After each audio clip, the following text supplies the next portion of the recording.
Hey Froggy friends, Kirostyle here, welcome back to Blueprints. Thank you so much for joining me here on stream. CB, congratulations on being first today. Angora, hello, hello. Oreo, welcome in. Ash, welcome to the stream. Kieran, thank you so much for stopping by. Hope you guys are all doing well today. We are back playing more Blueprints. We played this yesterday after not having played it for a couple months, since April. And I gotta tell you, since we started playing it again yesterday, I've been thinking about it all day today. I've been thinking about like, okay, what things do I need to do in this game now? What are the next steps? What are the secrets I need to find out about? Blah, blah, blah, blah, blah. Like, it's been so much fun thinking about it. Especially because when we first played it back in April, the game only just came out. So people were still learning things about it. But now that it's been out for a couple months, there's like, people discovered more things about it, written more guides, found out more secrets, which makes it really, really exciting. So we still have 5 more Sanctum keys to get, and 1 more red envelope.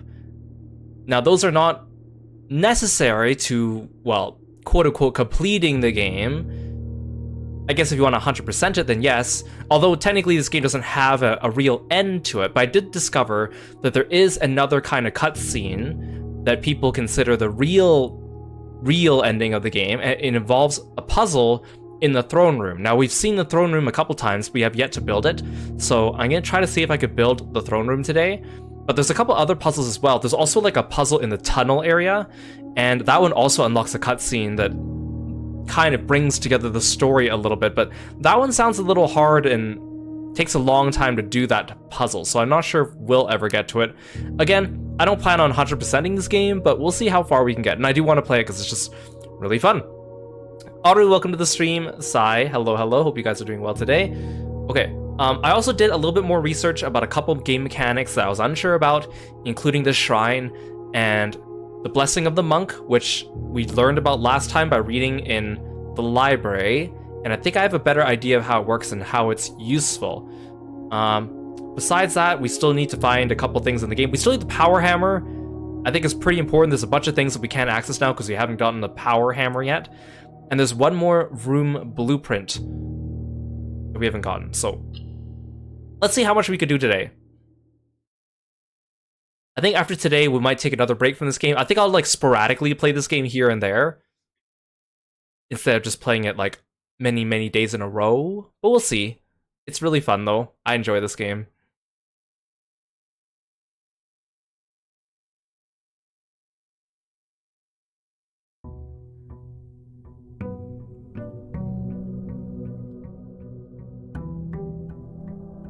Right, there's a package at the door because we went to the mailroom last time.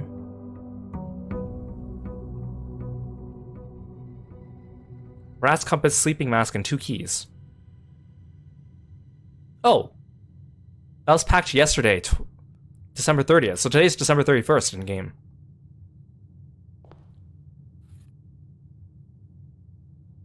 Okay, pointing north. That's actually really useful already. Get some more steps in, give me some keys.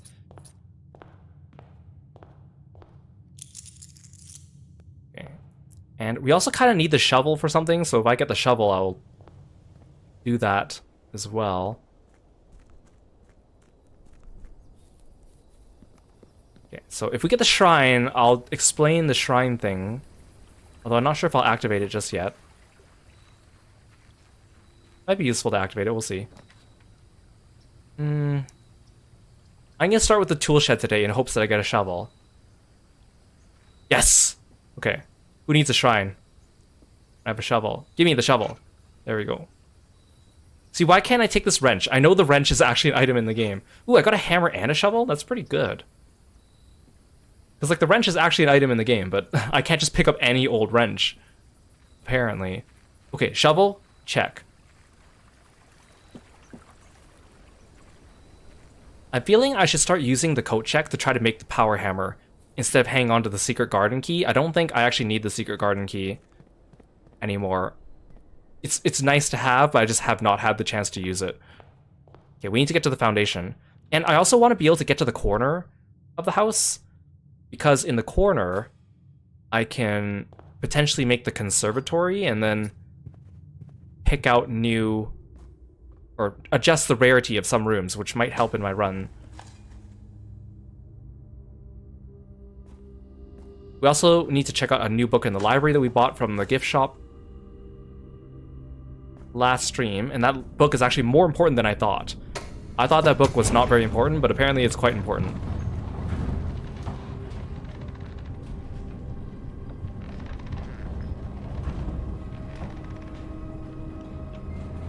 And if possible, it would be nice to get to the throne room today, but again, I'm not sure. It'll be up to the RNG gods. Okay, so there's actually something in this room that I can shovel up, and there's like a clue somewhere in the house that shows you where, but I've kind of either overlooked it or I've seen it and didn't think anything about it. There's a spot like right along here. It's a very specific spot where you can shovel. Aha. I found the Lost and Found. Every day, if you go, so the Lost and Found is a red room, so you might think it's bad. If you go in there, it will have 2 rare items. But whenever you enter this room, you lose 1 random item in your inventory. But of course, if you don't have items in your inventory, then it's fine. It doesn't take keys or gems or coins. But what you can do is if you can continually spawn the Lost and Found, you might have a chance of getting a vault key. And again, I need 3 more vault keys until I can get the Sanctum key from there. And if you use the Blessing of the Monk on the Lost and Found, that might be good. Unfortunately, it does mean that every time you enter the room, you lose an item. That means if you leave it and then come back, you lose items. So you gotta be careful about it.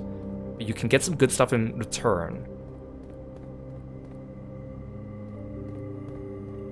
Okay, that's good.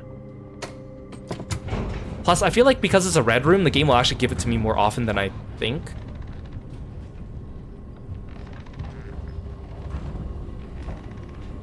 Because I really just needed to get the vault keys. Would be nice. Okay, let's go back to the hallway. Let's see if I can make the conservatory.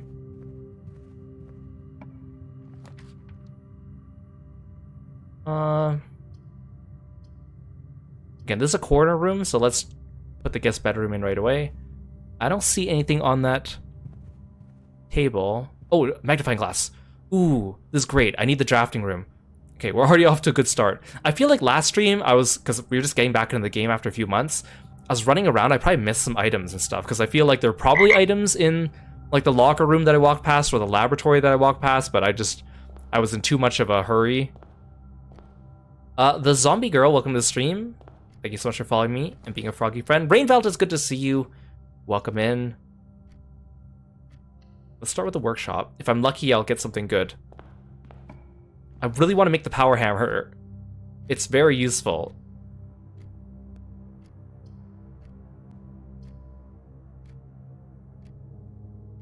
Let's go Nook this way.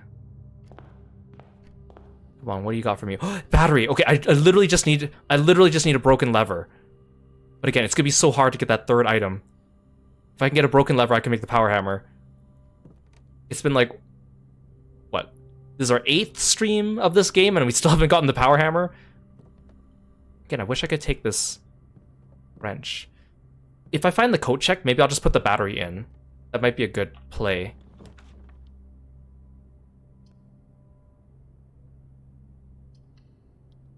I'll just keep spawning items.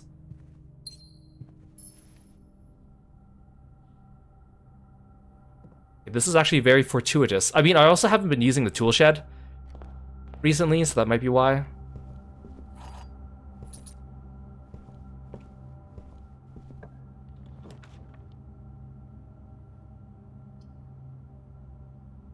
Bedroom, nurse's station, study. I want to save my gems, so let's do bedroom. Hey puppy, welcome to the stream.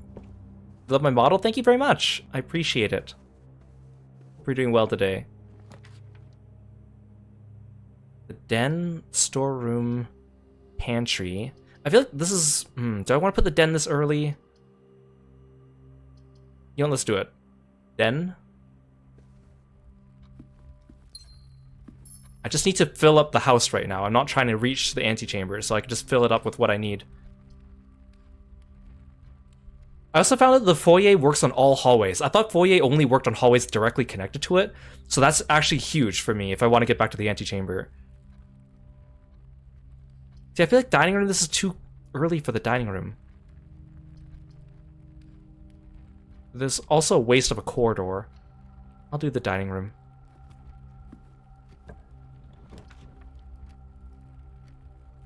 Ooh, walk-in closet. Can there be a broken lever in the walk-in closet? I don't feel like that's an item you find in there, but... I feel like the more items I spawn, the higher chance I have of getting ones I don't have in my inventory. So, sure, walk-in closet. Key, gem. This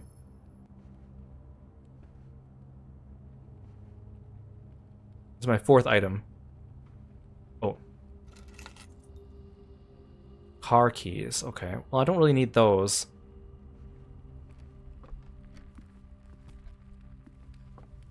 Ooh, a lunchbox.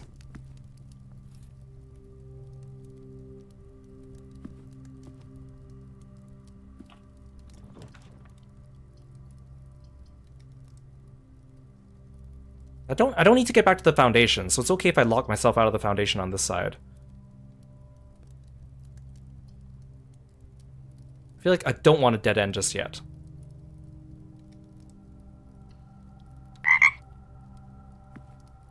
Okay. Oh, dead ends already. The commissary might be good. I don't know if they sell broken levers in the commissary. And thank you so much for following me today, puppy. I really appreciate it. Thank you, thank you. Okay, let's do this parlor game.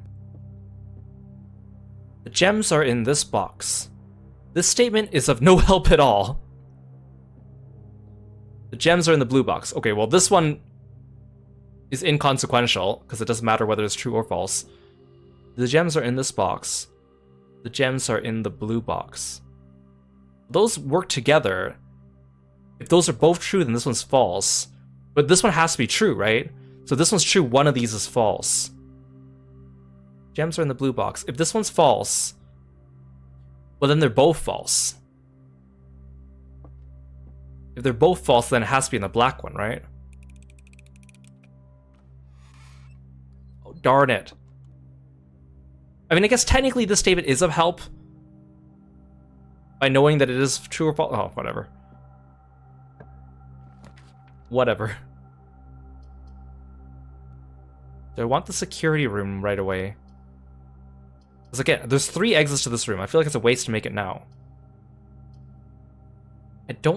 I want the storeroom, but I also don't want to lock myself into a dead end this early. Gotta be careful. Look out for items. I actually have 2 to the 3 things for the power hammer. That's huge. I also found that lockpick decreases in usability the more you use it. It's like the more you use the lockpick, the less chance it has of working. But you can actually, there's ways in the game you can increase your lockpicking skill permanently through the laboratory, but it's rare. I didn't even know there was actually like a skill associated with. Oh, coat check. You know, I might just put the battery in the coat check. I have 80 steps, so I'm gonna make the coat check. And then... should I just take out the secret key now, the garden key now?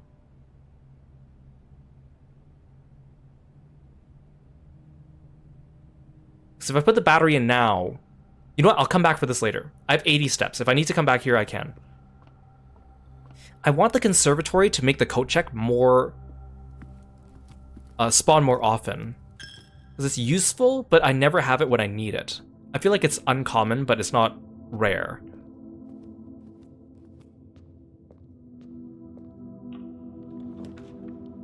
Oh, the ballroom. Oh, but I don't want the ballroom now. Oh, but this one's a dead end. But if I enter this, I lose my gems.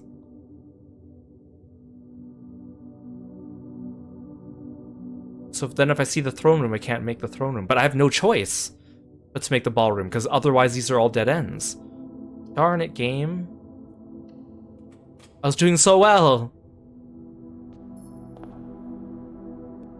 Hey Luke, welcome to the stream. I mean, the nice thing is it sets your gems to 2 every time, so if I have 0 or 1, it's actually good, but if I have more, then it's bad.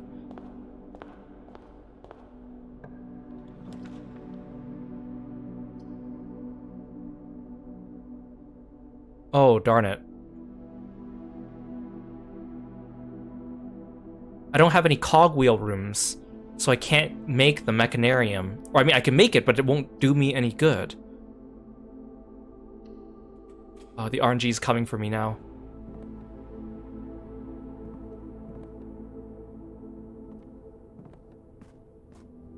Come on. Give me something good.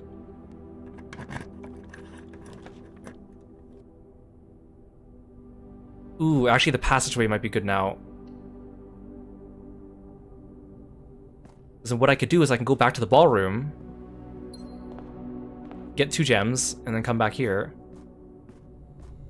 Okay, we might be able to salvage this.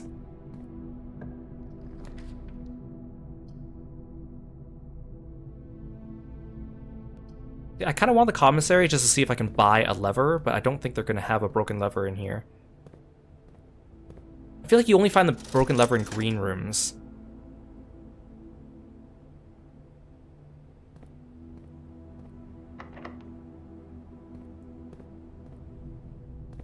I have plenty of steps, so I don't need to worry about that.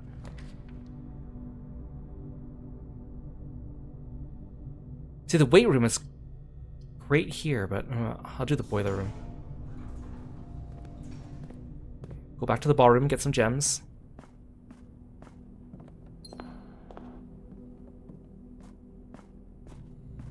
I feel like the broken lever is probably the hardest of the 3 things to get to make the power hammer.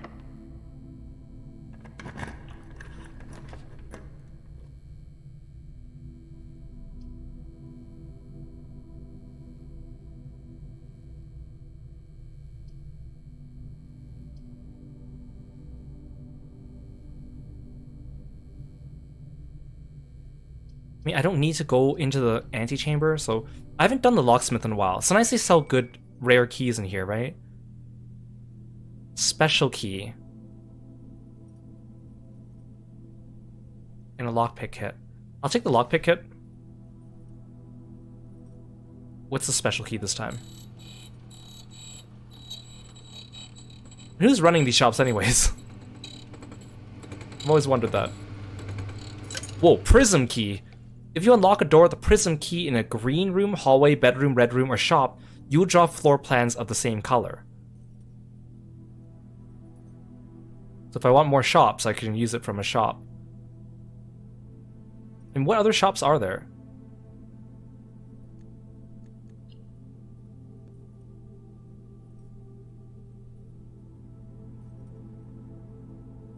I don't really need the gift shop right now. And I don't really need the bookshop either. I don't really need any of these. I could use it from a green room, maybe. Let's go get some gems.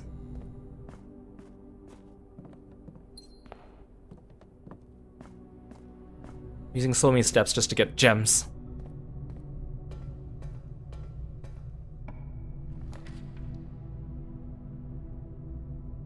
Oh, solarium. Would be good, actually. And I have a shovel.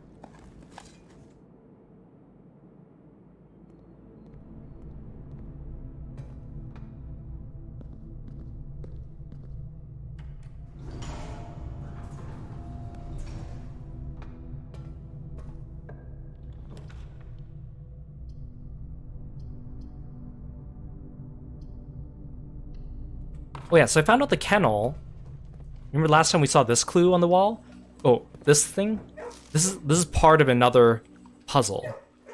Oh yeah, and the way you're supposed to find the lost and found blueprint is you're supposed to use the magnifying glass on the map of the basement. Because it shows you like a tiny little mark where you're supposed to dig for that.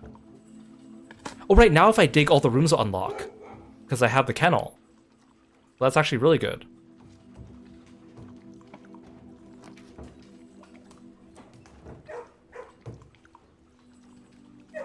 Oh, see, it sucks because the library's great for finding less common floor plans, but right now the library's a dead end for me.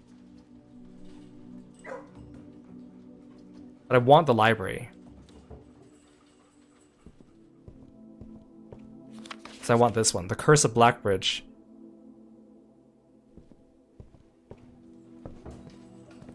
Okay, so unfortunately that's a dead end.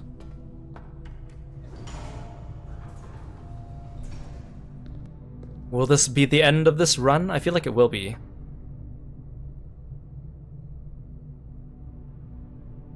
Get back to the passageway.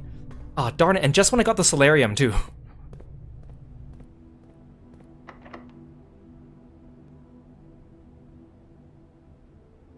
See, if I use the prism key. No, you know what? I don't think it's worth it. Well, I should use the lockpick kit. Whatever.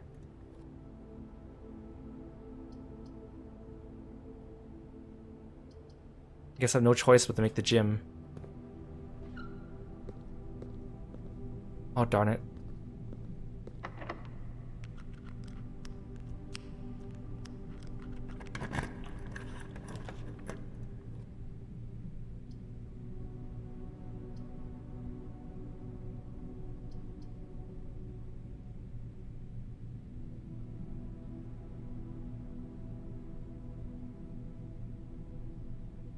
The wine cellar will give me gems.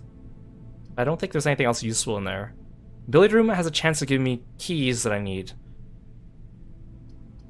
Try the treasure trove. I might as well get some extra coinage.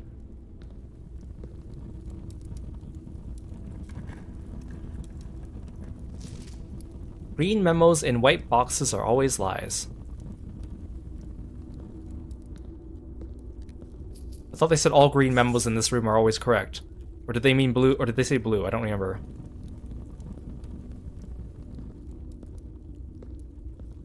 So apparently some of the rare items you can get in the game, if you lose them, they appear in the treasure trove again later. But you have to obtain them first.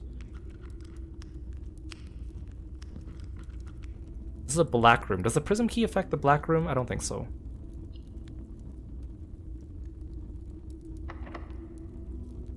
This lockpick is not paying for itself.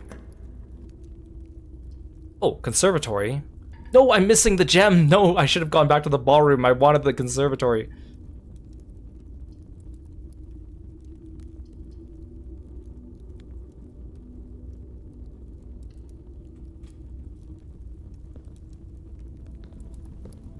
Darn it. Okay, we gotta go back to the coat check.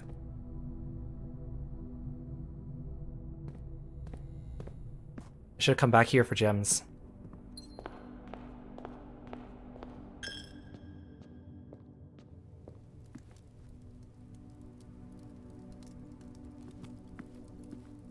I was doing so well too. Yeah, but again, I don't think I need the secret garden key anymore.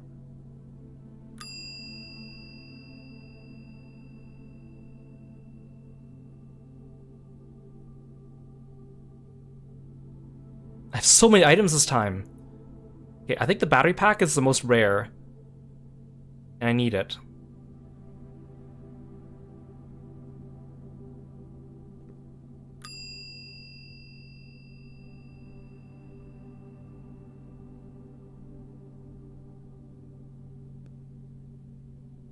I have so many items in my pocket now.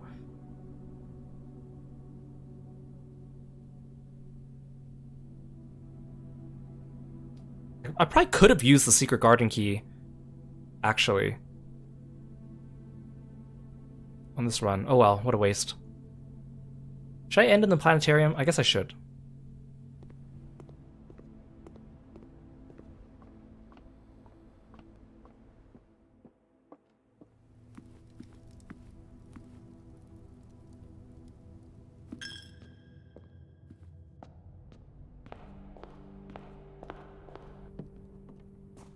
Can I craft anything with these?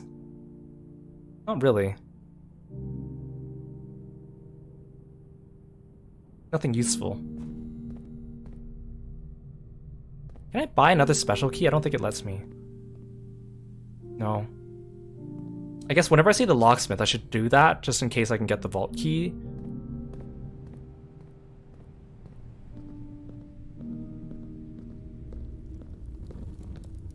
Okay, we'll end in here. Any items on the floor?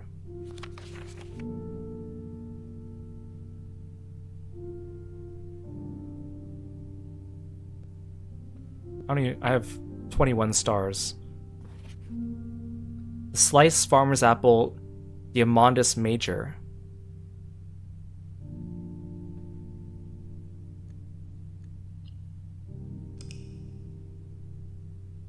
Okay, we got the lost and found blueprint, and we stashed the battery pack. So again, I need a hammer and a lever.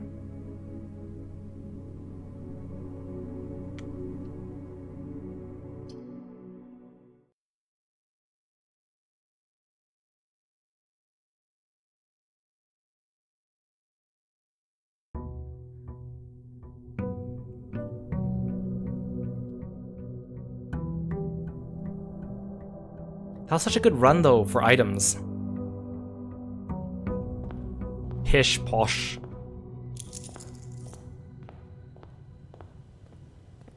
See, I don't know if I want to make use of the shrine just yet, either. So I guess we'll see. Maybe I'll go for the tool shed first, in case I can craft the power hammer, which would be great. There's so many things gated away for the power hammer, which I apparently can't do. I haven't done the trading post in a while.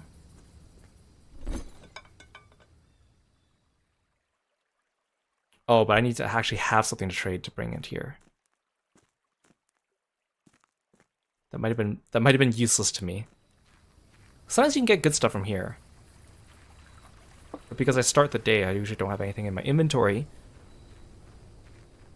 If I ended the day with a whole bunch of items, then I could bring them all back and trade them. So I should probably try to get a coat check as well.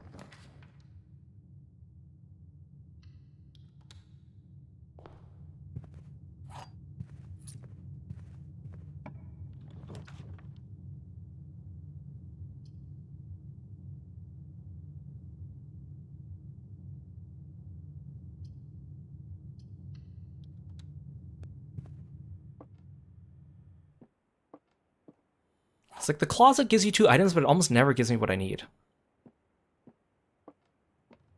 This box is not blue. Every statement with the word blue is false. The black box and blue box are empty. Well, this box is not blue, that's false. Every statement with the word blue is false.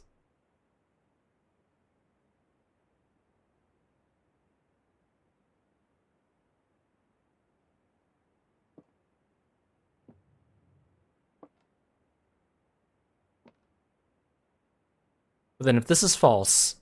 Wait, if this is true, then the word... It contradicts itself. And actually all 3 of these have the word blue in them, so that just can't be true. So this one's false. This box is not blue. That's false. So this one has to be true. The black box and the blue box are empty, but that means that this one has to have it. There's not going to be 2 gems. There's not going to be 2 gem boxes. I'll do the storeroom. Hello, Mumu. Welcome to the stream. Thanks for stopping by today.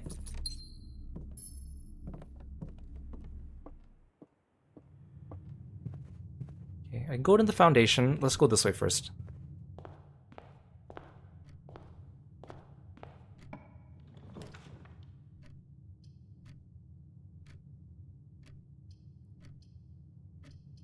Do I want security already? No.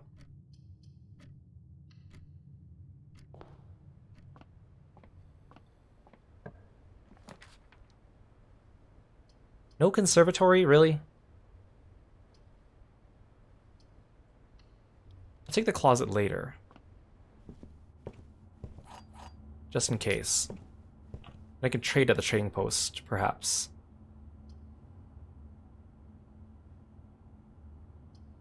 I guess I'll do the workshop now. Ooh, see, hammer. See, I have the hammer and the battery pack, so all I need is a lever. Because the workshop almost always has one thing in it to craft with. I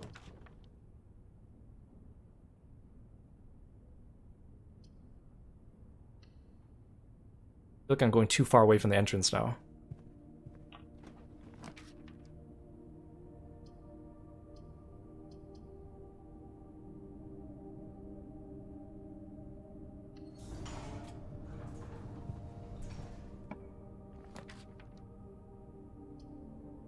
The kennel would be useful if I had shovel.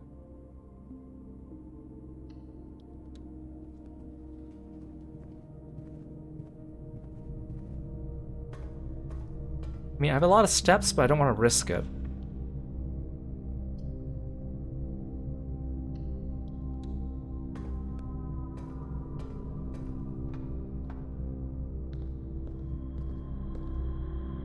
We'll go here first.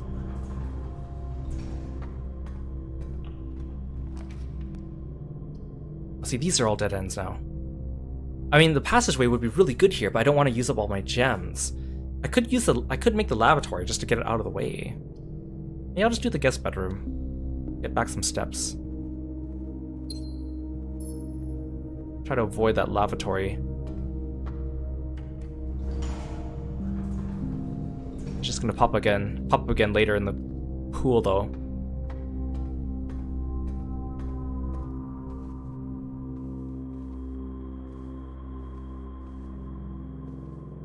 Just want to double check. There's certain like countertops where things usually spawn, but I want to make sure that it doesn't spawn somewhere else. Okay, commissary. Shovel, perfect.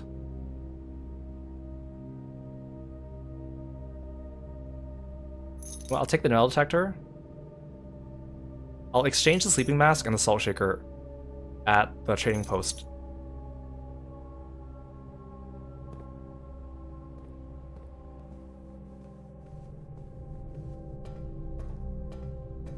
Oh, and the sleeping mask helps me there too. Excellent. Then if I dig here, I'll unlock the door.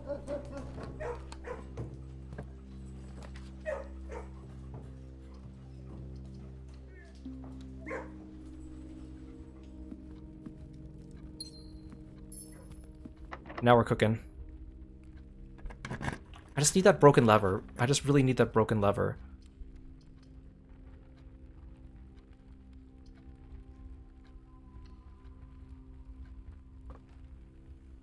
Key card door, of course.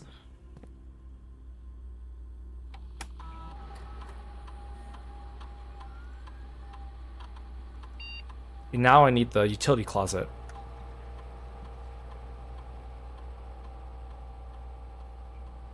Hey Black Eagles, welcome to the stream.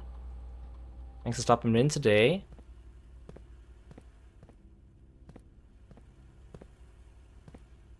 Darn it, there's nothing I could do in this room. I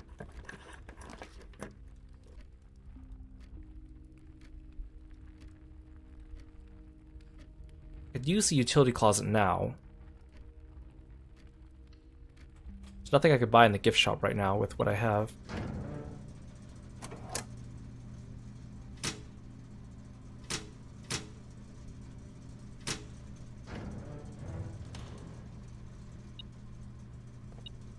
Aha, coin.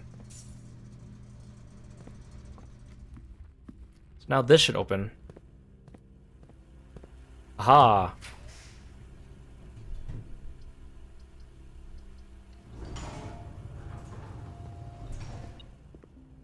Be that nanner.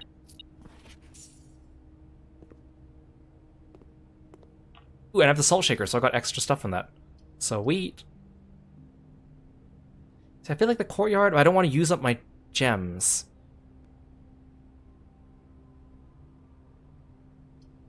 I do have 2 hallways.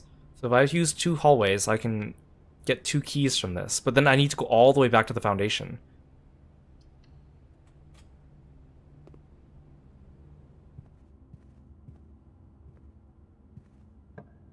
I really want that broken lever. I don't think the walk-in closet is going to have it.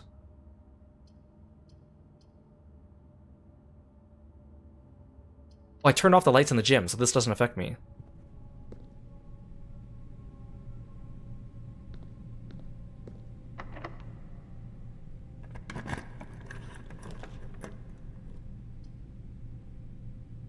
How many gear rooms do I have? I have 3. 4. Including itself 5.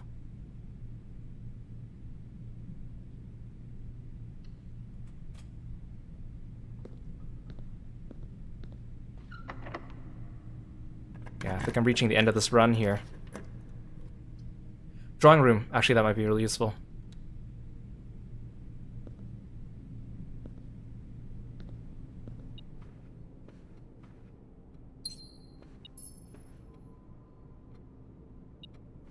Why is it still beeping? There's something around here.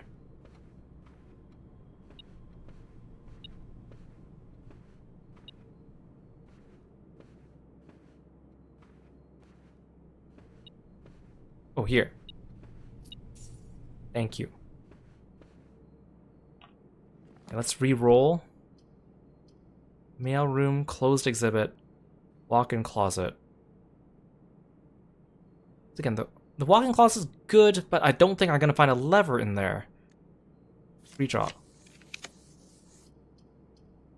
Oh, I'll take the library. I'll take the library. Ooh, but the library, I have 1 key left, so I should do this first. Okay, perfect.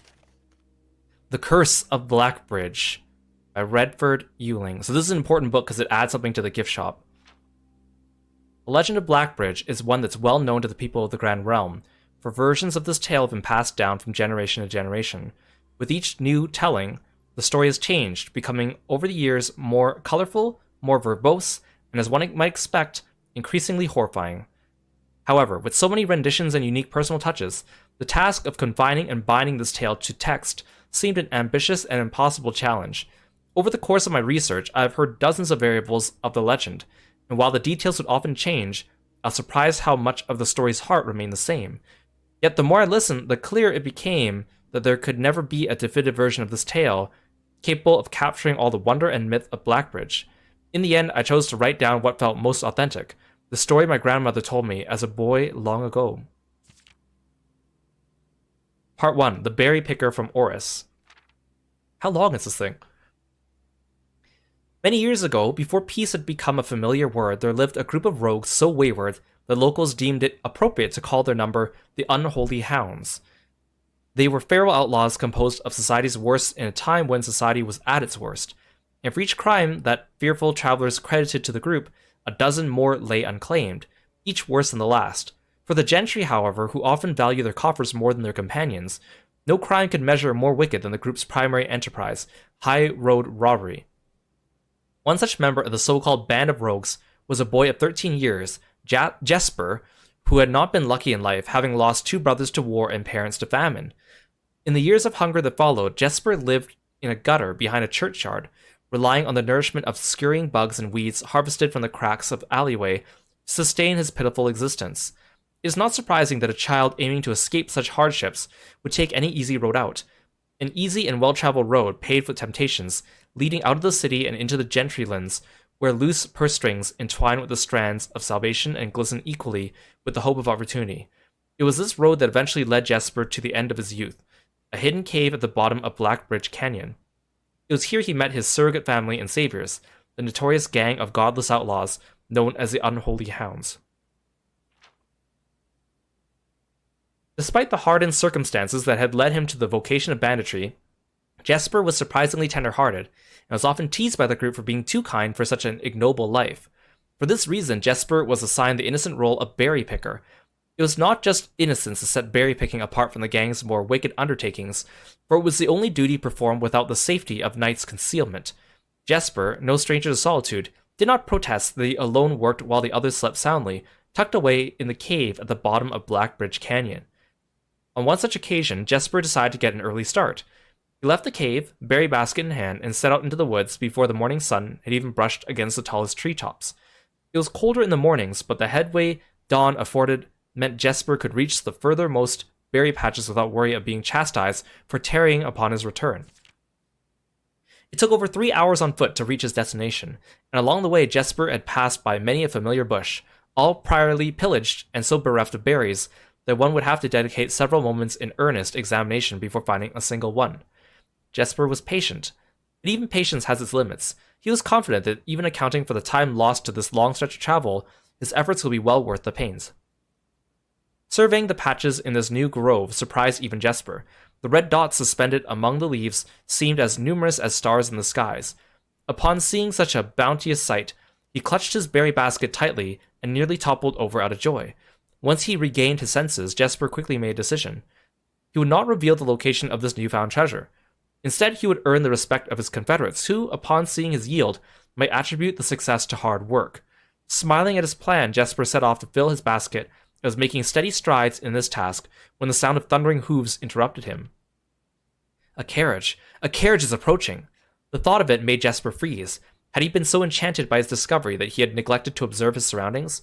How could a roadway be so close? He ducked down and crept towards the impending sound, hiding behind one of the larger bushes nearby. It was only a moment more before the sound's source revealed itself. Within 50 paces of where Jesper hid, an elegant carriage with gold trim came soaring around a corner of trees, led by 2 beautiful white horses, and conveyed by a stern-looking driver seated atop the vehicle, flaunting the most sophisticated regalia Jesper had ever seen. It was not just any carriage, it was a royal carriage. Even without ever having witnessed such a sight before, Jesper was certain. The sound had so transfixed Jesper, he stood awestruck, unable to tear away as the carriage approached. The little concealment the bush provided was soon proven unequal to the driver's lofty perch, and upon spotting the boy he pulled the reins with such effort, the noble steed slid to a sudden halt with precise control. "This goes on for so long!" "You, boy, get out from behind that bush," he shouted with a rigidity that betrayed a modest amount of fear. "You startled me half to death coming round the bend of my own drive, and me seeing an unfamiliar face in a place where there ought to not be any face." Jesper quickly contemplated running. The man was much older, and his dress was suitable for courtly behavior, not dashing through the bramble and mud. I was picking berries." Jesper raised the half-filled basket up to allow the driver to see proof of his words. The demeanor of the man suddenly changed. It was a change that Jesper was familiar with. He had many times seen the same stern expressions on the most fiendish bandits melt away when presented with a berry basket. Any suspicions the driver might have had instantly evaporated, for even the notion of a member of the unholy hounds picking berries seemed farcical. The softened expression even made allowances for a smile. "Berries, eh? Say, you couldn't have picked a better spot for them, could you? I used to pick berries here as a boy." Jesper took his cue to finally step forward out from behind the bush, proudly brandishing his basket. "I know, and what luck I found them. I've only just begun picking, and look how many I have. It would have taken me 4-fold the time back home to procure this number." The driver bent down for a closer look.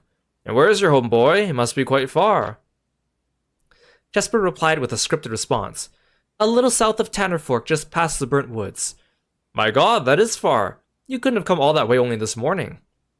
It was true. Tannerfork was in the exact opposite direction Jesper had traveled, and while that response would seem perfectly reasonable in a location closer to Blackbridge Canyon, he could see why it might seem less believable here. "Sir, I have traveled much farther for much less profit. I dare say there is no distance yet made by man that would not be worthy undertaking for a prize such as these. Surely you have tasted them for yourself." Jesper felt happier with this response as it seemed to amplify the man's smile. "In my youth often, but perhaps I took it for granted, because I never had to travel very far. And even then my father would always drive us here in our carriage, so I'm ashamed I've never had to walk such a stretch to earn an equal reward." It was Jesper's time to smile. "Then let my efforts reward us both today." He raised the basket even higher. "A taste in memory of your youth, sir." The driver chuckled and removed one glove, bending over the seat to reach down to the basket. At the moment his fingers touched the first berry, the dagger in turn met his throat, cutting through a superficial layer of skin and drawing blood. Jesper caught the man's startled eyes. "And for that taste, I'll have your purse, sir, in memory of my youth." The driver's arm had gone stiff, his chin raised and trembling, more frightened than he had ever been before. Whether unable or incapable of speaking, he did not respond to the boy. Perhaps he did not think his jaw could afford to be engaged in this particular time. Jesper let the basket drop, freeing his other hand to probe the man's pockets. "Do not mistake me, sir. I will not kill you if you give me no cause. Though I will admit, the thought of taking your carriage and leaving you the indignity of walking appeals to me." Unable to find a purse in the man's coat, Jesper pivoted to search the seat under him. Why have no purse upon your person? The driver slowly raised his hand cautiously, pointing toward the carriage door behind him.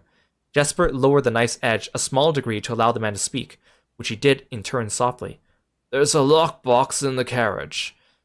Well, come down then and grant me the courtesy of sparing your life and binding your hands, a concession I assure you of my tender heart, for it would be much easier to slit your throat.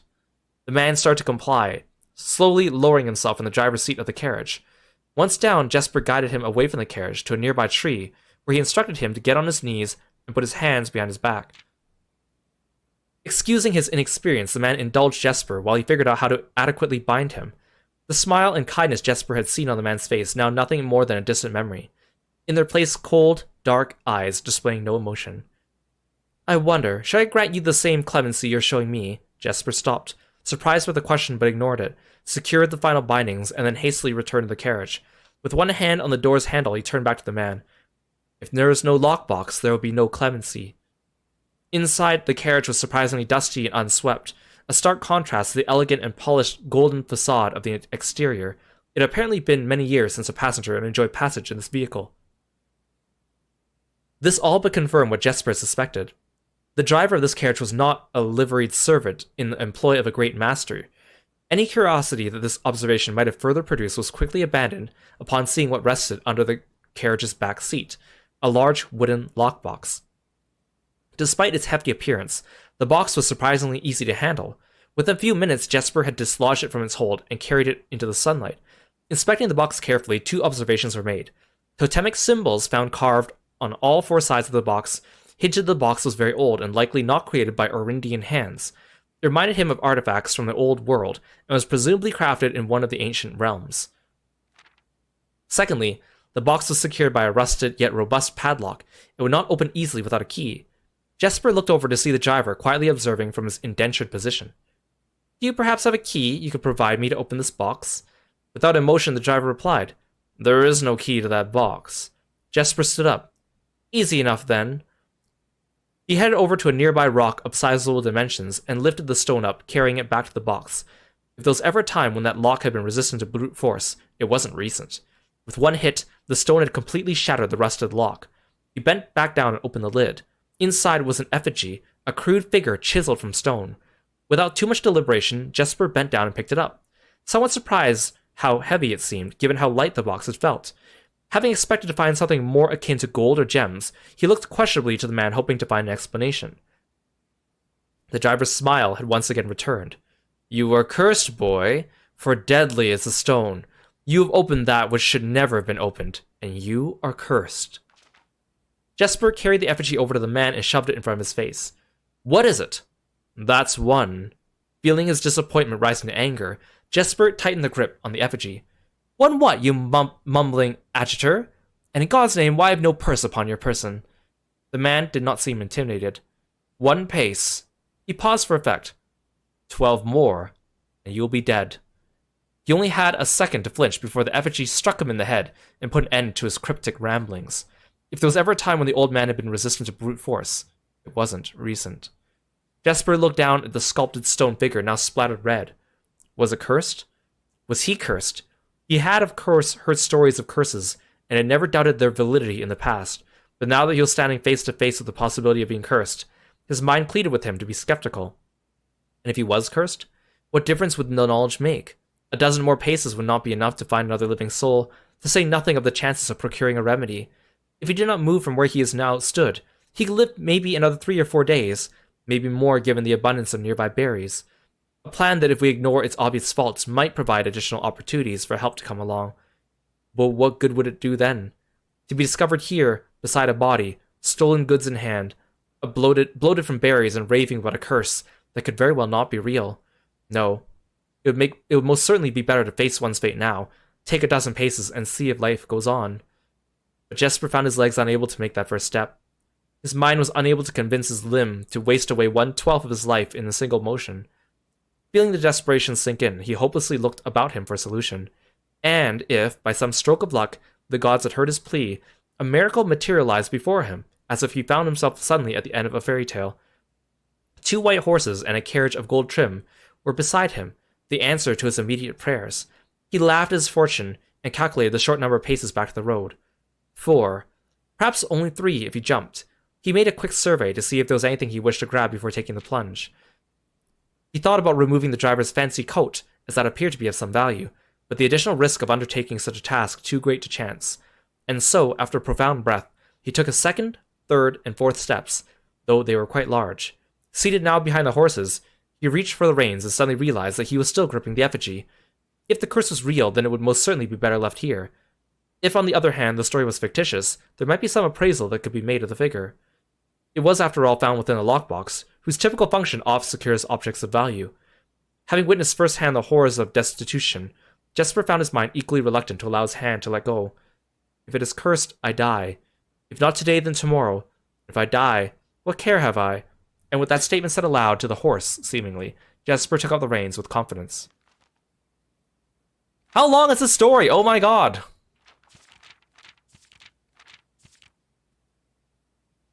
Part 2, Below the Black Bridge.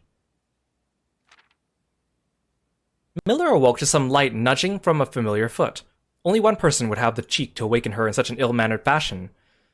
Shaking the sleep from her eyes, she glared up at him in the darkness, but did not say a word. He nudged her again, teasingly, then stepped back into the dim. After taking a moment for her eyes to adjust to the darkness of the cave, Miller remembered. She was on third watch today. Quietly collecting her things and wits, Miller turned as she left, waving to her young friend, who was more than likely already asleep. She crept through the cavern's main passage, careful not to wake the sleeping bandits around her. Like a hero in a book, she often mused. Quietly, she grabbed a bow from the haphazardly formed pile of weapons, shaking the accompanying quiver in the darkness to assess how many arrows it held. She then walked toward the sun-drenched mouth of the cavern, ready to start her shift. Above her, in one of the few trees found in the canyon, Miller could see that Ravia was already posted. She waved, and Ravia waved back. Calling out to each other was strictly forbidden. Anything louder than a gesture in the canyon was forbidden. When Miller reached the tree, Ravia lowered a braided rope and pointed to the ground behind her. Miller turned, following the finger, and saw a pail of water resting beside a nearby log. She turned back to Ravia, nodded, and secured the pail to the rope. The pail went up first, and in turn, Miller followed. Ravia reached across to grab the water. Miller leaned back to give her space. There was not much room for maneuvering in the tree post, a necessary concession for the concealment the outpost demanded. Ravia tilted the pail up to her mouth dramatically, illustrating how thirsty she had been. Miller laughed silently as water poured out, splashing onto Ravia's face. It was a bit too daring and noisy of a joke, and had the others been around, they would have certainly been scolded for the unwarranted sound. But Miller appreciated the efforts Ravia took to verbalize the silence of the morning. They had been on third watch together for over a month, and during that speechless time their friendship had grown into something special. Affection was unsurprisingly scarce among the unholy hounds. She had felt camaraderie before, of course, but intimacy? Never. From their elevated vantage, the girls could see both the concealed entrance of the cavern, as well as a clear view of the bridge that spanned across the canyon. Blackbridge was the link between the Gentry lands and the northern mountains, the overpass that connected Orris and Reddington. To the city-faring travelers of the realm, the bridge was an unavoidable crossing. In the day, the task to ensure that travelers passed by without stopping. At night, the task was to ensure that they do. Like most of her band, Miller preferred the night. The biting glare of the sun might be tolerable to farmhands and bricklayers, but to a cavern-house bandit it was a source of constant annoyance. In the day, there was no shroud to conceal her expressions, nor to hide her thoughts. She felt exposed. Ravia touched her elbow and pointed up. Miller, striving to suppress a budding smile, subtly shook her head in response. There were many signs the unholy hounds used in lieu of words, but two of them had developed an extended vocabulary. Gestures quietly forged in the shared solitude of their month among the branches. She watched as Ravia shifted, placing her palms flat on the floorboards beneath them. Miller knew what she was trying to say, but shook her head a second time. It was often more fun to pretend not to understand. Ravia rolled her eyes and turned away, looking back to the canyon. Squinting through the leaves, the two girls held still, watching and listening. It was not long until Miller too heard the sounds of approach. Ravia held up two bent fingers, and a few moments later 2 men emerged from the bridge's southern end. They were dressed in familiar uniform, long gray coats with black facings, white waistcoats, and black tricorn hats. They belonged to the local patrol, the Blackguard. Although not an everyday occurrence, their presence at Black Bridge wasn't an unusual sight. It typically indicated an important traveler's impending passage across the bridge, information that the girls would promptly relay to their leaders as soon as the coast was clear. But this report, while exciting, was rarely acted upon. In Miller's 5 years in the Unholy Hounds, she had never once seen a carriage, taken in the open daylight when the blackguard was nearby.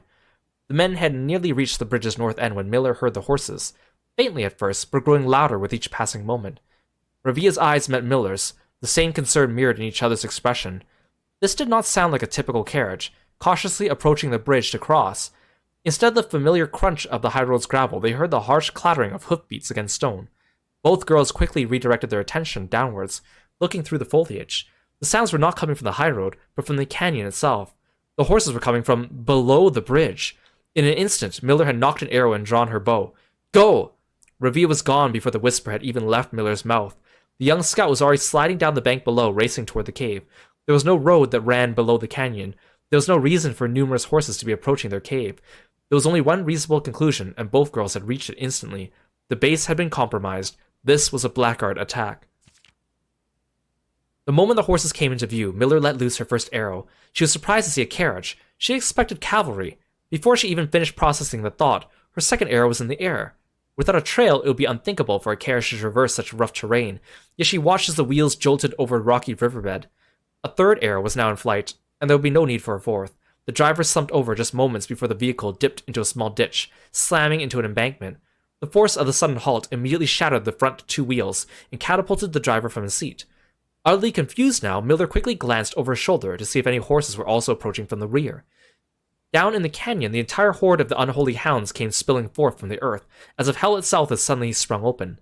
The group seemed even more bewildered than Miller, half asleep and tripping over one another in a desperate attempt to engage an unseen enemy in combat. Miller could see Revilla among their number, the only one looking up at her.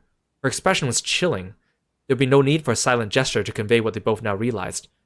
They had made a mistake. The gang's chieftain, Jeffrey Heartslasher, led the others, cautiously approaching the crashed carriage, like a suspicious fox would near a baited trap. There were no words exchanged as the group crept forward in customary silence. A dozen or so paces in front of the wreckage lay the far-flung driver, an arrow protruding from his broken body, and beside him, a blood-stained effigy carved from stone. Miller was inconsolable. Jesper had always been her favorite. He had always shadowed her in the night, clinging to the hems of her every move, the way a child tails behind an older sibling. Tender-hearted, she had always called him, though deep down she had known that wasn't quite true. His appearance of gentleness concealed a raw, resilient durability that emerged in the most perilous of situations. He had been a flower among the nettles of this cave, but he still had thorns, owned by a grim past and 100 hands of misfortune. They buried him in the darkness, in the back of one of the larger cavern rooms. He was interred with a berry basket and a silk handkerchief he had treasured. The mysterious effigy they had found beside him served as a distinguished gravestone, a marker that stood out as somewhat special among the rows of similar swords marking neighboring plots. No one spoke, not even in whispers. There was nothing to say. Miller awoke the next day to a thunderous shaking and rattling of the earth, a far cry from the playful nudging of the previous day. She strained to adjust her eyes, but the choking sting of stirred-up dust caused her to flinch. Panic was also in the air. The sounds of scurried footsteps and clattering feet filled the space around her, but even in alarm, the silence was louder. What was it that sounded so strange? Miller closed her eyes tight and used her feet to guide her along the passage. The whispers around her were getting louder, and intense voices could be heard ahead. Louder speech than she had ever heard spoken in the canyon.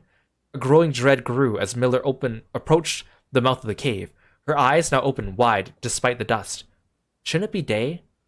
Miller felt a hand in the darkness pulling at her. It was Revilla. The two embraced, and Miller did not need to see her to understand.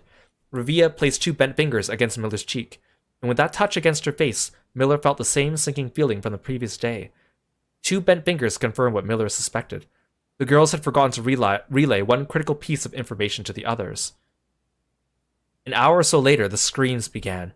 Blood-curdling cries of hopeless desperation. Captain Fodrick Lee of the Blackguard looked down from the ridge of the canyon to the collapsed entrance of the cave. "Ah," he grinned. "Now they speak." That was a pretty good story. I was expecting just like this game usually just has like short like fairy tale kind of things. I wasn't expecting like an entire narrative with like characters and stuff. And a couple like twists along the way. That was good. So reading this book unlocks an item in the gift shop, which is a cursed effigy, but the cursed effigy gets added to the shrine, so you don't get it right away.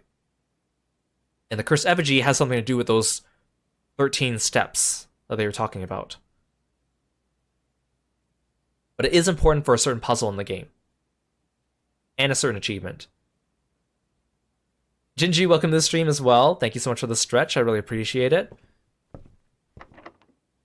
Oh, this is my last key. Oh, and there's the gift shop. Wait, no, I don't need the gift shop. We know, yes, I do. Oh, but I don't have enough money. I think I need 13 for the effigy. It'd be nice to get it all in one go. Oh, I have the metal detector, though. I could find some money. Cursed coffers, see? A permanent addition to the shrine. None would dare to open it. I need one more coin. I need one more coin. Darn it, the doors are all going to be locked. No! I mean, I could always get the gift shop again later, but... I mean, I want to go back to the entrance and exchange stuff as well.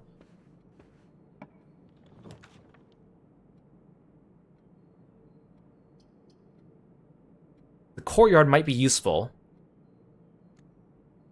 Get some coins. Should I risk redrawing? You know what? I'm going to risk redrawing.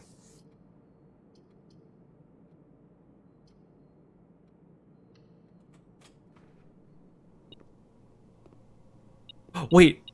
Oh, are you freaking kidding me? I have the broken handle, and I have the sledgehammer, but I don't have the coat check for the battery. Everything's like coming together, but it's also not coming together at the same time.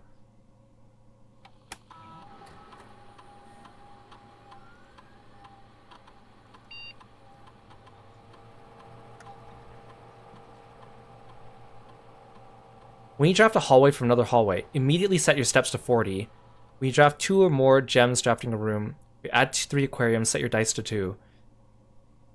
I don't want to set my steps to 40. Adding aquariums doesn't help me.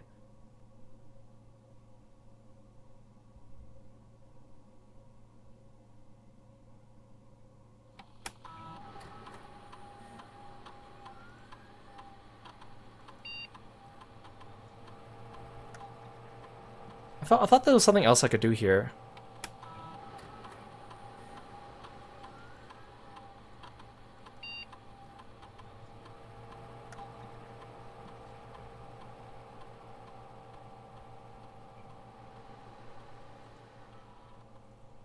I thought there was something you could... I thought I was told that you could do something here to control your experiment pool. But maybe it's not here. Darn it. If I could only get the coat check. There's still a chance. If I get it near the foundation, there's still a chance. Oh, but I still need 1 coin to walk back to the gift shop with. Oh, I don't think I'll be able to do that.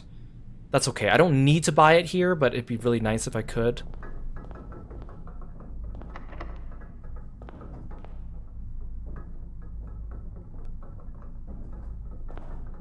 Darn it, I could also make it to the antechamber if I really wanted.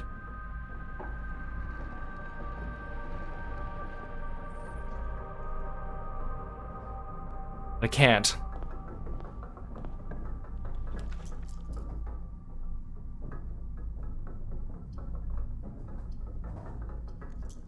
Might as well use my dice. Ooh, the vault, the vault, the vault.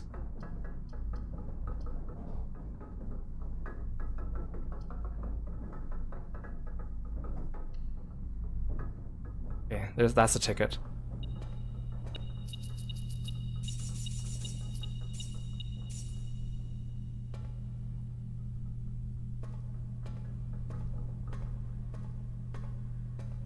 I was lucky, but also... darn it.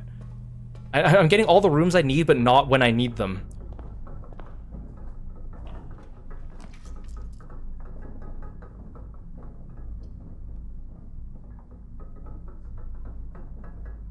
Oh, shoot. See, I could have made it to the antechamber if I wanted. But I didn't pull the north lever.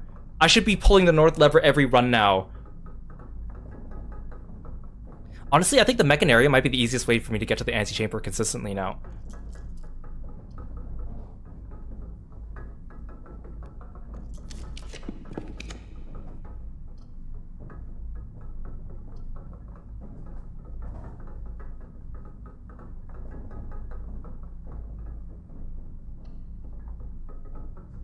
See, I'm just afraid. I don't want to lose my money.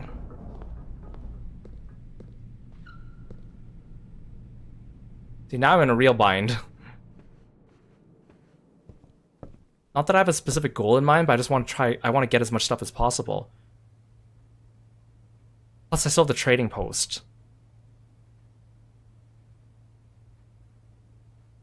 Oh, see, if I had one more coin, I can get the swim trunks. Maybe I shouldn't have done the chapel.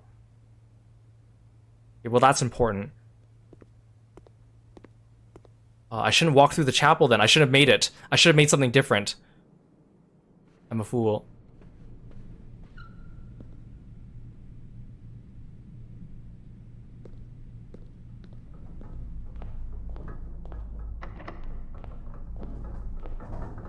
Darn it. I don't want to walk through the chapel, but there's 2 doors there. Ah.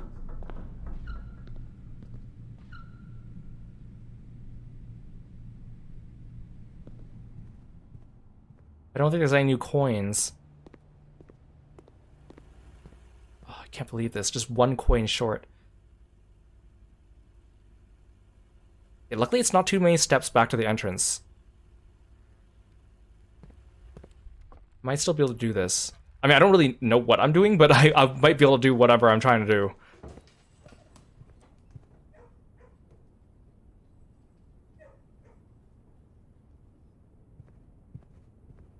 And the workshop's not too far, actually. That's not too bad.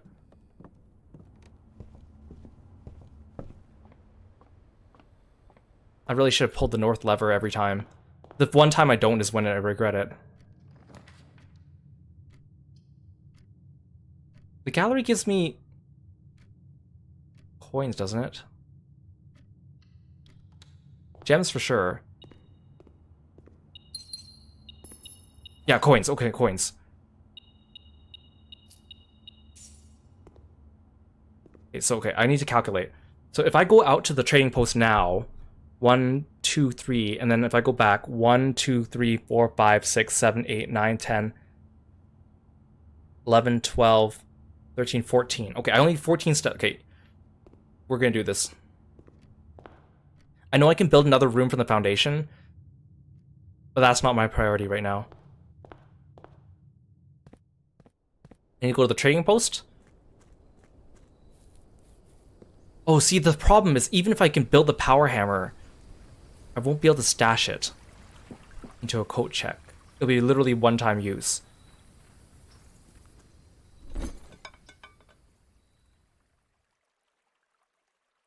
Okay. What if I exchange the sleeping mask for magnifying glass? No. Salt shaker for magnifying glass. Wait, I have key 8 for secret garden key. Oh, is it? Do these things have preset things that they trade for? Oh no. What I really need, I mean, the lockpick would be useful. What I really need is the battery pack.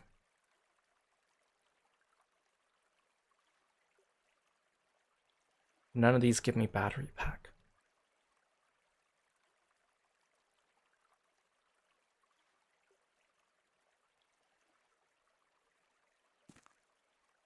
Ugh, nothing is falling into place. I have so many pieces of the puzzle in play right now, but none of them are what I need. I mean, the swimming trunks aren't useful, but I have 40 coins. I might as well go get them now. I mean, should I build what that room is in the foundation? I'm just afraid I won't have enough steps to go back, so you know what? I'm not gonna risk it. I'm so mad at myself for not being able to build the power hammer.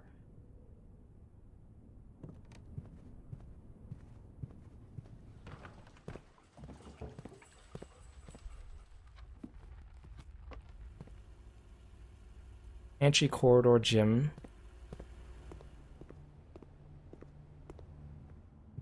Okay, but again, I'm still making progress because I bought something from the gift shop, which means that I don't have to do that again in the future.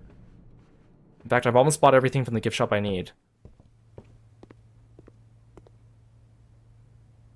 So swim trunks aren't really that useful. It says, a pair of trunks is handy for swimming. A permanent addition to the pool, right? Be sure to bring some keys. What it does is if you go to the pool and drain the pool, at the bottom of the pool there will be some trunks that you can open for gems and coins and whatnot. Because swimming trunks, they spawn trunks in the pool, haha. So I probably won't ever make use of that, but at least it's unlockable now. I don't care about dare mode. And this one I need 8 trophies to get this one. I only have 8 steps left, so I can't do anything. Actually, I can go back to the chapel. There's a chance I might be able to build something in the chapel, even if it's not something useful.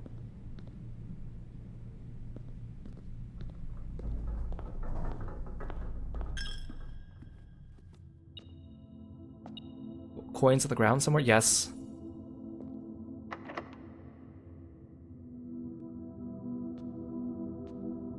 I can use the 8 key, I guess, if I want. I think the 8 key is a curved room. Oh, but this one goes to the vault, so it doesn't matter.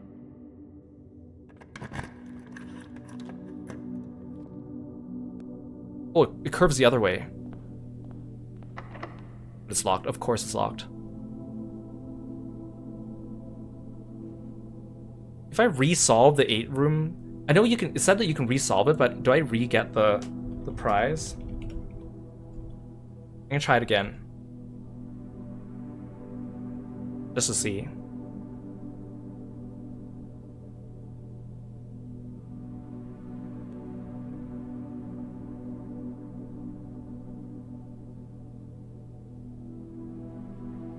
Okay, here's the.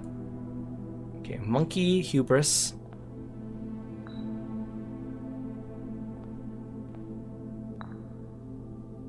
Lion envy.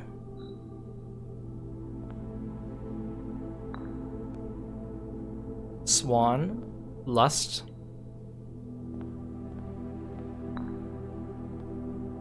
Elephant wrath.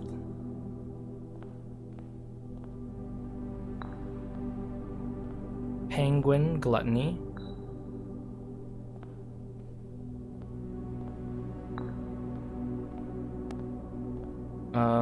Bear sloth.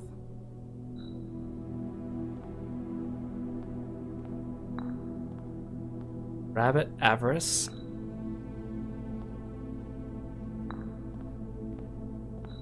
Dog mundanity.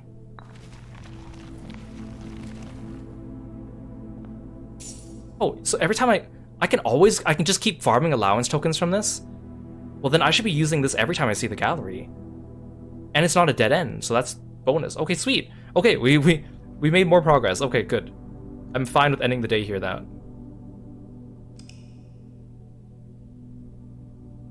But man, I almost made the power hammer again.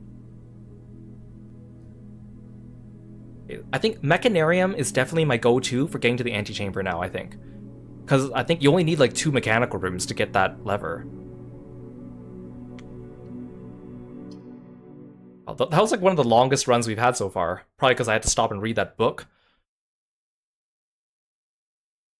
Progress is progress, though.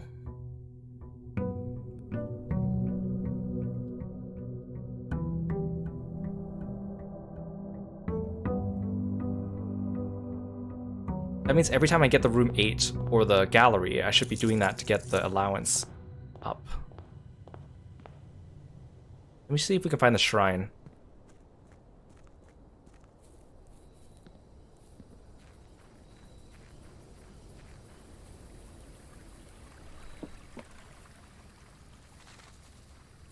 And I need the coat check.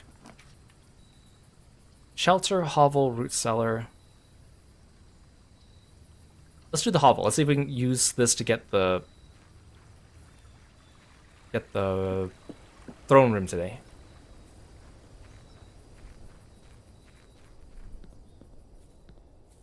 So if I'm doing hovel, then I don't think I need to worry about pulling the lever, because even if I get to room 46, I won't be able to walk back.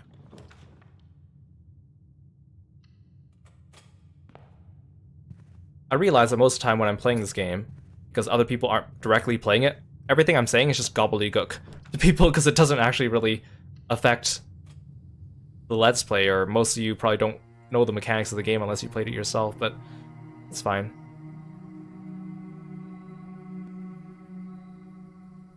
Bunk room. Bunk room's unusual. Thing is, should I make it rare? Because I don't like seeing the bunk room. Doubling your keys is actually kind of nice. So maybe I should leave it as unusual. Dining room standard. I like that because it has 3 exits. Tunnel standard. Tunnel's good for if you just want to go forward. What I really want is I want floor plans here that are rare and then to lower their rarity.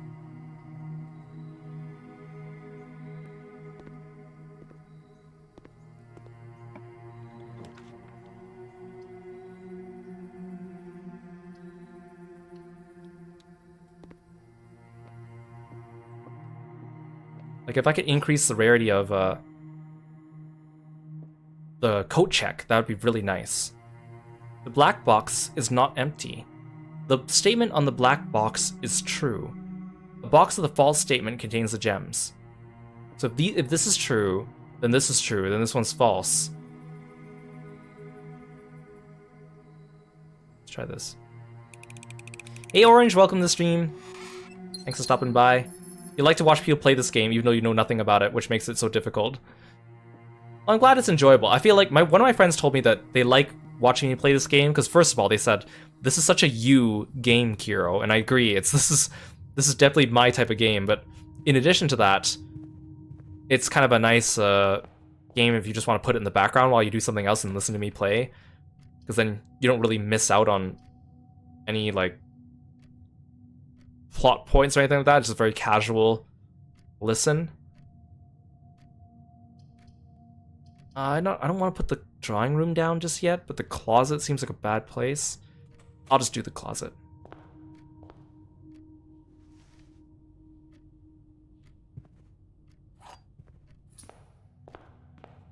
Should I build from the foundation? I'll just build from here. Workshop right away is okay. See, hammer? See, I just need the lever now. And the coat check, actually, that's actually useful too.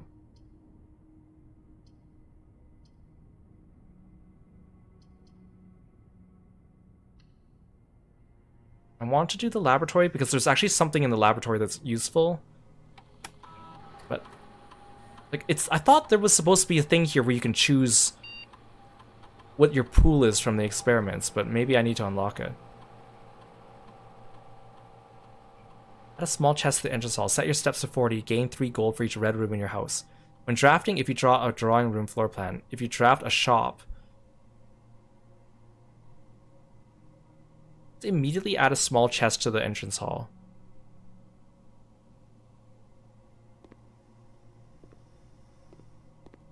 I like how these are called experiments, but you're not really... It's not really an experiment.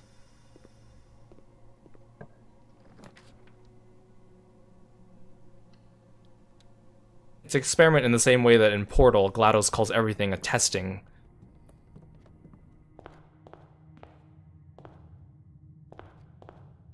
This better be good. 2 dice. Okay, I'll take it.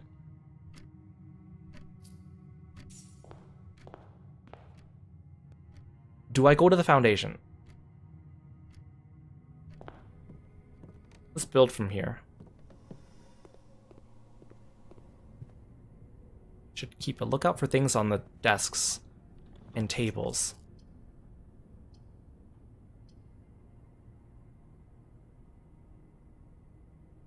I don't want to spend all my steps.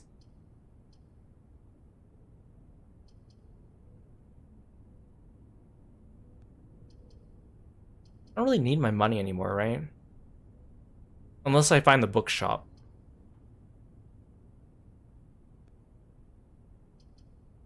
I'll do the chapel.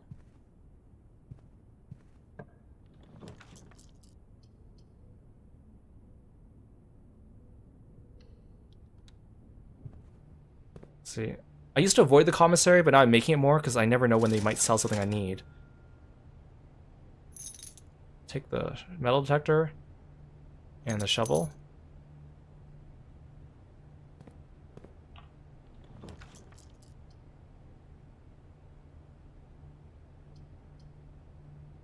Okay, good. If I turn the chapel into a dead end, I can save myself from the chapel.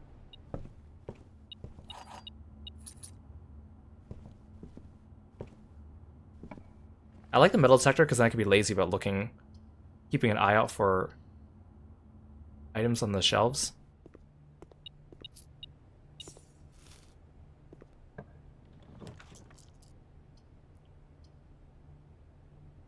These are all dead ends. Well, the observatory is not, but I feel like that's not good. Take the bedroom. Coin purse. Each time you collect 3, earn an additional 1 in interest. Okay.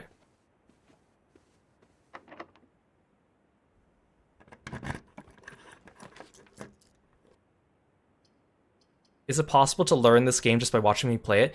Yeah, but I think it would make more sense if you watched it from the beginning of my series, because this is our 8th stream of playing this game. So it would make more sense if you watched it from the beginning, but now that I know the mechanics, it might be a little bit... I mean, you could probably figure it out just by watching, but it will be easier if you watch from the beginning. But it's not actually that hard to pick up on. It's all the finer details that are harder to pick up on, but you don't necessarily need to know them. Especially since usually when I play this game, I just think out loud, because there's usually not much else to talk about.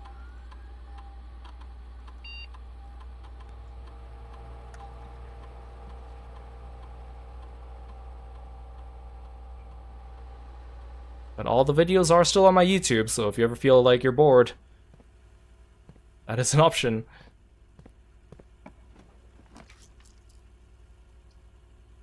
Stop giving me the observatory. Fine, I'll make the storeroom.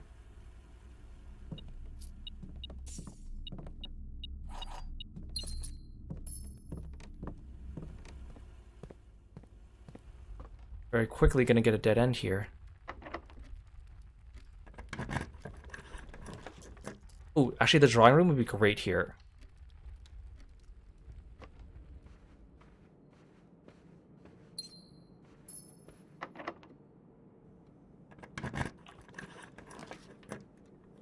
Corridor, utility closet. Utility closet would be useful for getting through the door and security, but do I need that here? I'd rather redraw. Oh, code check. I might as well spawn it, right? I mean, these ones are better, but code check's just useful. But I don't think I'm gonna get a lever. I'll do it anyways. It's always useful to have a code check. Hey LT, welcome to the stream. Thanks for dropping by today. Hope we're doing well. Oh shoot, see, now I want the solarium, but if I make the solarium, then I have a dead end on my hands.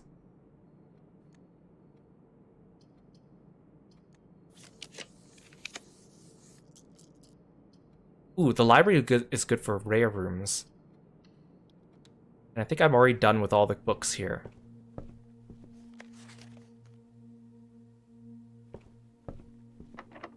Come on, give me something good.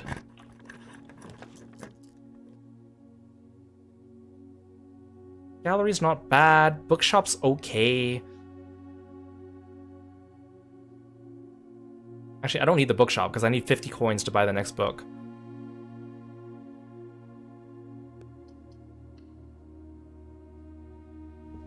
Ooh, if I get the gallery, maybe I can make a room 8 and get an extra allowance token. Just farm allowance that way.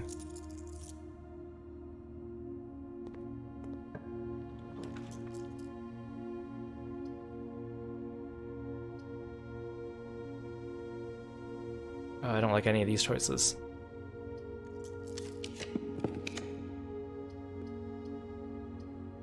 And this will give me access to the security room.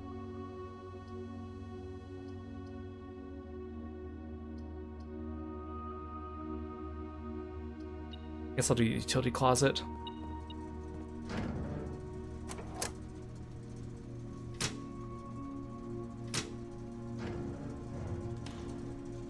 hear money on the ground. Oh, you know what? I should have used my... Oh. Instead of making a utility closet, I should have used my number 8 key, because now I can't use it. Unless I go north from security. I can only use it on rank 8. I should have thought of that.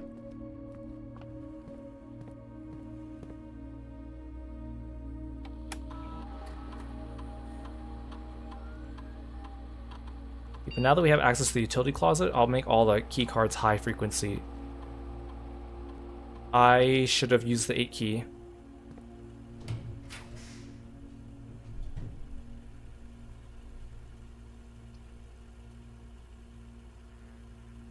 See, the only reason why I would want the patio is to potentially get a lever. I'm not sure if I can get a lever in the patio, though. This would give me more options, though, to the dining room. Oh, and food is served.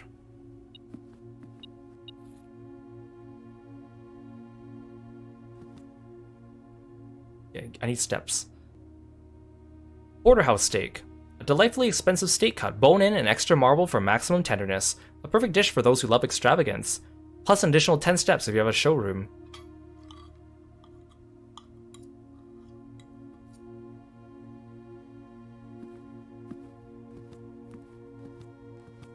This is south. Oh, solarium. Do I want it here? I mean, I guess I should.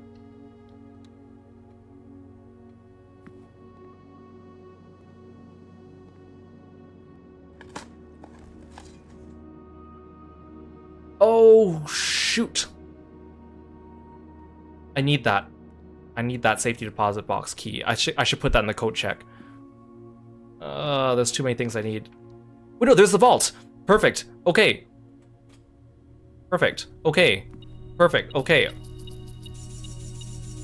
I'm gonna get all this money for nothing, but that's okay. Because I have the key for Vault 304.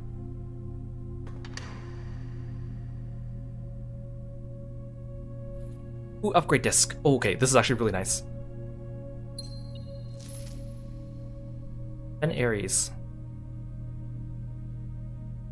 Jean ribbon. Ariasian. 7956. Female. Is this the fake passport that you got for the daughter? Okay. So see, there's 4 safety deposit boxes that you can open here, but whenever you get a safety deposit box key, they come in order. So the first one that you get is always going to be this one, and then the second one's going to be this one. So it's the 4th one I need, because that one's going to have the Sanctum key. I feel like also when you hold the safety deposit box key, there's a higher chance of you finding the vault. I feel like that's usually how the items in this game work. Why is it telling me there's an item? Oh, there's a key on the ground. Okay. That means this run was not a wash. I was going to stash that key in the safety deposit box, or in the coat check. The only thing we can do, we have to use the upgrade disc. And if I go back to Foundation, I can try to build. Also, so there's supposedly 8 envelopes in the game. I have 6. I know where the 7th one is. But apparently the last one, no one's found it yet in the game. But the Great Alzara in the game said that the 8th envelope might be missing. So it's either it doesn't exist, or people haven't figured out how to get it.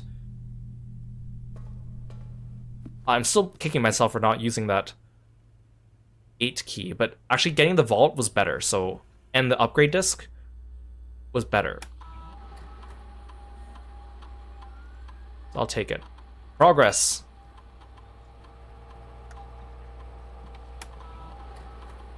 Come on. Why is the lavatory one of these? Can I upgrade the lavatory and make it actually useful? Billiard room.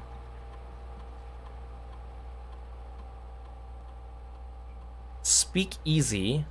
Basic Edition. Break room. If you call it a day in the break room, tomorrow you'll begin the day with a staff key card. Pool hall. Adds a great hall, foyer, and secret passage to today's draft pool. That's actually kind of nice. Because if I get the foyer and the Great Hall, but if I add that to the pool, that might be detrimental if I add too many things to the pool. But Speak Easy just makes it an easier puzzle, and I don't need that. I don't need the staff keycard, honestly. Oh, but that turns this room into a yellow room. That might be useful.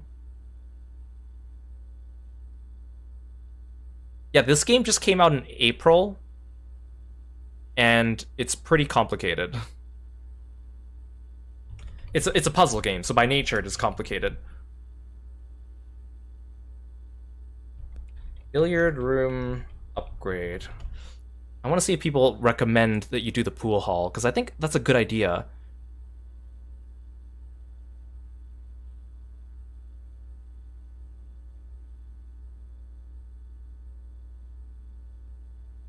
Everyone's saying they like the Speak Easy one to make it basic edition, but I have had no problem with that. The math puzzles.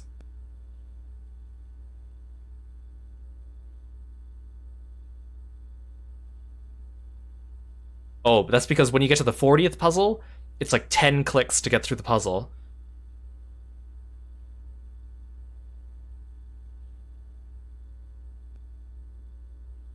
Yeah, I agree with this person. Speakeasy seems like a non-upgrade. You get infinite attempts at the math anyways. The break room is interesting. Pool hall. I want to try the pool hall. I just don't know if adding these to the...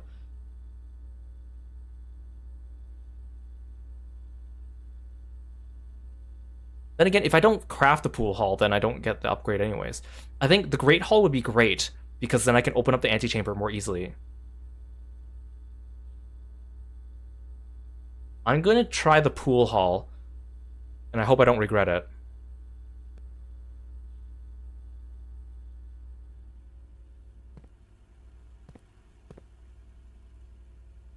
Okay.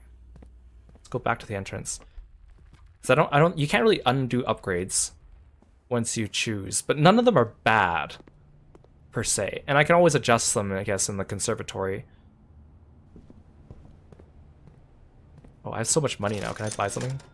I don't need any of this.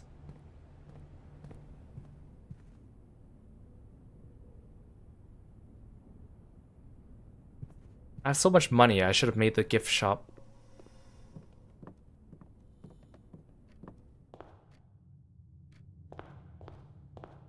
See, now I'm getting like 2 out of 3 items for the power hammer every time.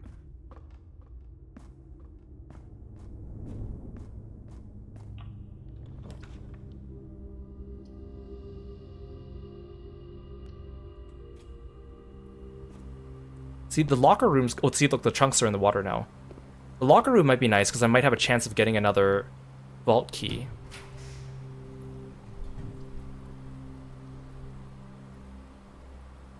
Oh, this one's nice, because I have 2 hallways, so I can now double my keys. Yes. Not that I need them at this point, but... I have so much money now.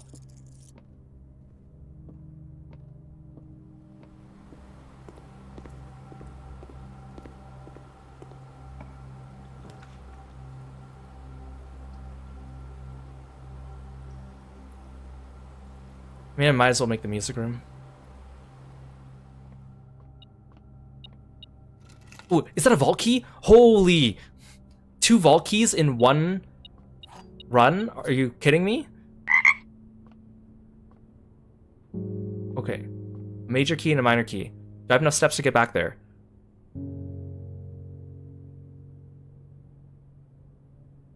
I have plenty of steps, okay. Hey Larum, welcome to the stream. Thank you so much for the bits, I really appreciate it. Oh, see, there's the swim trunks. Oh, but they don't have the little bird on them. Entrance hall. I can't believe I found 2 safety deposit things in one run. That's great, I just need 1 more and I can get a sanctuary key.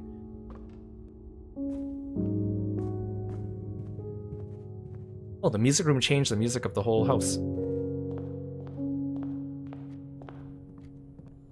The music room sanctuary key is the hardest, or one of the hardest ones though. what you need to do is you need to fill up almost the entire blueprint and then make the music room last. And then it will have the last sanctuary key in it. It's kind of hard to do. It's already hard to fill up the map.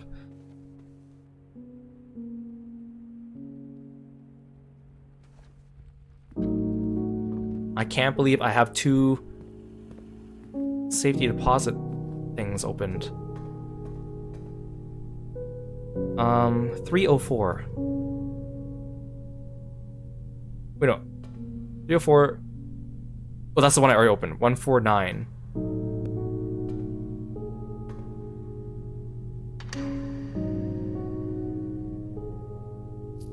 Ooh, allowance token. Good. Something I don't need to go back to claim, like an upgrade disc. Oh, see, these are all the same person. These are all for the daughter. Samantha Hayes. And an allowance token. Okay, sweet. I'm just mad I didn't use my 8 key, but that's okay.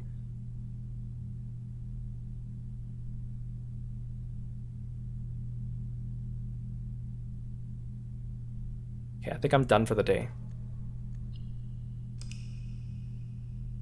Okay, progress, again. It's not the progress I was looking for, but it's still progress.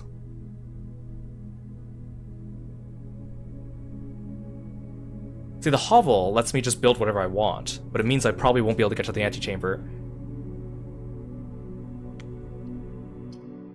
And have enough steps to bring the sanctuary key all the way back.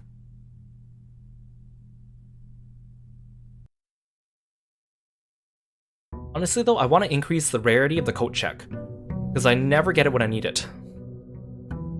And the fact that it's a dead end makes it hard for me to position it when I need it. Because it'd be good if I could build it at the beginning of the house every day.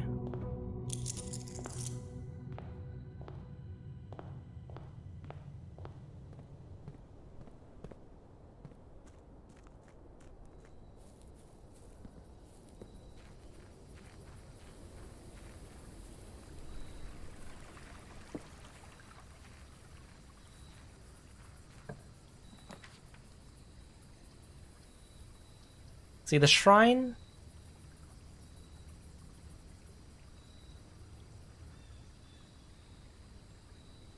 Sure. So now there's a cursed box here.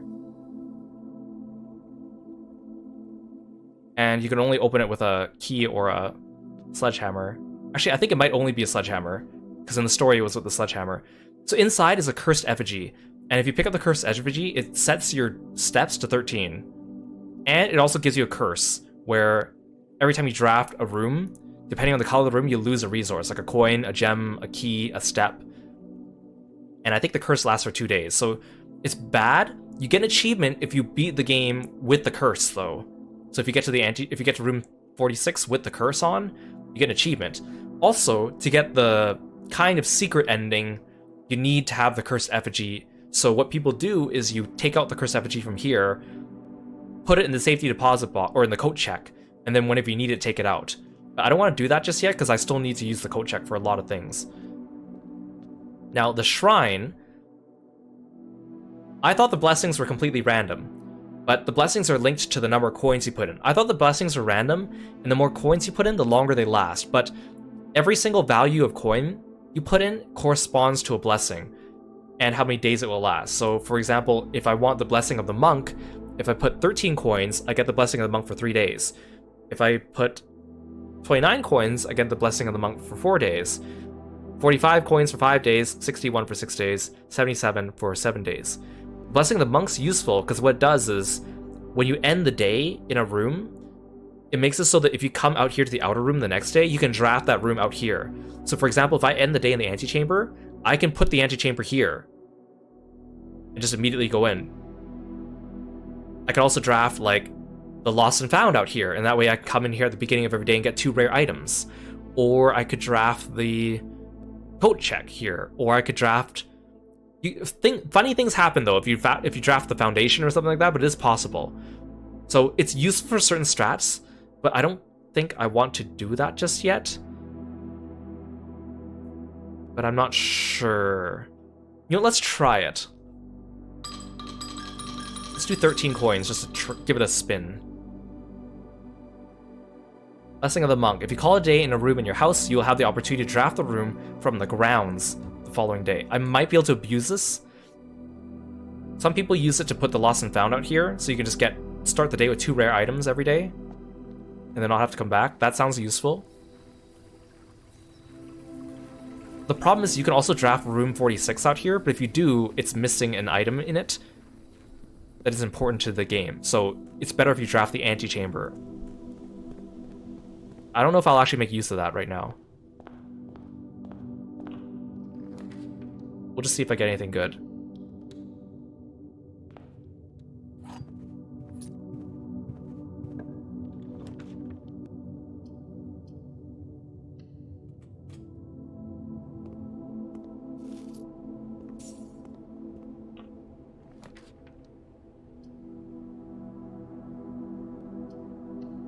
I think I'll do a dead end here. On purpose. Maybe I should have lowered the rarity of the bunk room. Not that the bunk room's awful.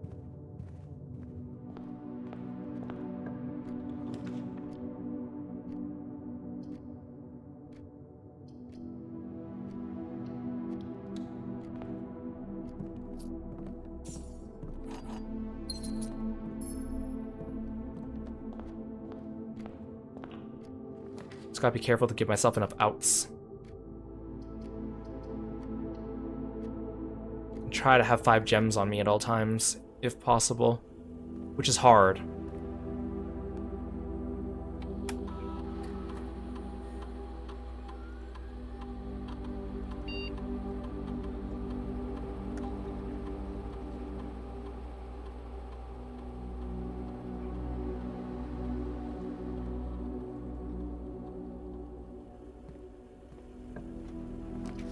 See, I want to keep going into the corner so I can make the conservatory if possible.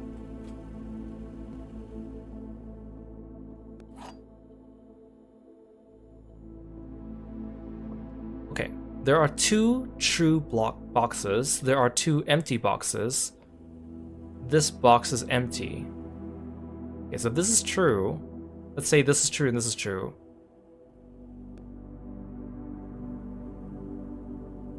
Then this one would be false, which means it's in here.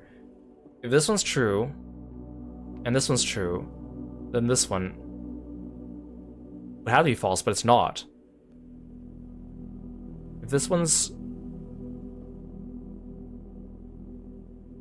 mean, this one has to be true, because one of the rules of the game is only one box has the gem, so I think it has to be this one.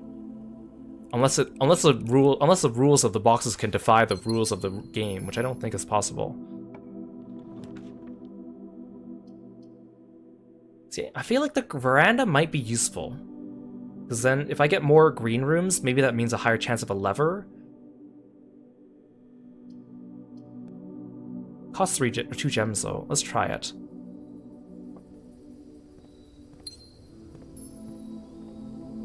It'd be nice to have a shovel though.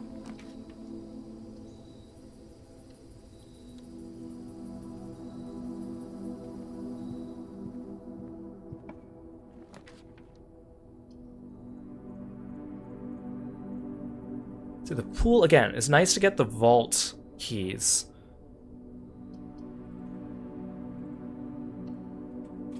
Let's do the workshop, which means that the security room is going to be dead end.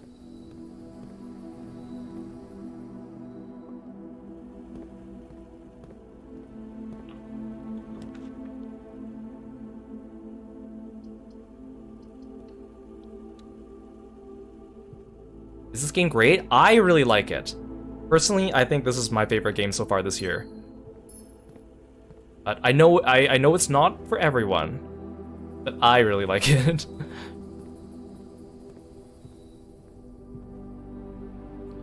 See, Clair Obscure for me is like a close second, but I think this one just inches that out just because this one is... It's so different. Like, I've never seen anything like this before.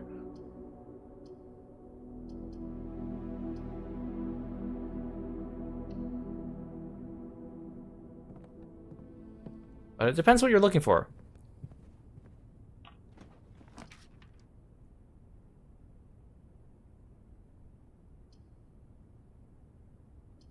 Yeah, this game is... It's not based on a board game, but it's based on a book. It's a puzzle book that functions almost like a board game.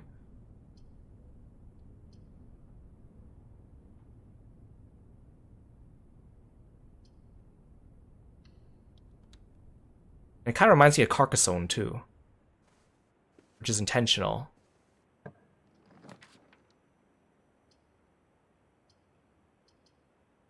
I want to make the den, but it has 3 entrances. I feel like it's better used somewhere else. I think my goal here is just craft as much as possible. See what I get.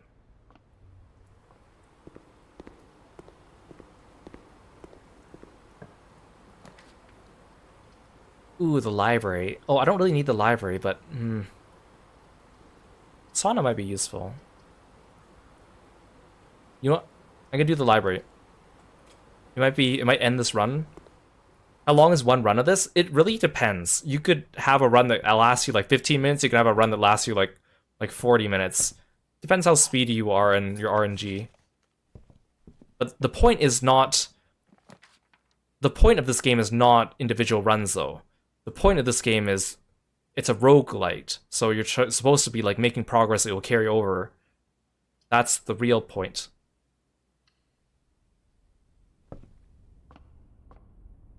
I feel like I shouldn't be willy-nilly using my stars, because there is a puzzle in the game that like uses the stars.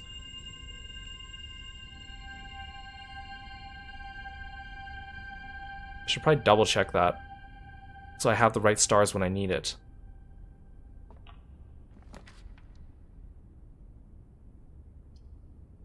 See, I want the laboratory, but it's also a dead end if I craft a laboratory.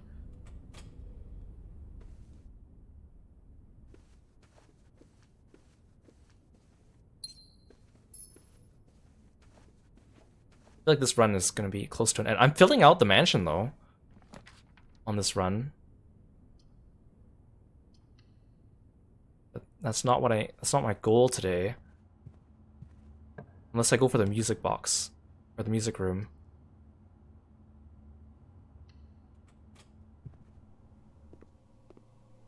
We'll see how far I can go. Oh, magnifying glass. See, I need the drafting room with the magnifying glass.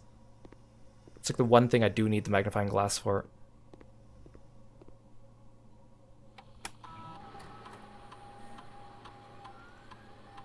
When you draft a red room, every time you bypass the security door, when you spend 2 or more gems crafting a room, gain 3 gold, gain a dice, a gem, or a key, add a small chest.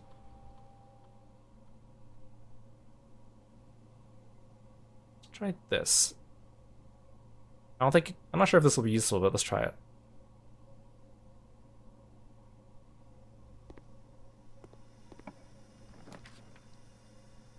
Ah, oh, darn it.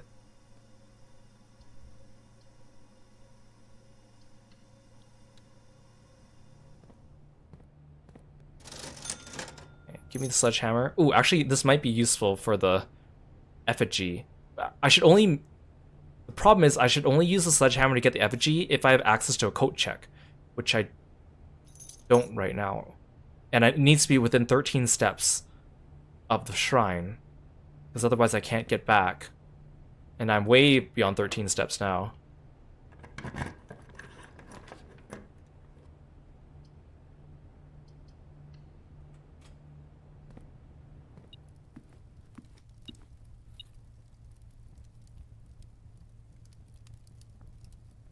Okay, good. He's like, I have so many rooms, but I don't have any of the rooms that I need right now.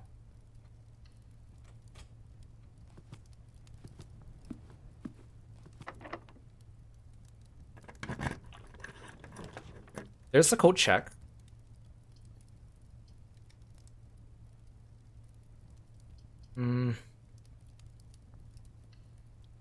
I have a sledgehammer. I don't have a broken lever, though. If I get the broken lever, then I will want the code check.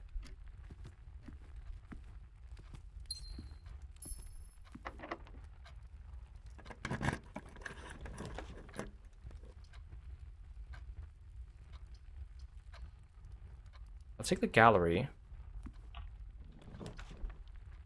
Oh, see, I could do the code check here because it's a dead end. Okay, that's perfect. I really, really need that broken handle. I almost didn't even see this here. I really need that broken handle now. I have almost all the cards lined up.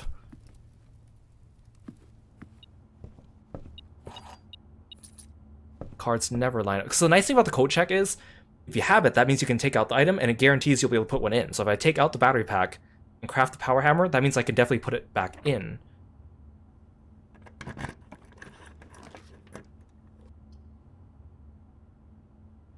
Drawing room.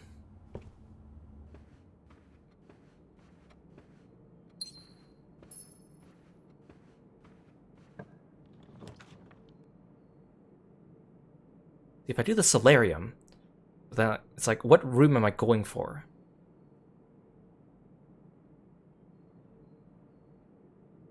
Let's do the solarium. Do I have a shovel? Yes, I do. Ooh, coin purse. Here. And a coin. So I guess the commissary is pretty useful because it means I can consistently get the shovel or the sledgehammer.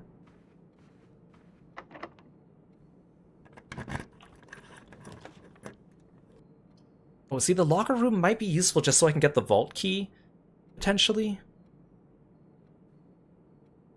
But I should try re-rolling just to see.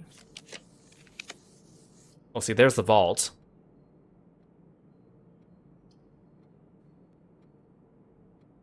Boiler room gives me more options, though.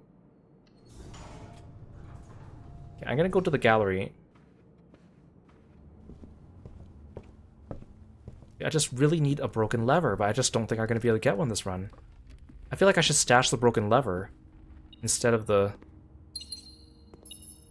battery pack.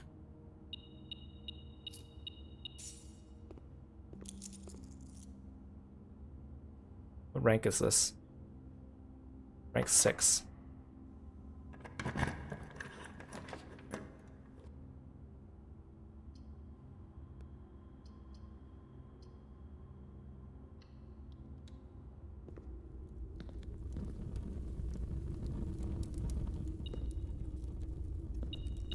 Why can't I smash that one open?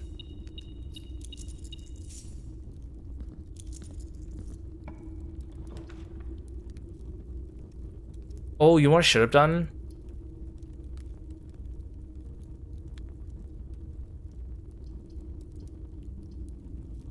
I should have...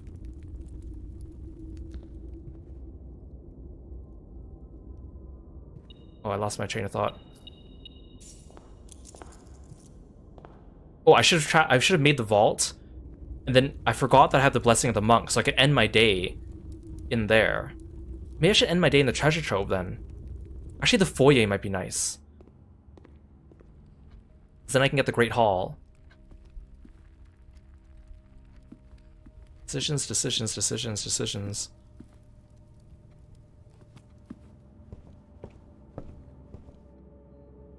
I don't think I'm gonna make it to the antechamber. Not that it matters, because I haven't pulled the north lever.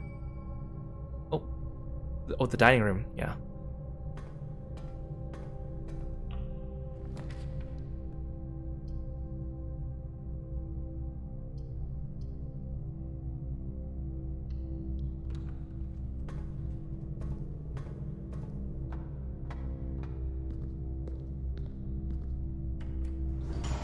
I want to use the room 8 key. I wish that you didn't have to solve the room 8 puzzle every single time.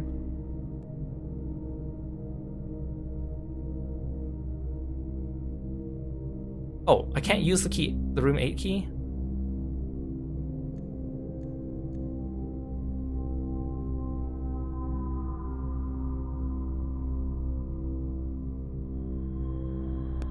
I think I need to be greater than rank 8, not at rank 8, huh?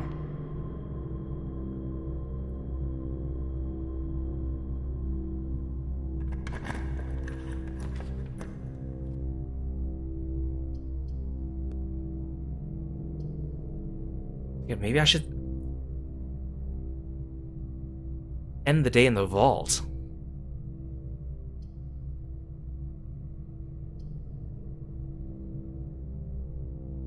How useful is that to me, though? To end the day in the vault.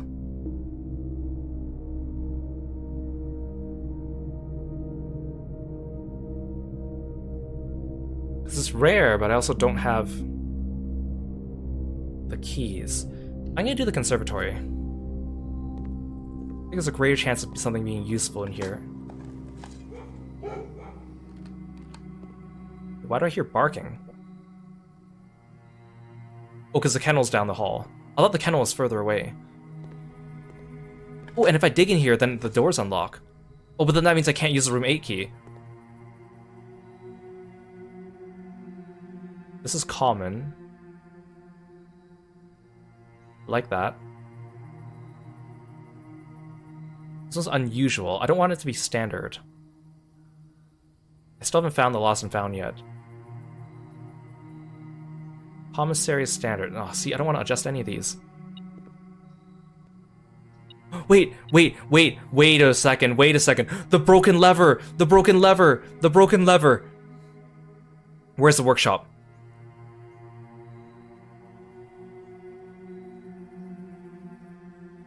Okay, the workshop's down there. I have the lever. I need the coat check. Oh, okay. This is great. I can't believe this is happening.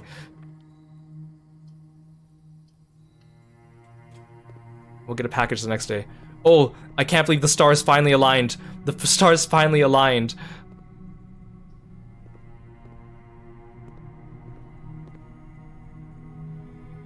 Hey, Lork, welcome to the stream. Thanks for stopping by. Oh, there's a gem here.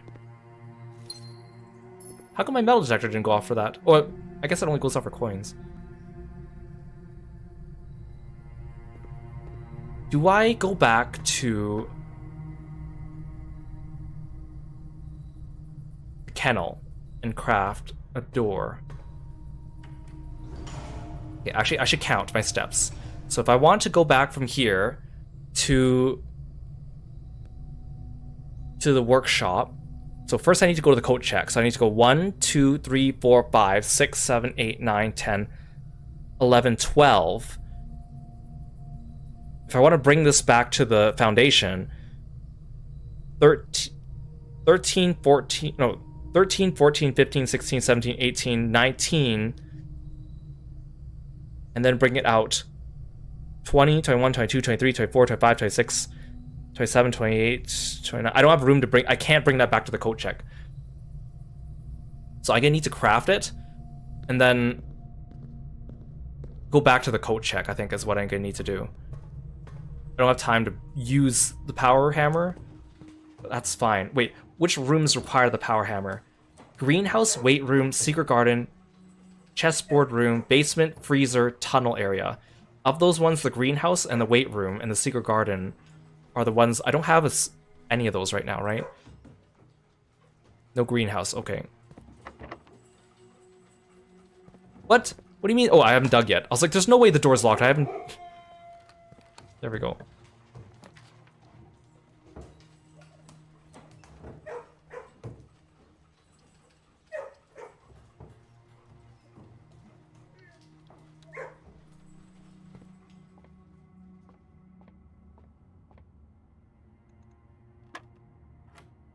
Oh gosh, this is getting annoying. 12 minus 11 is 1. Then I multiply. 1 times 1 is 1. 1 times 4 is 4. Times 2 is 8. Divided by 4 is 2.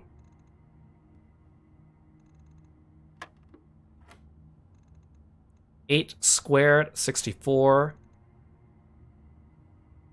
Minus 20 is 44. Divided by 11 is 4. 4 plus 1 is 5. 17 is 22. Minus 1 is 21. Minus 17 is 4. Oh. Did I read that one wrong? 12. 1 times 4 times 2 is 8. Divided by 4 is 2. 64. 11. 4. Oh, did I forget to square it? That's what. 5. 22. 21. 4, and then 16. Hey, Venator, welcome to the stream. Thanks for stopping by today. I can't believe I'm still opening up rooms. Oh, see, the Mechanarium would be nice now. But not really useful to me.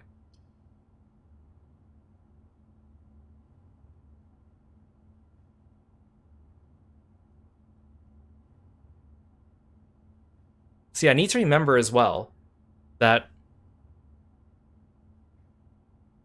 whatever room I end today in, I can start the next day in because of the monk's blessing. So the question is, what's useful? If I make the Mechanarium outside, then I need to craft mechanical rooms first, and then come back, and then pull the lever, and then make it to the antechamber. So I don't think that's going to be very useful to me.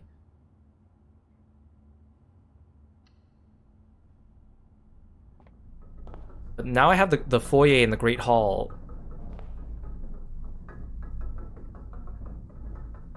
Oh, wait, an upgrade disc.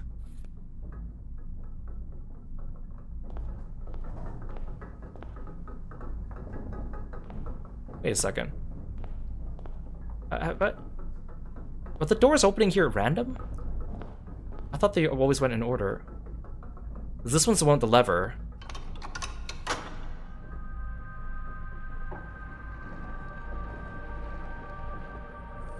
Thing is, I might want to end the day in the coat check, but then the coat check will be outside, which means I need to come back and make sure I put that power hammer back in.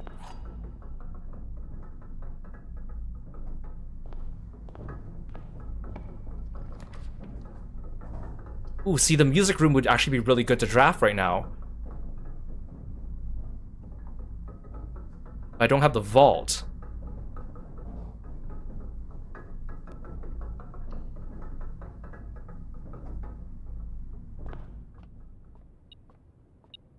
Wait, is this a sanctum key? Oh, shoot.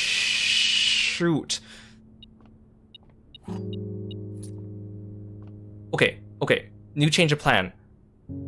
I need to get to the sanctum, but I need to get back to the coat check.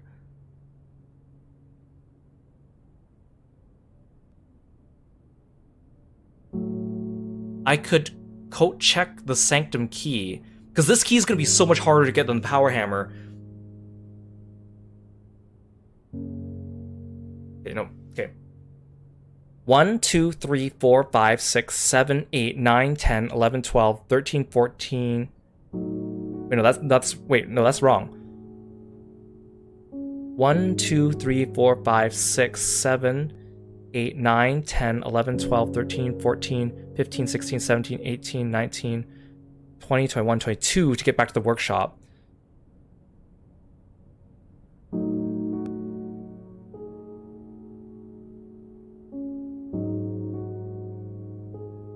Wait, 3, 24, 25, 26, 27, 28, 29, 30, 31, 32, 33, 34, 35 to get back to the coat check. Okay, you know what? I think this is going to be really tough. I think what I'm going to need to do is take my power hammer and the sanctum key down to the foundation, lose them both, but use them today. I think that's what I need to do. It'll be tight. Oh, I can eat a meal in the dining room on the way back. Oh gosh, suddenly everything's happening at once and I don't have enough steps. Gotta be very careful. Why is it that when things align, they always align in like the worst possible way? I mean, that's part of the game, I guess.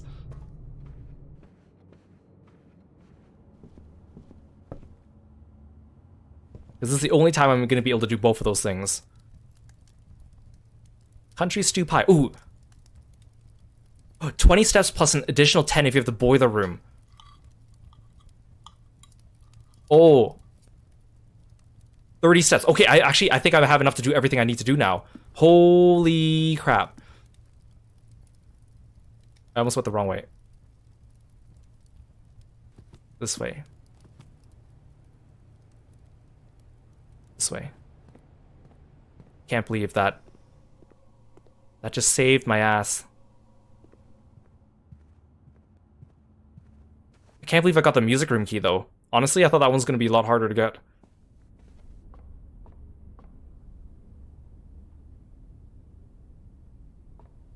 I really should have made it easier to backtrack. I think I can do everything I need now.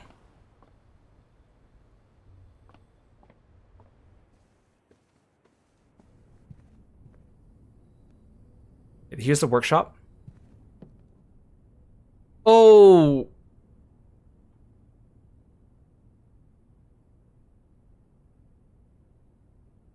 I didn't stop by the code check. I didn't stop by the code check. I didn't stop by the code check. Frick!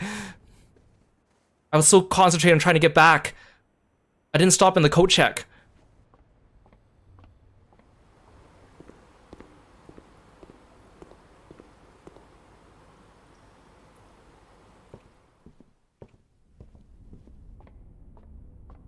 Oh, I just wasted so many steps. I just wasted like all the steps I just got back from eating that meal.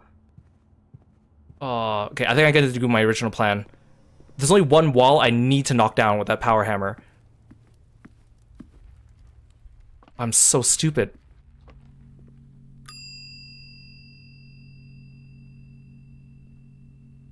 I guess I could check the sanctum key in here, but would that really be worth it? Okay, so, okay. 1, 2, 3, 4, 5, 6, 7, 8, 9, 10, 11, 12, 13 to get to the workshop. 14, 15, 16, 17, 18, 19, 20 to get to the foundation. Go down there, do my stuff. I don't know how many steps that'll take. Let's say 5, 25, 26, 27, 28, 29, 30, 31, 32. I have enough.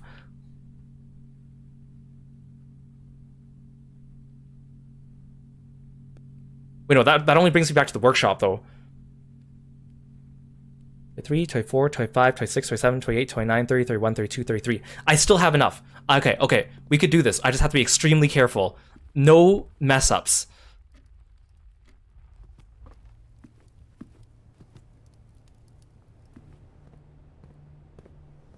The problem is I don't know how many rooms are downstairs, like in the basement, because they don't tell you what is a room and what's not.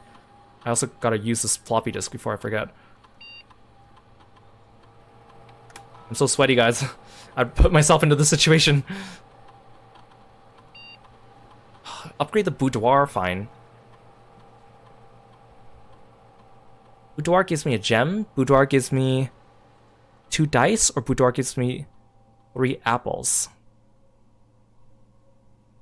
I think the gem is more useful. I think. 2 dice is useful too. I can get gems everywhere though. Well, the boudoir already gives me a gem because there's one inside the safe. I'll do the dice. Dice are harder to come by. Yeah, I'm gonna show that code check not to mess with me. I almost just went through the door that I came from. That would have been awful.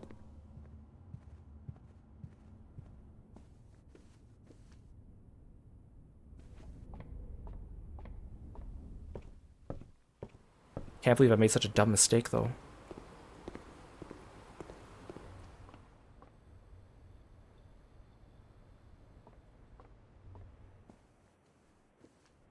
Oh, I get 2 steps every time I pass through the bedroom. That's huge. Okay.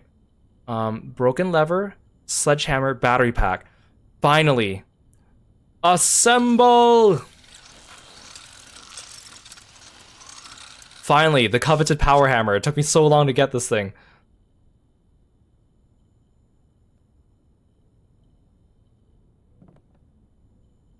Okay, now I need to get to the foundation. And use up everything, and then come back to the coat check, which is going to be tight.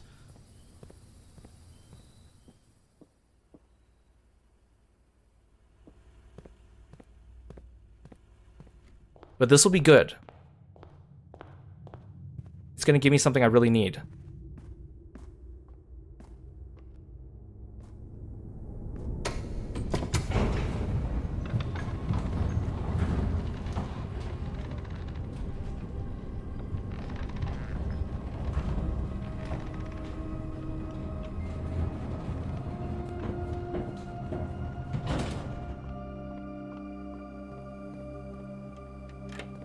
So first I need to use the power hammer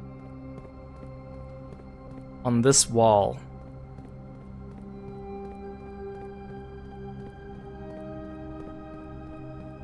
I think this all counts as just one room. There, now I can finally enter the foundation from outside. See, if I had... This would be a great time. Oh, is there another wall here? Okay, I'm so glad I didn't leave before I did that. See, the thing is, if I had the power hammer much earlier in the game, this would be a great place to put the foundation close to the antechamber. But because it took me so many streams to get there, my foundation is close to the entrance hall, which is not as ideal, but it's good for other purposes, but not so much for getting to the antechamber. Because if this was next to the antechamber, it'd be so easy.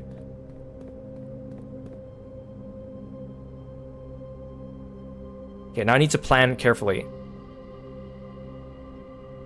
1, 2, 3, 4, 5, 6, 7, 8, 9, 10, 11, 12, 13, 14, 15, 16, 17, 18. I need 18 to get back to the code check. I think I can spend these points here.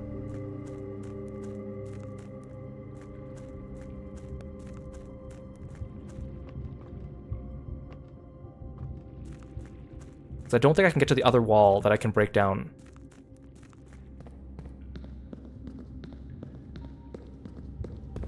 And it just sucks because I don't know which count. See, that counts as a room. Because there's another wall I need to break down with the power hammer. And if I can't make it back to the code check, then I'll do it there instead. And then I'll have to forego the other power hammer things. Actually, I think I might have to do that. I think there's a very strong chance I'm going to have to do that. Okay, now you need to look up the sanctuary.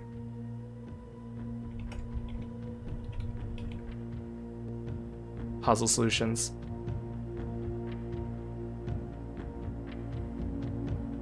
Okay, so this is the fourth one.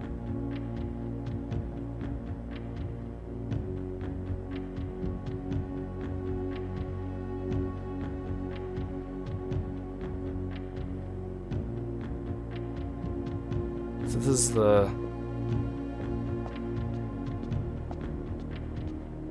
this one.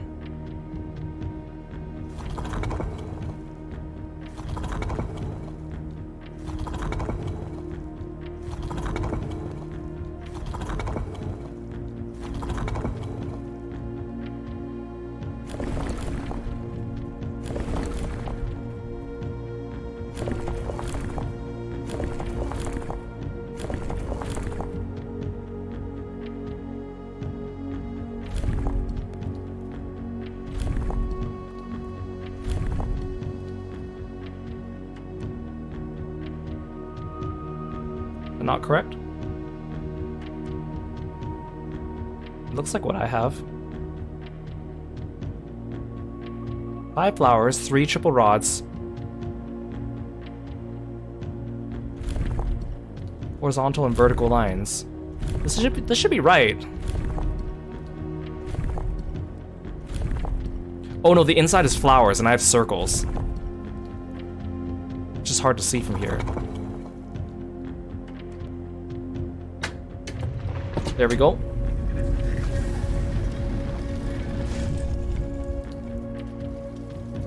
And this one's number 4.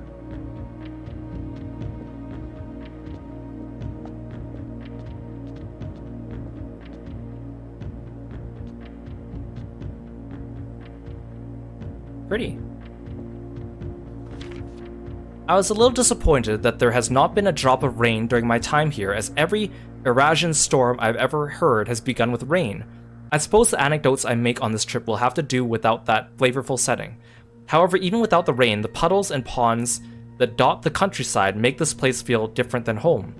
Loria, Yenna, Aelor, Loon, Herbert. Mount Holly Estate in care of Ann Babbage, Reddington, Ben Airy, 63080.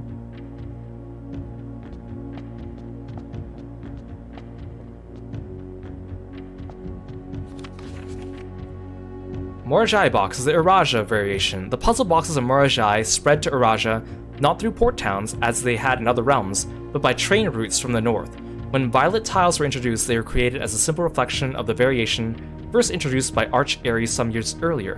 When violet tiles are pressed, they move south, so they're the opposite of the yellow ones. Okay, well, I'm gonna use a guide for this because I don't have time for this.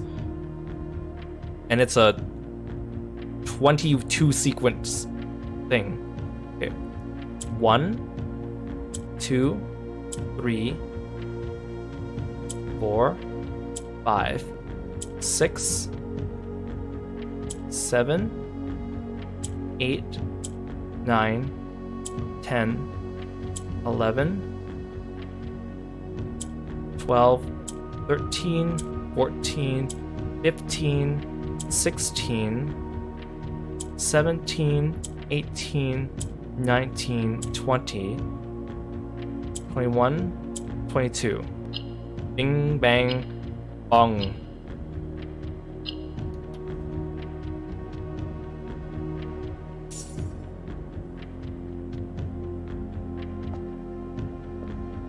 Okay, now let's see if I have enough steps to get out. So I have two options. Either take the power hammer to the coat check, or take the power hammer to the chessboard room, because there's a wall I definitely need to break there. That's only if I have 18 steps coming back, but I think I have a bedroom along the way, so I can afford 16.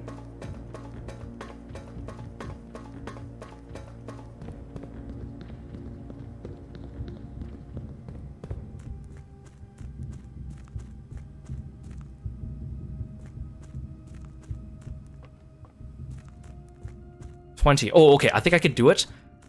I'm just gonna recount my steps to be absolutely sure. I have 19, okay. 1, 2, 3, 4, 5, 6, 7, 8, 9, 10, 11, 12, 13, 14, 15, 16, 17, 18 directly to the coat check. And if I end my day there, I can start the day with a coat check the next day. Oh boy, this is stressful. All because I walked so far without realizing my mistake. Well, I haven't dug here yet. Oh, well, that was useless.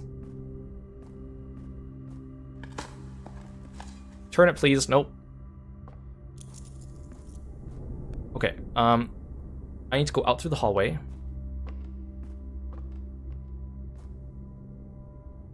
To the entrance hall to security.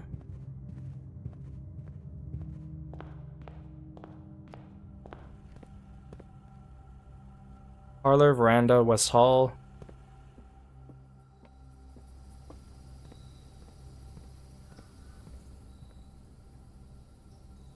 Bedroom, spare room. I get steps going in here. Nice. A little bit of leeway. I wish that when you were in the basement, it actually showed your basement map on this screen. I know why they don't, but it would have been nice if they did.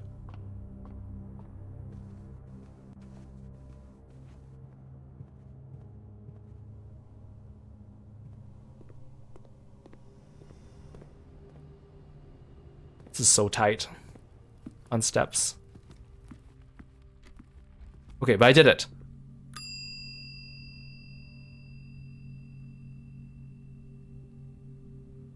Check item, the power hammer.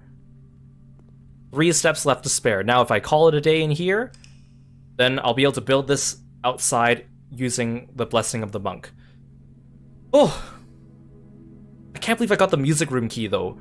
I only have 1, 2, 3, 4, 5, 6 spaces left on my estate. Because, again, to get the music room sanctum key, you need to fill up most of the map and then get the music room, which is so difficult to do. There's just too many RNG things in Factor. But I did it. See, like, even though this game has RNG, there are things you could do to manipulate the RNG in some ways, which is very tricky, but it's cool that that exists.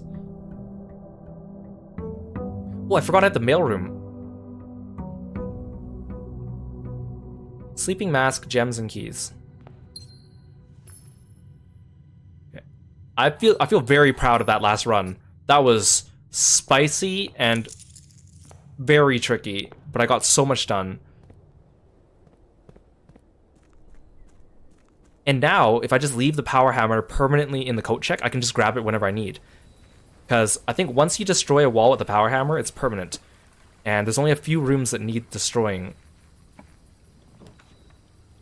See, now I can make the coat check out here, thanks to the blessing of the monk. I can retrieve my power hammer. I love that you can retrieve and then put the same thing back in. It would suck if you couldn't. What's more thrilling, a spicy Hades run or a spicy Blueprints run? A spicy Blueprints run, clearly. Not a matter of question.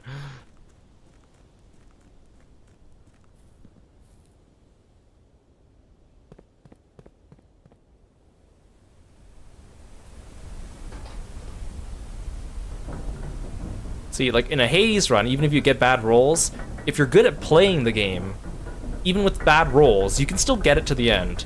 But here, it's not a skill issue, it's a RNG and your brain, how you manipulate the RNG and use your strategy. I mean, obviously there's strategy in Hades too, but I don't know, I feel like I get more dopamine doing this.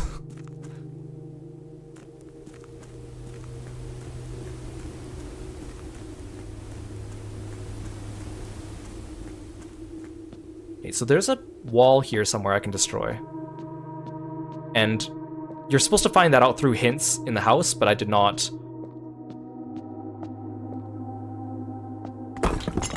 I need that.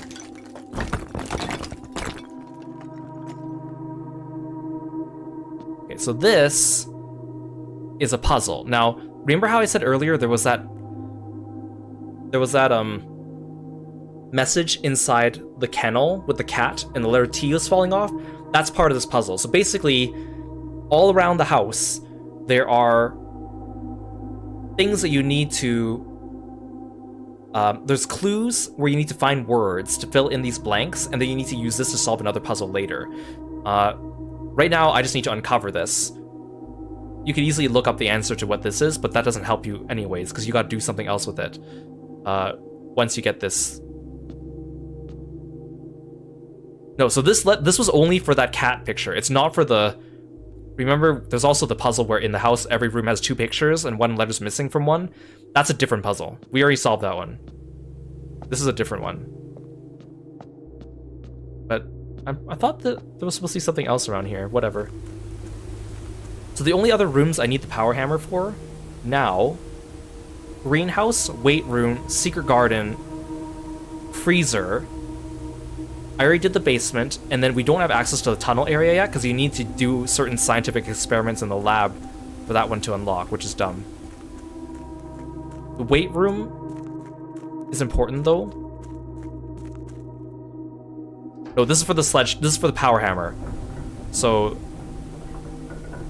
that means that there's a wall in the freezer that you can break, and then you can get something inside. Same with the weight room and the secret garden. If you break down those walls, then you can get extra levers to open the antechamber. There's also another one in the greenhouse. So I can enter the foundation from down there now, which is nice. Which would have been nice if I could move my foundation near the antechamber, but it's too late for that now.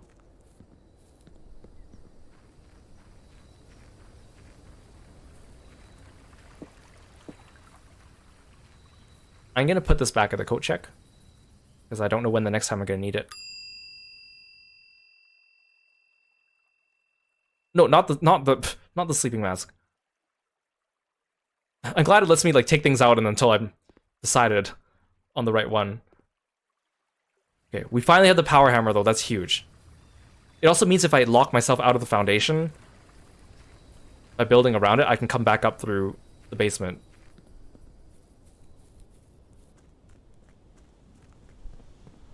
The thing is, today we've made so much progress, but at the same time it doesn't feel like we've made progress. Just because of the nature of the game, but we've made so much progress.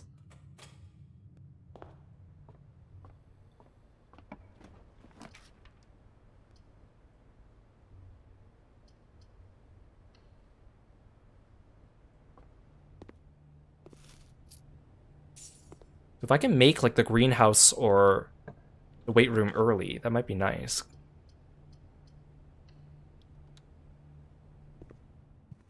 Then I can just go back out to the coat check.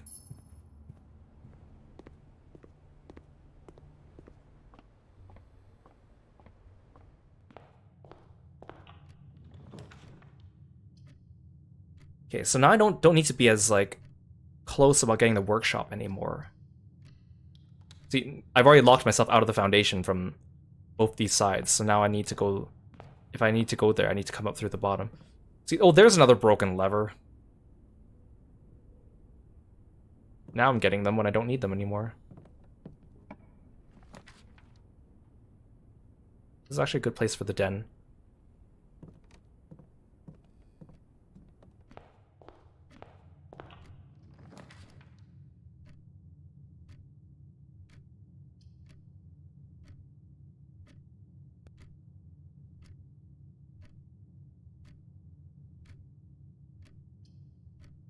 These are both good.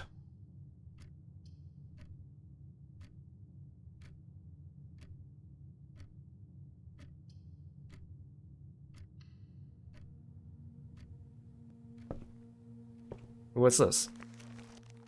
Oh, treasure map.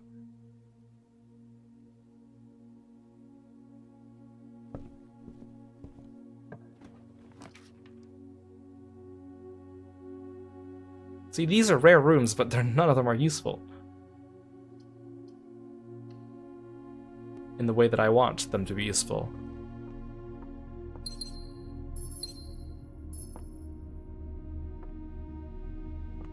Wait, apparently this crest is also part of a puzzle. I think we've already solved it. Some of the puzzles we've kind of done with... That's the nice thing about this game too, is some puzzles you can do without prior knowledge, or some of them you can do by brute forcing or guessing certain parts, or if you have like pieces A, B, and C, but you're missing D, you can still solve the puzzle, or if you have A, C, and D, but you're missing B, you can still solve the puzzle. I do like that.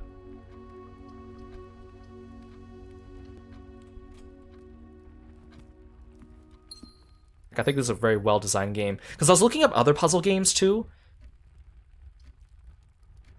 Oh, see, I don't want to lock myself out of the foundation, but... Like, for example, if I can... Like, I was looking up other puzzle games too, like Myst and Riven, or Fez. Like, all those ones. Like, they're fun puzzle games, but there are definitely puzzles in there that are really, really hard, that require a lot of, like, outside knowledge, or a lot of time to ruminate, or some of them were only solved with community involvement, with people collaborating together.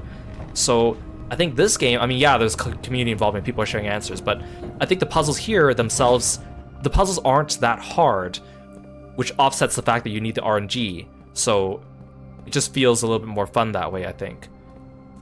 Because I like puzzle games, but I don't like the idea of, let's say I try to stream a puzzle game, and then I get stuck on something, and I get stuck on it for like an hour. That's no fun, right? Especially if I'm doing it on stream. Or I have to resort to looking up things in a guide every 5 seconds, right? Just to keep the pace. I don't think that is very fun for a streaming experience, but for this game, you're never really stuck.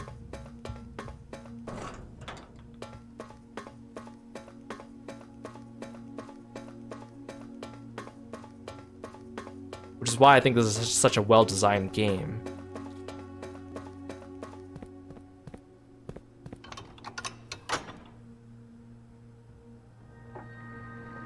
I just hate that you need to throw the north lever every single time.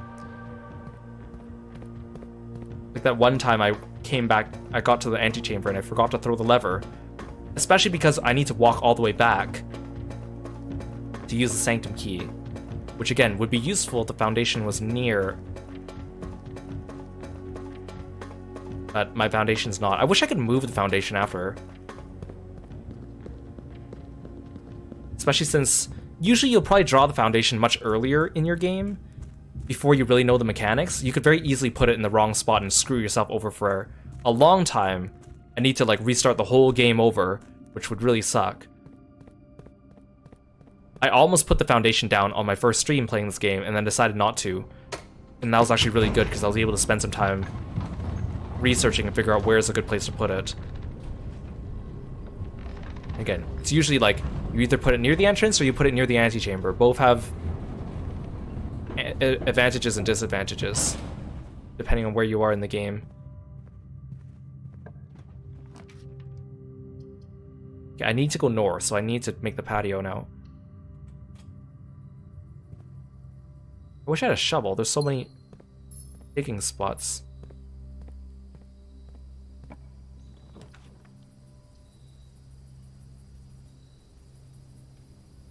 See, if I make a green room,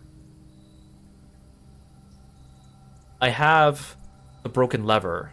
So if I make the greenhouse, it would also be really nice if I can take the power hammer to it, but I don't think I'll be able to do that.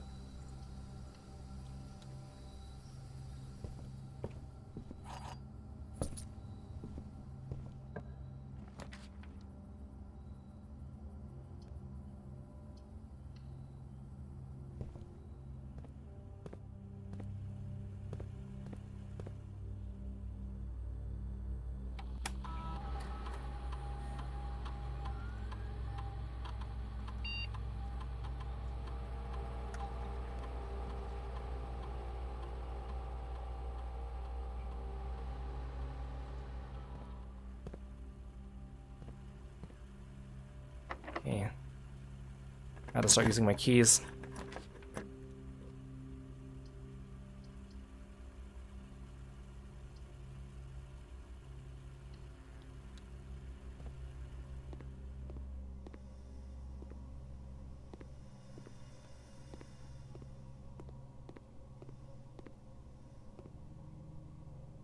So there's a laboratory experiment where one of the outcomes is that it moves a box from the tunnel, because there's a tunnel just outside the blue flame puzzle thing, and basically you need to remove like 23 boxes. So either you can find an experiment where you can get a lot done at once, or you do it over a long period of time, but I've never seen that result before, so it's gonna take me a long time to do that. You get a cutscene for it, a little bit of lore, which kind of sucks that you can't do it otherwise.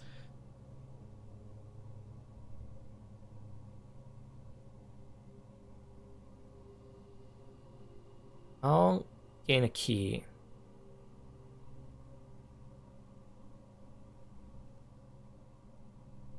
I could have sworn I read that you can use this computer here to adjust the frequency of the laboratory results, but I've yet to find that.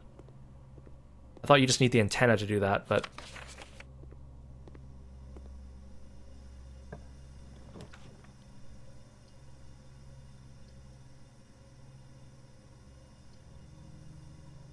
See, I want the foyer. I also want to be able to move north. I think this will be worth it. If we get the Great Hall, it'll be worth it.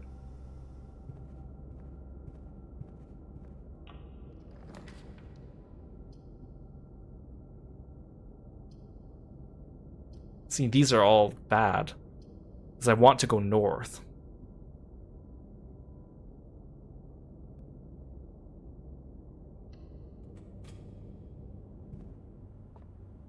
I'm low on gems. If I run across the throne room, I'm going to be mad.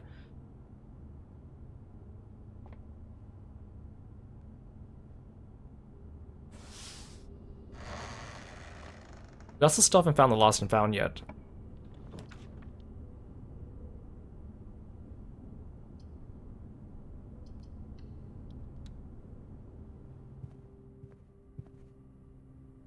Oh, the treasure map. Oh, but I don't have a shovel. So how am I can't use this.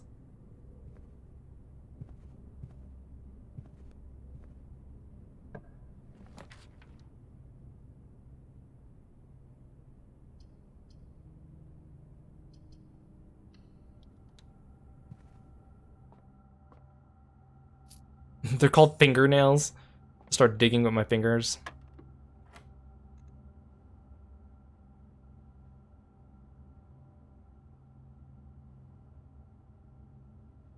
$12, and then I need to wait.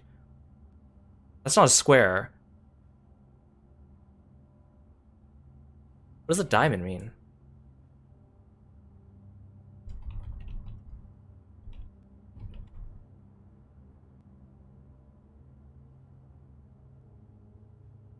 Diamond digit inversion. I've never seen that one before. Okay, I would not have figured that out. Okay, so it becomes 21. Okay, got it. I was like, if I square it and then I subtract, it's still gonna be too big. Digit inversion. Okay, 21 minus 20 is 1. 21 digit inversion 12. Okay, so this is like the tutorial for the digit inversion. 24 minus 1 is 23 digit inversion. 32 divided by 8. Okay, digit inversion. Okay. Oh, keycard. Then I need to increase the frequency of key doors or keycard doors.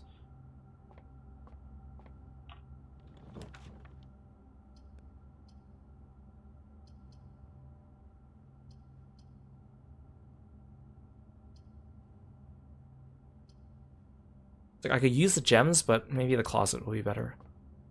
Ooh, metal detector, that's even better. And a dice. Okay, this is good. For once, the closet was good.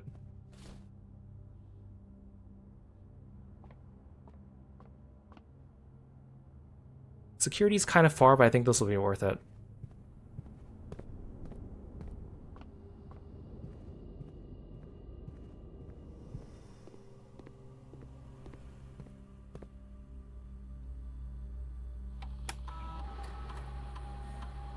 Key card, security high.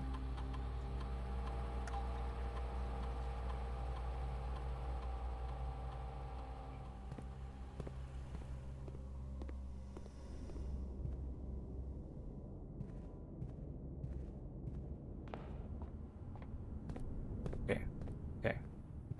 It's all coming together.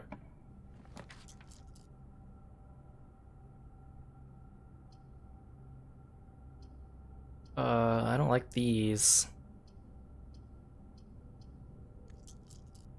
Reroll.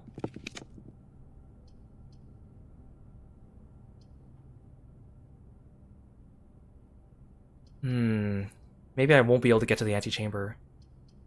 Maybe I should go over the music room. I don't want to use up my gems, though. I already used up my dice. Corridor. The chances of me getting the vault key are low, and plus there's no vault.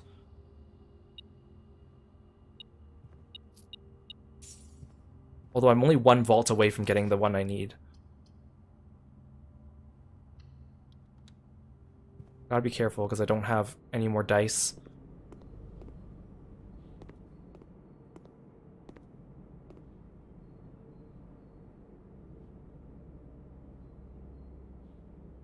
Okay, if I need more steps, I'll buy this on the way back.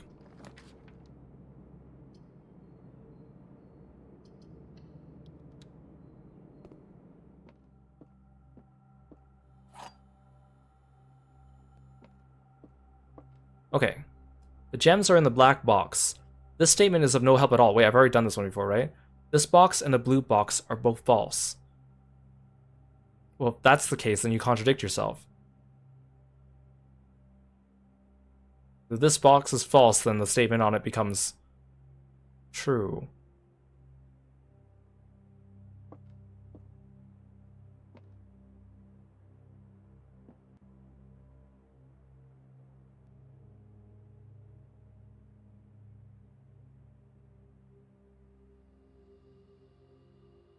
So this one has to be false.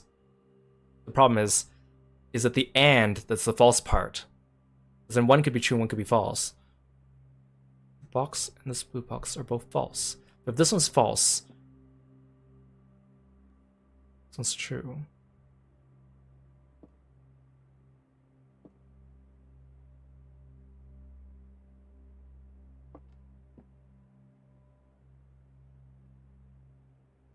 I think this is wrong, but I'm gonna try it. Oh! Never mind.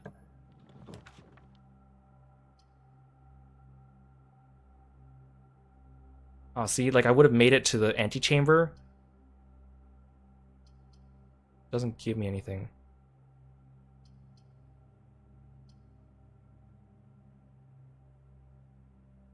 Problem is, I also don't know which constellation I need for the observatory later. I should have just made the music room.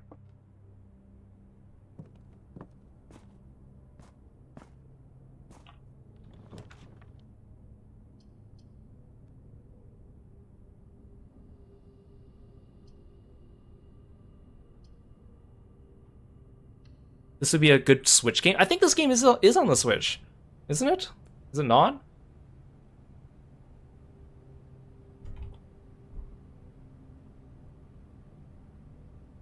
Oh, it's not. PlayStation, Xbox, and Windows. They should put it on Switch. Maybe that's coming down the future. How come I've only seen one keycard door up till now?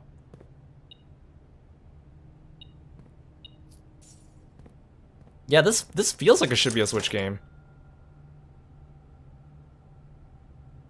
Oh, see, a shovel would have been useful a long time ago on this run. Oh, there's a music room. I guess I can do it still.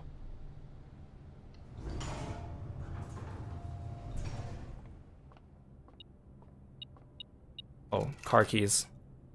I don't need these.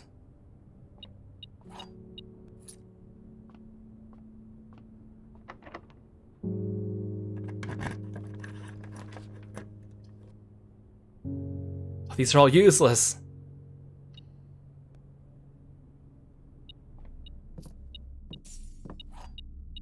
I guess I could dig at all the spots on the way back.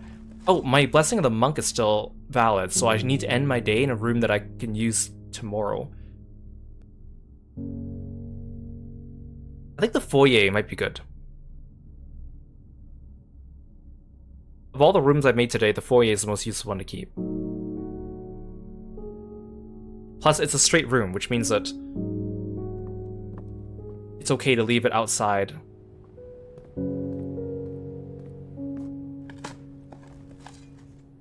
I didn't even get any rooms that require Power Hammer. And Power Hammer, Greenhouse, Weight Room, Secret Garden. None of those. Okay, well, there's no use digging, I guess. Let's go back to foyer. Oh, I can dig for the treasure.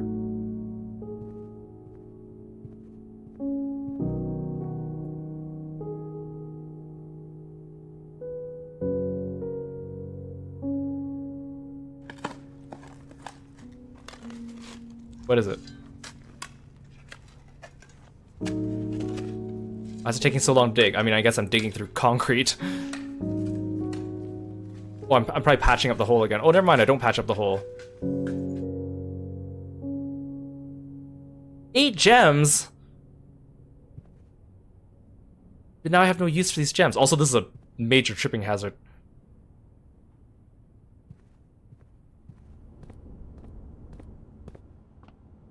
Okay, I feel like I should draft the foyer first next time. Just sucks because I have the broken lever.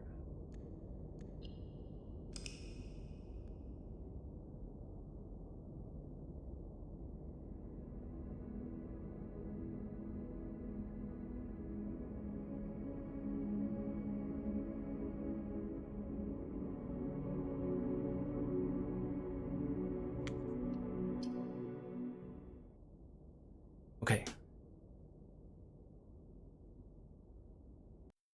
We also still haven't made the Lost and Found or the Throne Room. I haven't seen them at all today.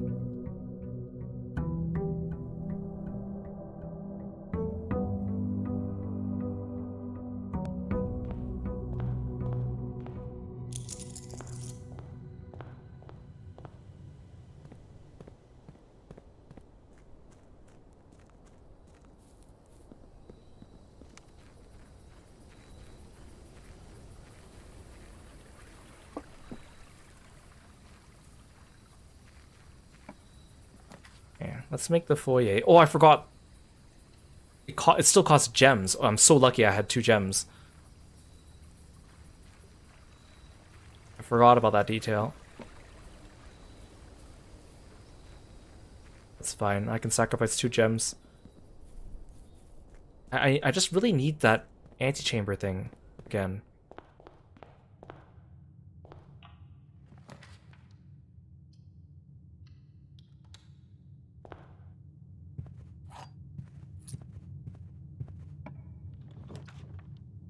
Conservative. Oh, I don't have a gem!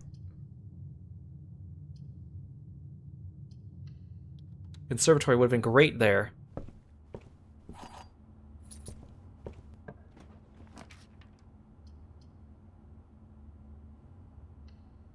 So I don't really need the workshop as much anymore now. At least until I get rid of my power hammer. Which hopefully by later I won't have to do that anymore.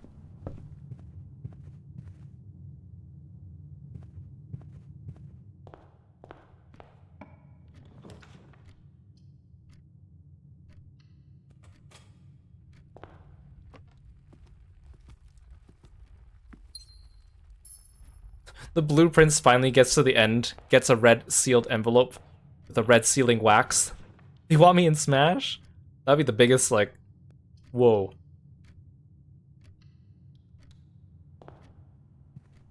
It's better than getting an envelope with a red seal with a one-winged eagle crested on it, you know? That would just be bad.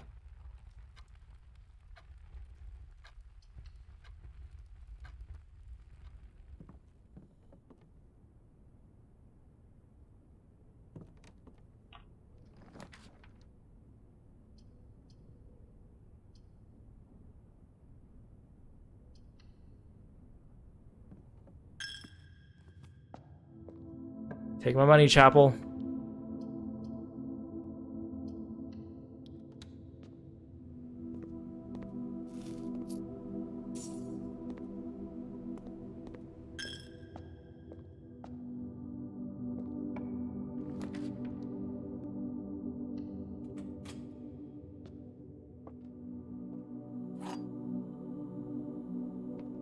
Okay, let's see. The black box is true. The gems are in the true box. The blue box is true. Well, the black box is true and the blue box is true, then these both just go back and forth. This one's false, which means the gems are in the false box, which means it's in the white one. Now, if this one's false, black box is false, but then this one would contradict it. So I think it has to be this one. Heck yeah.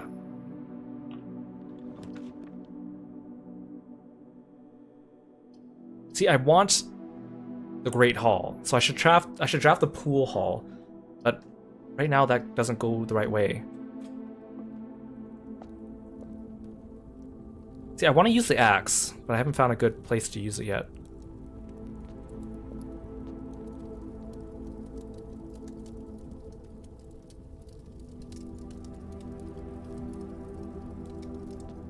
Might as well buy these.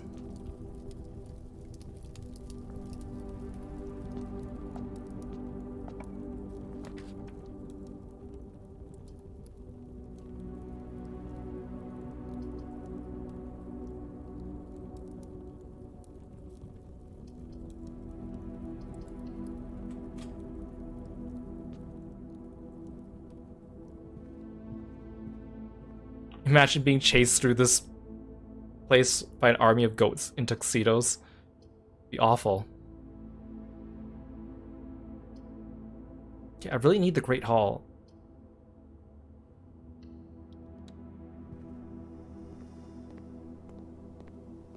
Or I need the magnifying glass of the drafting room. I still can't believe we haven't found the drafting room while having a magnifying glass in our inventory.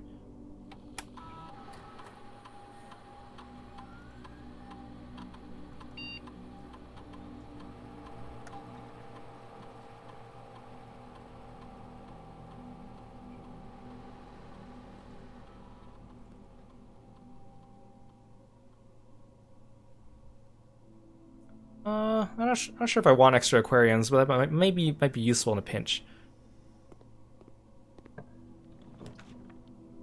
Oh, there's the weight room. See, if I get the weight room... Oh, I can use the night shield on the weight room. That's how that works. Okay, sweet. If I get the coat check, I can break the wall in the weight room, and that'd be really nice, because there's a lever in here. And I can always use the weight room to get to the antechamber.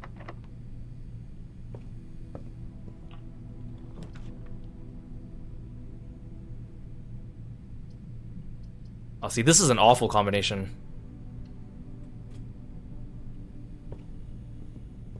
I need the coat check now.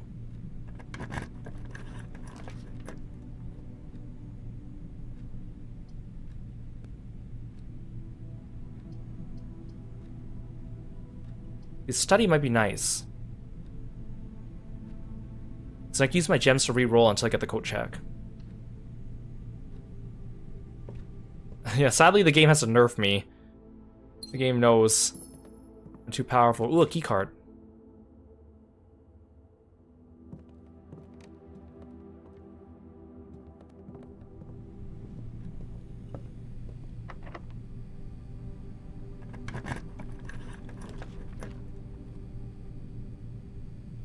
Ooh, I could use the bedroom to circumvent the dark room.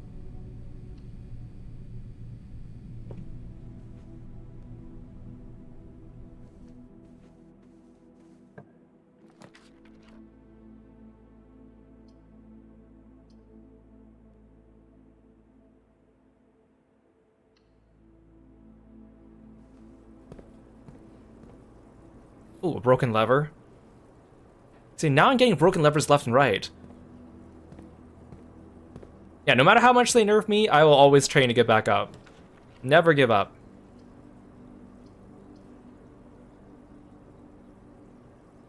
See, if I can use a gem to make a patio, I might as well use a gem to reshuffle. I need the coat check, though.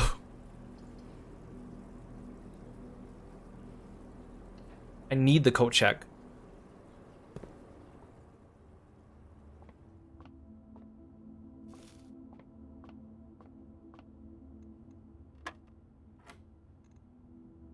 Well, 2173. Yeah, one day I'll just lift up the entire house by the foundations and just walk to the room I want. 1 times 20 is 20. 21. 25. Reverse it. 52. Minus 2 divided by 10. Where's the 5? Here it is. Oh, that was... Oh, the secret garden. Oh, see? If I can get to the secret garden and the weight room and get the coat check, this will be golden, but I don't think it's going to happen. But it would be amazing. But I don't think it's going to happen.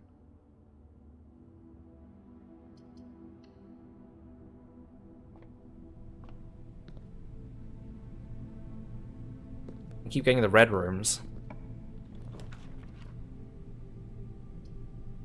Like, I just need to be able to keep going.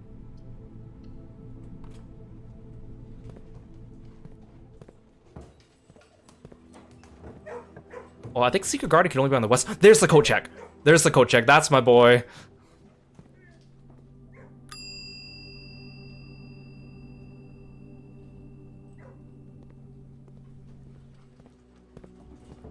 I might not be able to get to the Secret Garden, but that's okay. Secret Garden is hard to come by anyways.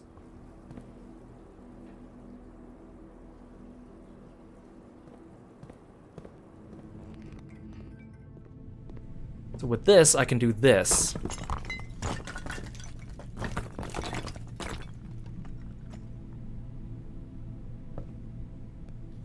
The destruction of structural elements of the house like walls is not permanent and will reset every few days. Oh no, I thought that this would be a permanent break in the wall. Don't need this. I thought this would be a permanent break in the wall. Oh, if I can get to the antechamber from here, then I have to go down to the foundation and flip the switch. Oh, I don't think there's any way I can get to the antechamber from here, though. I have to go through the dark room, and that's RNG.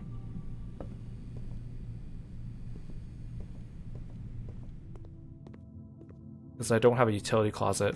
So I don't know what this is going to do. This could be anything. And it's a dead end, of course, it's a dead end. Darn it, I thought that breaking open that wall would be permanent. I mean, at least it gives me another way into the antechamber, but oh, that sucks.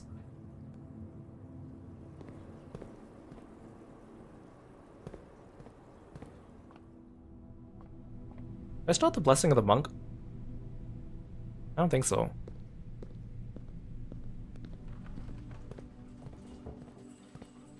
Hey Kua, welcome to the stream. Thanks for stopping by today.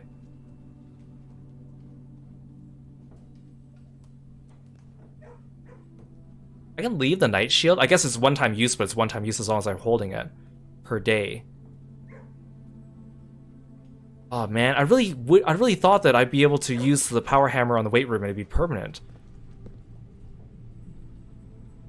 Okay, we can still build one room from the foundation.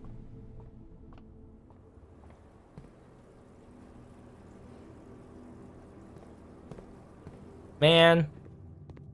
And I thought I was making a ton of progress. I mean, it does say it'll last a couple days, so if I do find the weight room again soon, in the next couple of days, then I'll be fine.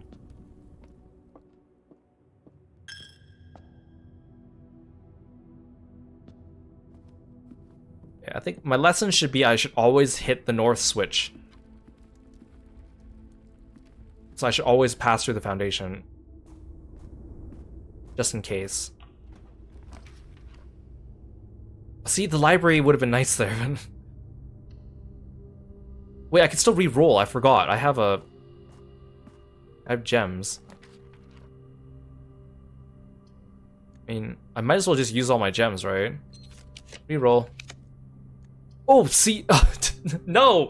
See, there's the freezer. Do I have enough? Do I have enough to walk back to the coat check and back? Probably not. 1, 2, 3, 4, 5, 6, 7, 8, 9, 10, 11, 12, 13, 14, 15. No, don't. But again, if the structural damage just gets fixed, then there's no point, right? Yeah, it's my house. I can destroy it if I want. So true.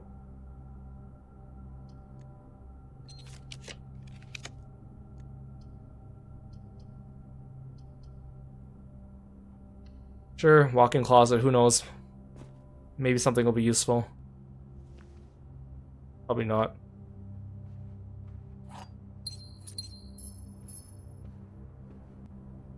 Guess that's all I can do. I was so proud of myself for breaking open the weight room lever. And I'm holding a lever too, so if I went to the greenhouse... Oh man. So I think in the meantime, I should be trying to get back to room 46. We've done enough of the other stuff. I have so many ways in there now. It's just RNG never lines up. I want to use the Great Hall method. Mechanarium method works well too. Weight room method. Secret Garden method.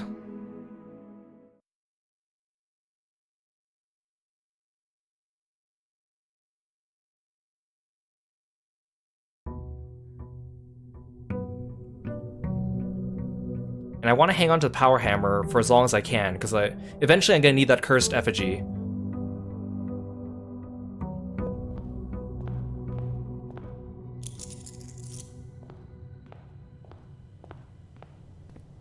Okay, we no longer have the blessing of the monk, so now it'll depend on what I get out here. Unless I get a shrine, then I could do another blessing of the monk. Blessing of the monk is kind of useful, but some days where it's like, I actually don't have a use for it, but there's some days where it's very useful.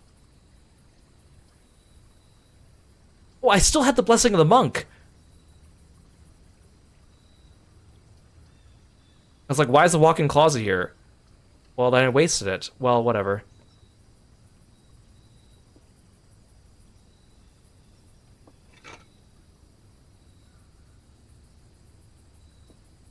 Yeah, they don't know I'm a monk main.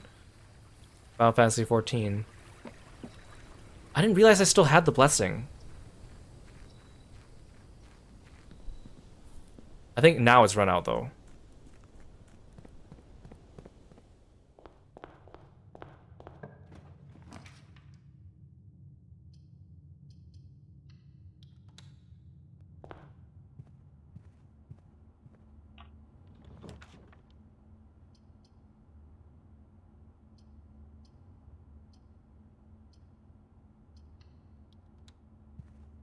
I don't think putting the bedroom here is a good idea, but I don't want a dead end right away.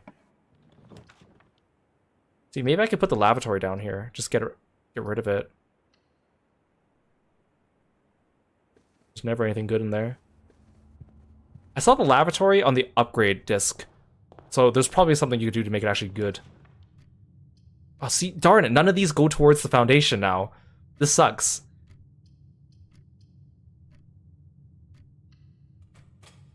So the only way for me to get to foundation is to go underground.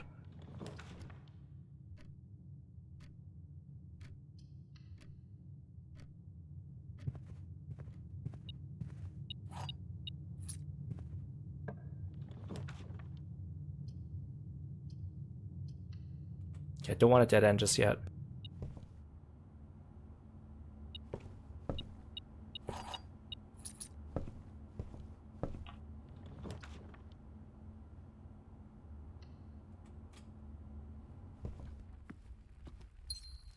I can get to foundation through the pillars occur at the central highlands. That is true.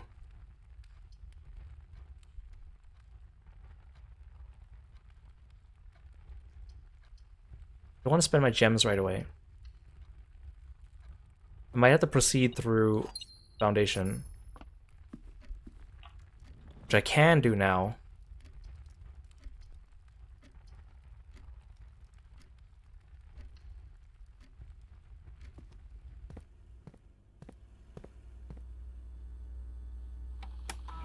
I hate having to set the keycard thing every time I go. I get why it resets every time, but I have a pain.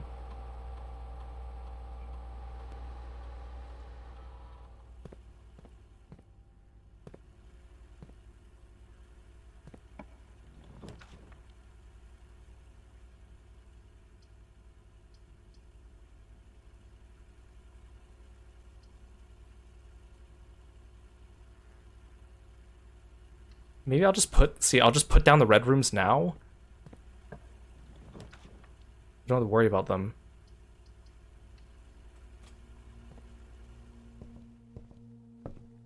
Oh, coupon book.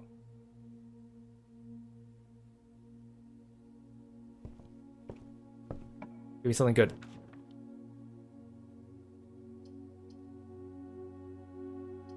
Ooh, the attic's actually kind of useful because you get 8 items.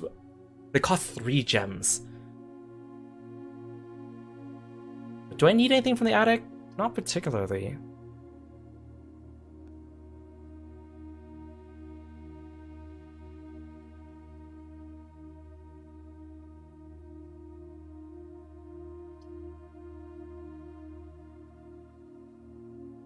You know what? I'll do it.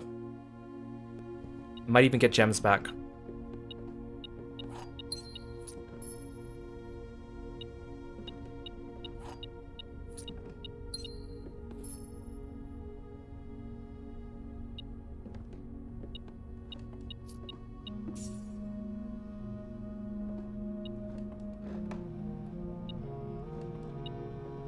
Can I not pick up all... Oh, the shovel, the shovel.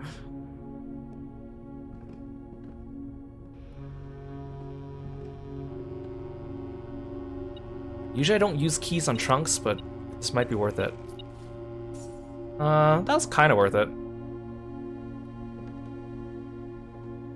The compass might have been good. I also got rid of a whole bunch of dead ends over here. And I closed off 2 red rooms.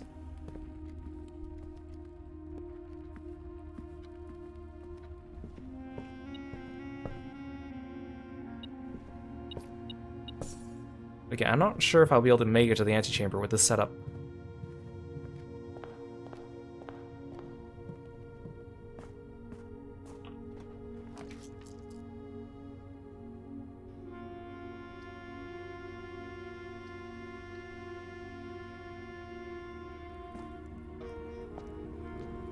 Oh, see, if I used the axe in the attic, that would have been great.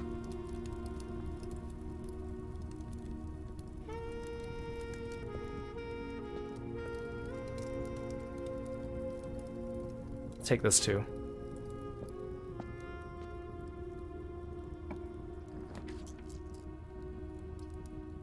See, this combination is pretty bad.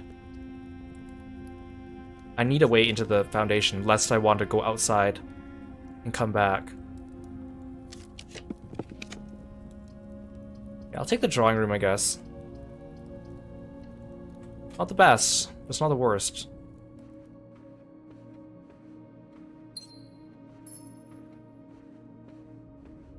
I'll come down here and flip the switch anyways.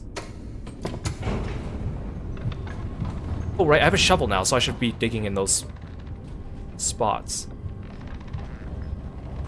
I just hate coming down here and then flipping the switch and then not using it. It just feels like a waste of time.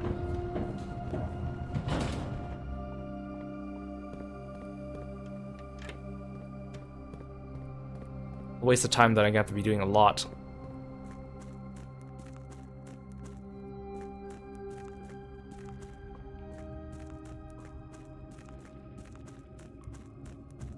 I mean, I guess if all the power hammer things inside the house are not permanent, I don't really need to be holding the power hammer permanently anymore. Like, it's nice to get it to break down the weight room and the greenhouse and stuff, but if they'd fix themselves up, I don't want to keep that power hammer in there forever.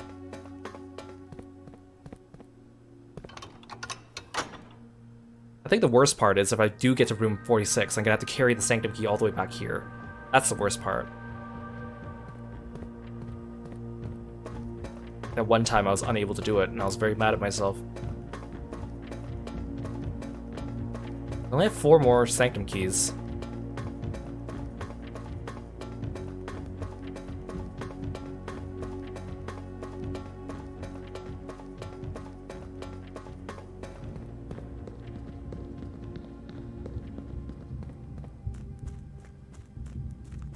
I also still haven't seen the throne room since those first 2 times we saw it. Not that I have the gems to do it, but I would like to get it once. There's the sanctum key in there too.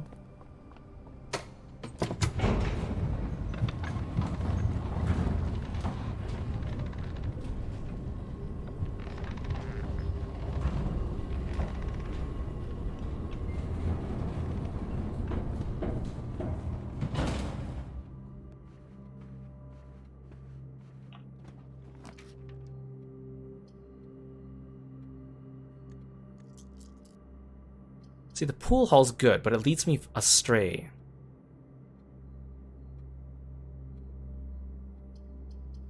Passageway will use up all my gems.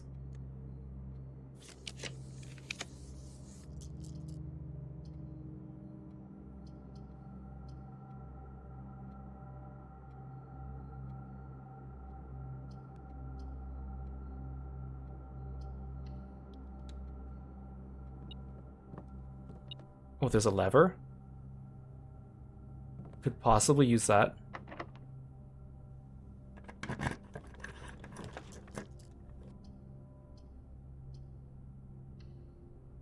I'll take a risk by doing the pool hall. I don't know where that door's gonna lead me next.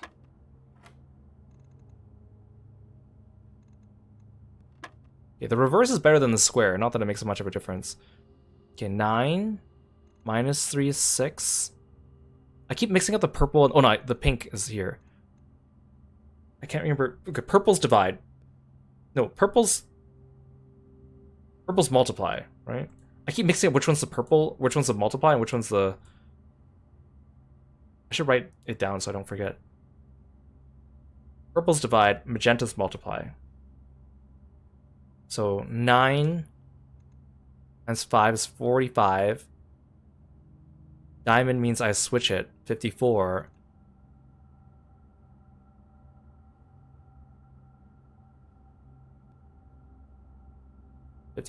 And then I minus the 3. Then I divide it by the 3.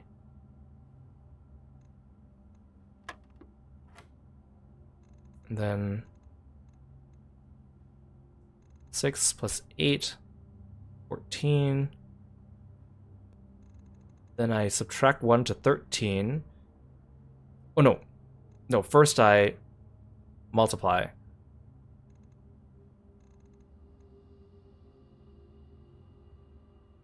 So, okay, 14 times 2, 28. Reverse it, 82.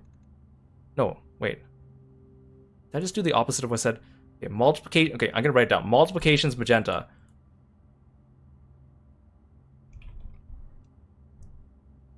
Because they both begin with M. And then divide is purple.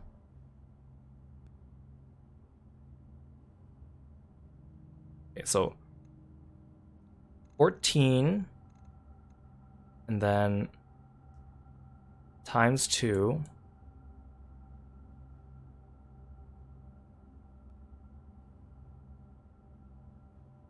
Then I swap it. It becomes 82. And then I subtract 1. Then that doesn't make sense, because then I multiply it by 1. That's too big. What did I do wrong? Oh, because I have to reverse it twice. Forgot that you have to...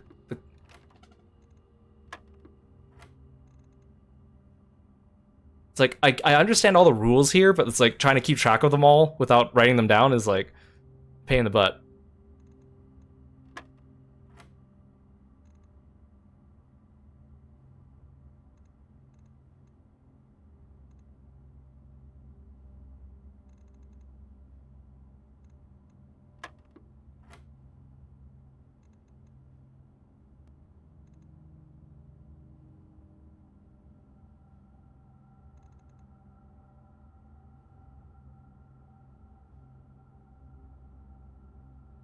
Isn't it 18? Did I not click 18 last time? Oh no, I put 8 last time, that's why. I was like questioning myself. I only got a key card though.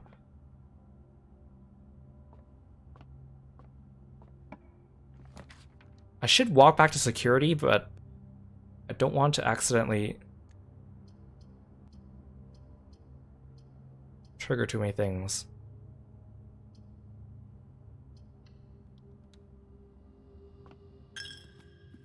Because if I lose all my steps, then I'm hooped. Where are those coins? I hear them. Oh.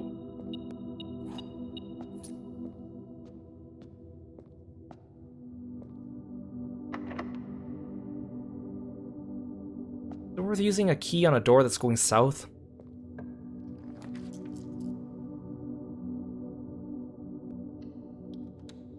Probably not.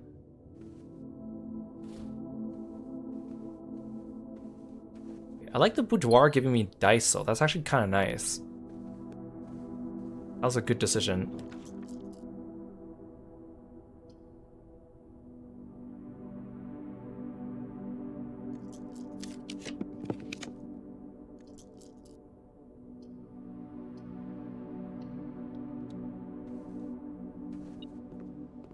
Problem is, I think I'm going to reach the antechamber, but not have a way to open it.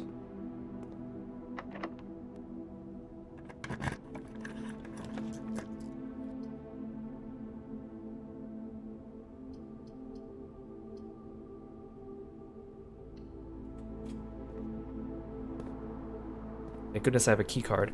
Oh, I forgot. I have a shovel. I should be digging in all these spots. I ran past a couple dig spots in the foundation. Oh well. It's too late now.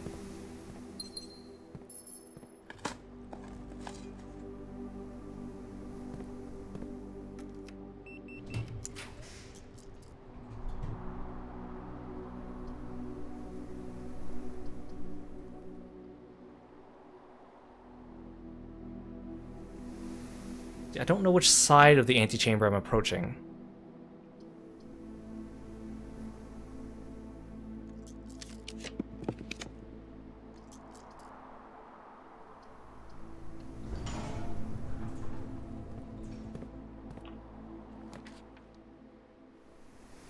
Ooh, the lost and found. I also found out the closed exhibit, if you approach it from the back side, like the foundation, there's a hidden switch, and you can go get the red crown, but it's a temporary item. I think I want to do the lost and found. I just gotta be careful. I have... Oh. I forgot I have the axe! Because if I go in there, I'm gonna lose an item. But I will get 2 good items. So I gotta be careful.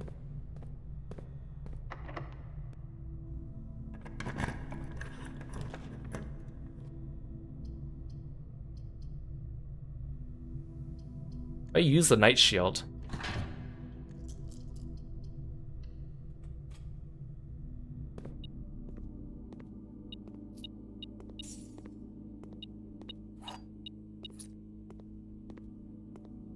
See, if I still had the blessing of the monk, it would have been nice to end the day in the lost and found.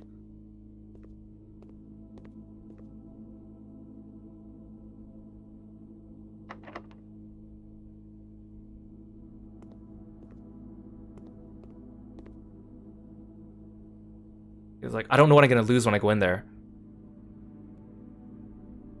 Then again, the axe only has 3 uses, so I should be careful about using it. Oh, I should have axed the passageway. That would have been nice. Well, let's go in. What'd I lose?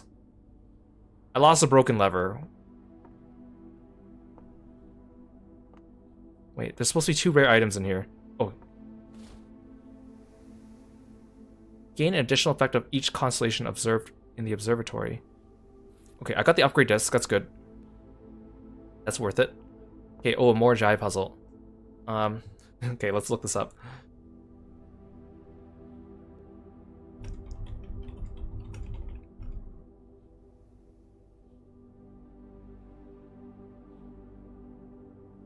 So glad that people found the solutions to these things, because a couple months ago they didn't have these, and I had to like brute force it and figure it out myself. The first few boxes I found, I was able to do it without knowing the rules of what to do. But these ones are just, they're getting so much more complicated. 1, 2, 3, 4, 5, 6, 7, 8, 9, 10, 11, 12, 13, 14, 15, 16.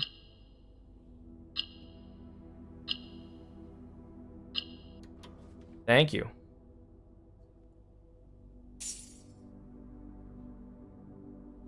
I need to take the disc back. Okay, at least the disc makes it so this run was not a lost cause. Sucks that I lost a broken lever, but what can you do? The nice thing is I didn't lose my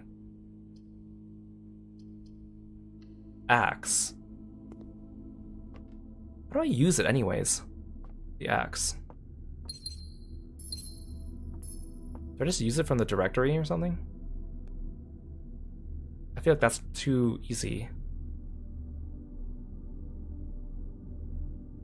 I thought you use it when you draft it, but I haven't been seeing it.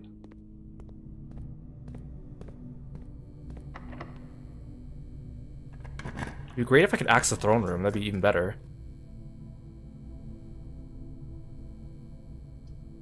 Yeah, it's like, how do I use the axe?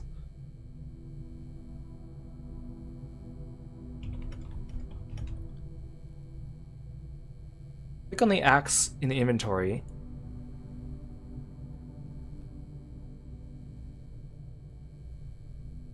Oh, it's slightly visible in the bottom right screen of your directory.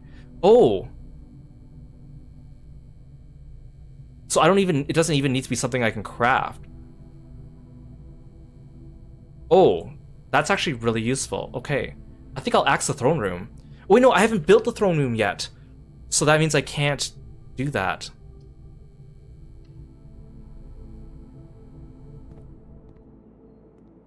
So I've seen the throne room twice, but I haven't actually built it. Okay, so if I go to the directory,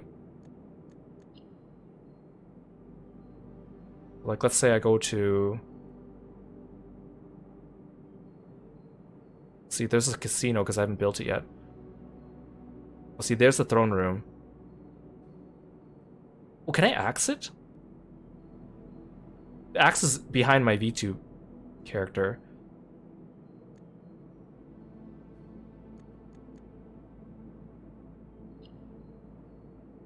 Like, what are some... Like, let's say I want to do the passageway.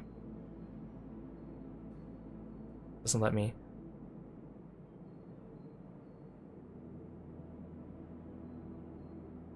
Okay, that doesn't help.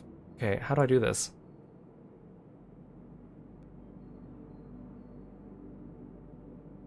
Press R to bring it up. Oh no, that's for the directory. Hover over a room with gems in room directory. Press the button that shows up at the bottom left of the screen. It's L1 on the PlayStation. Oh, here, I see it, the axe. That's confusing because the axe is on the bottom right side of the screen, but the option to use the axe, oops, is on the bottom left. Can I axe the throne room? Is it the best room to do it? I feel like it is. Best room to axe. Best rooms to axe. Trophy room's a good one. Attic is a good one. Passageway. Trophy room. You can only use it 3 times.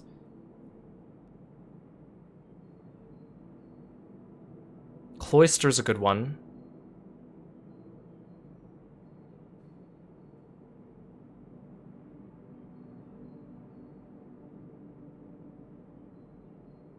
The vault. Classroom.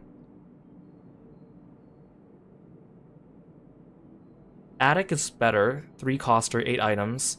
Cloister's green. Rotunda's good. I mean, passageway is only 2 gems. Trophy room, throne, and attic. I think throne room's best. It costs 5. Chamber of mirrors. I don't really use that one. Do you think trophy room is I don't really use it? Attic is good. I hardly see the attic. Unless I make it common.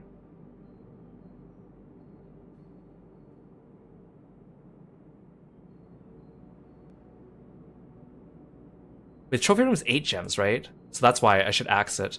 Well, the attic is only 3, right?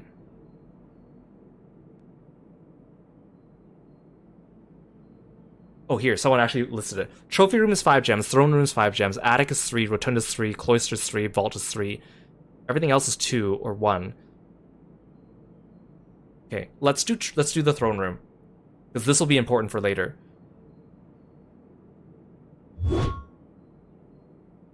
So the throne room, we haven't reached it yet because every time we get it, I don't have enough gems.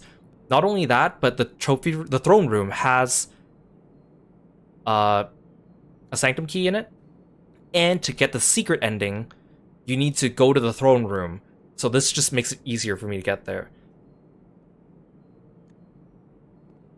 I'm not even sure if I'll ever get the secret ending because it sounds like it has a lot of prerequisites, but one of them is you need to get to the throne room. So the less things I can lead to RNG, the better. I didn't know that you could just use the axe from the directory. I thought that I had to use it from the drafting menu. That's why I was so confused. Because I never saw the option come up. Because use the night shield from this menu. Let's see, look, there's the vault. I don't really need 40 coins right now.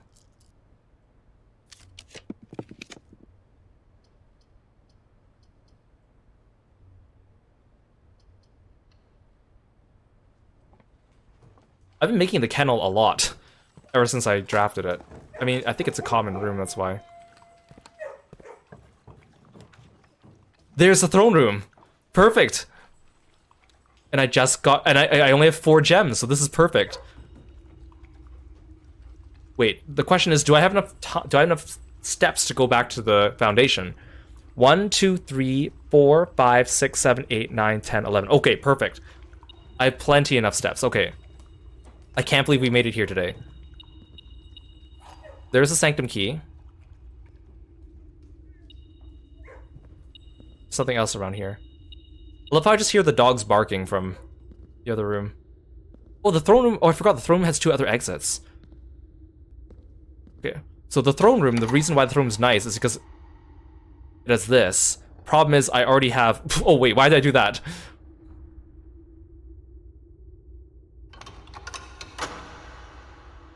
Is it only opens the north lever. Which means I don't have to go down to the foundation. But it doesn't help me with the other things.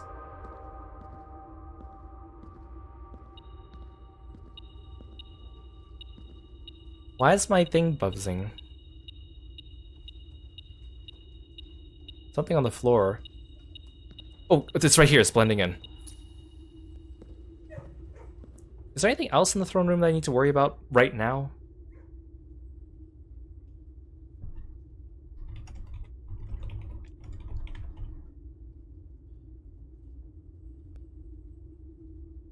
Okay, the antechamber lever.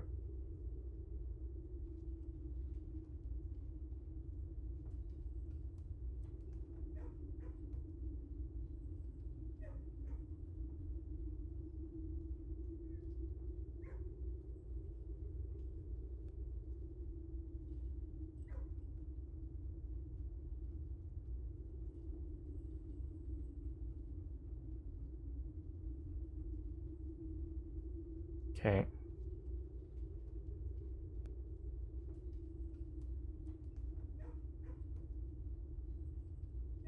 Okay, so yeah, nothing else in here for now. So yeah, in order to get the other ending, the true ending, some people call it, you need to come to the throne room and you need 3 items. One of them is the blue crown from room 46, which means you need to reach room 46 on this run, or take the blue crown and stash it away into the code check. You need the cursed effigy, which we have access to now that I did things today. And then I need the blue scepter. The blue scepter is where you need to do the puzzle that I uncovered using the power hammer near the chessboard room, that word puzzle. And that one's actually a pretty long puzzle because there's a lot of things you need to do for it.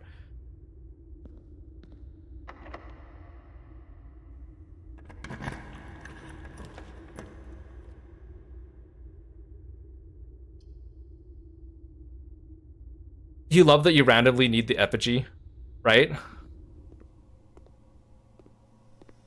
It's the cursed one too. That's why you want to put the cursed effigy. Oh, I almost forgot I had the disc. You want to put the cursed effigy into the coat check, so that when you take it out, you don't get cursed. Because when you take it out for the first time, when you pick it up, you get cursed for 2 days, which means you can only take 13 steps, which is really hard to achieve the objective. But then that the problem is that means you can't use the coat check for the blue crown. The blue scepter is fine, because the blue scepter is hard to get, but once you get it, it stays in your inventory for the most part. Asterisks. But the effigy you should take up from the code check, but then that means you have to reach room 46, and you also need the throne room, and also don't forget to unlock the blue scepter. There's like a 3-stage puzzle as well, so it's like a lot of stuff. I'm not even sure if I'm ever going to get that ending. It sounds cool, but it's also like a lot of stuff. Ooh, I can upgrade the spare room. This room has been useless forever. Oh. It just changes the color of the room, which corresponds to other things. Oh, because it starts getting painted, I see, because it's a white room. I don't know which one's the best one. Let me see what other people think, because none of these makes a big difference to me. Spare room upgrade, what do people do?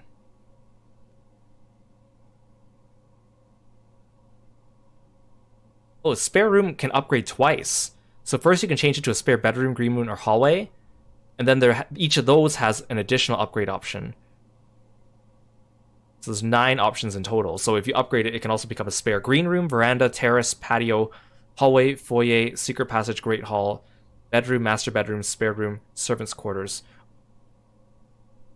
Oh no, that's more than 9. This person said 9 and then they list more than 9. So it's 12.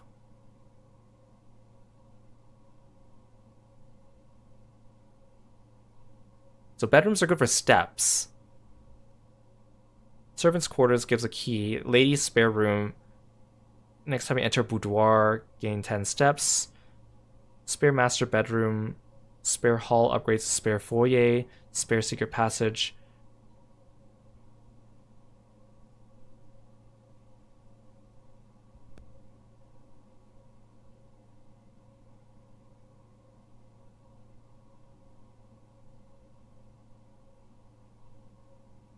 But I don't know which one I want in the long run. I mean, it probably doesn't make a big difference, but I can't undo this decision. That's the problem. Okay, here. Some people think that the spare green room is good, but this person says the bedroom's best. It's easy to find things like the sleeping mask and the nursery, so you never run out of steps, even with the weight room. Early on, you might want it for laboratory experiments. Spare bedroom? Make it into spare servants' quarters. To get keys. Spare green room into spare terrace. Can save gems. So that's situationally useful.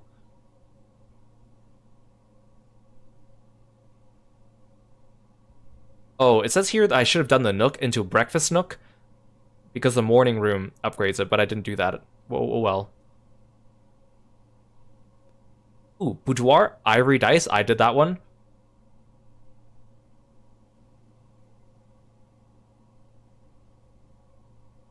Storeroom, 2 keys, I did that one. Hallway, 1 key. Okay, so by pure luck, I've been picking good ones.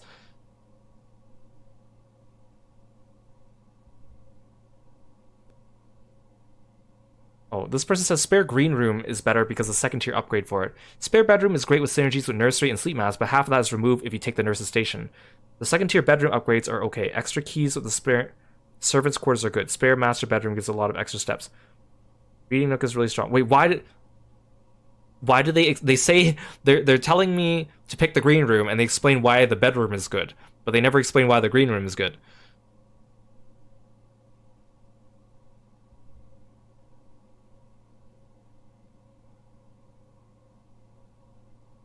I mean, I think it sounds like bedroom or green room. I don't know.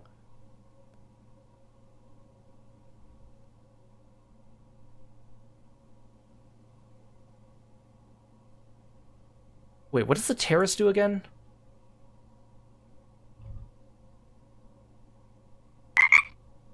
Oh, green rooms do not cost gems to draft.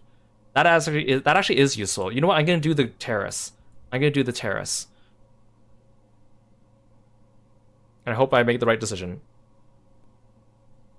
Hey Aru, welcome to the stream. Thank you so much for coming by. Hope you're doing well today. Thank you for the raid. You guys, please go check out our friend Arudoran-san when you get a chance. He's a really cool streamer. If you like games that I play, you'll definitely like games that he plays as well. And he's also super friendly and has a great community. So make sure you go say hi to him and give him a follow. And it was his birthday yesterday. Hope you had a good birthday. What were you playing today, Aru? Did you have a good time? We're playing some more blueprints and solving some puzzles. Not really sure what I'm getting into right now, but we'll see. So feel free to sit back and relax or go take care of yourself after your stream. I appreciate you being here. You know, I'll take the guest bedroom. Get some extra steps. Ooh, you played Monster Hunter Wilds for the new monsters? That's cool. Yeah, I heard that there was an update for it. I've seen a lot of memes. I was like, where are all these memes coming from? And I realized it was from Monster Hunter. Hope you had a good time. Okay, we finally got the throne room, though. I don't need the throne room again for a while.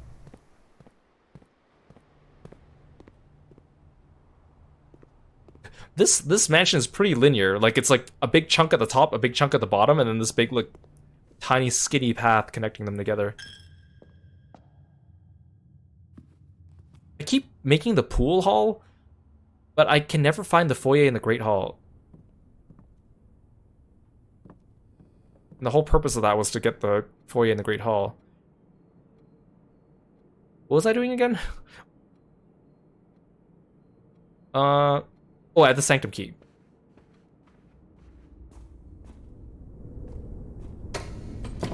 Oh, we did 2 Sanctums today? And we got the throne room? That's surprising.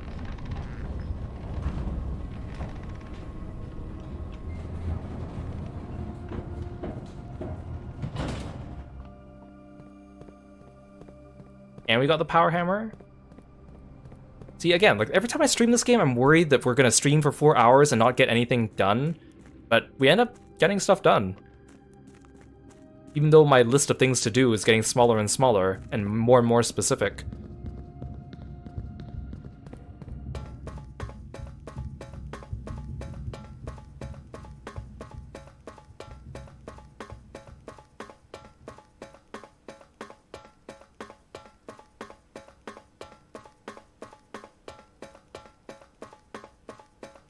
So once I unlock this, the 3 remaining sanctum doors, one of them is room 46. One of them is the last safety deposit box. One of them is the mechanarium. Those actually all sound very doable. It's just RNG, I mean.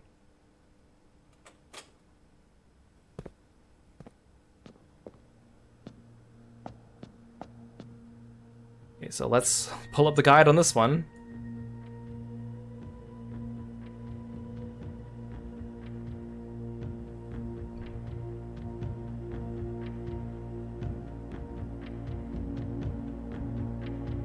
Okay, so this one is the heart-shaped one.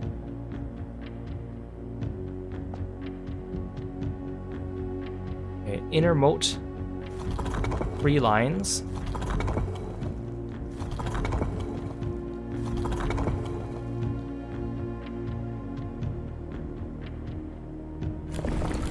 Skewer-shaped rays.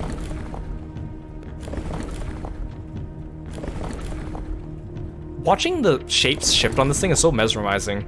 Like, I know this thing wouldn't work in real life, but it would be pretty cool.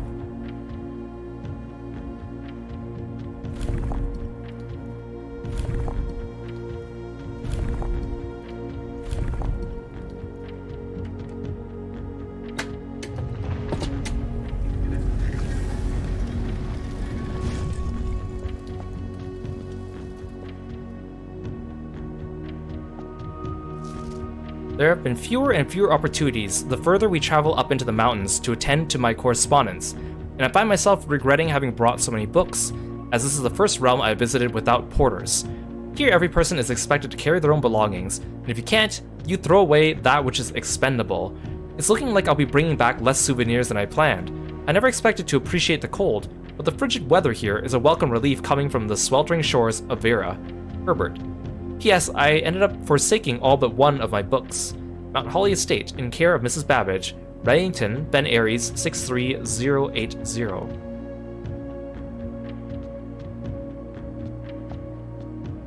Well, how to solve this puzzle? There's clues hidden all throughout the mansion that show you for each country, because each of these doors represents a country, what that country's crest is. And then there's the Book of Sigils, but you only find an incomplete Book of Sigils, so if you either piece together the rest of it, or find the complete Book of Sigils, which we have, then you need to decipher how that country's sigil turns into these symbols. And that's for every single country, all 8 of them in this game. So it's a lot to keep track of, that's why I'm just using a guide for that part. Far from the port towns of the lesser islands, the academies of Korarika were among the last strongholds where the puzzle box fads spread. Unlike other realms whose regional rule variations emerged organically over time, the students of Korarika designed orange tiles by committee, voting on student-submitted designs and picking the one they felt best represented the realm. When these tiles are pressed, if the majority of adjacent tiles share a color, then the pressed tile would change to that color. That sounds like a pain in the ass.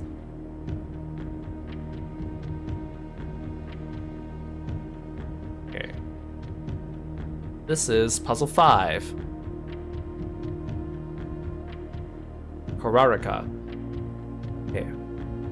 1, 2, 3, 4, 5, 6, 7, 8, 9, 10, 11, 12, 13, 14, 15, 16, 17. Yay, I did it all by myself.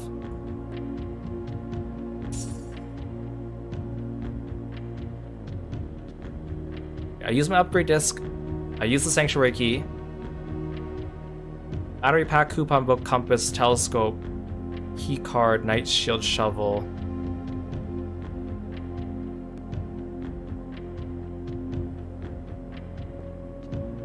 Okay, I think that's all we could do for today. In this in-game day. I think we have room for one more run. I could end the stream here, but I'm kind of just want to get as much progress as I can. I think this might be the last Blueprint stream for a while. Oh, Red Castle? Oh, because I have 5 red rooms, but I have the throne room, which turns into a castle.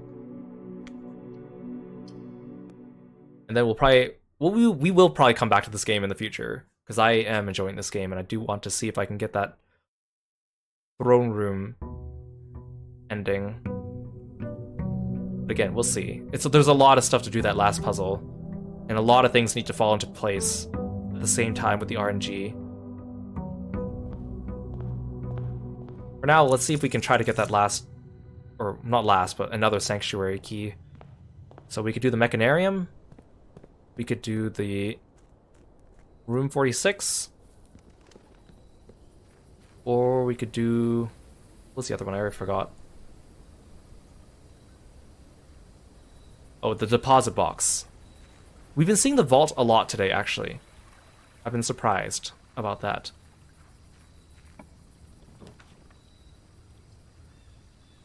See, it's like, do I want to do the shrine again? I don't really need the hovel now that I got the throne room.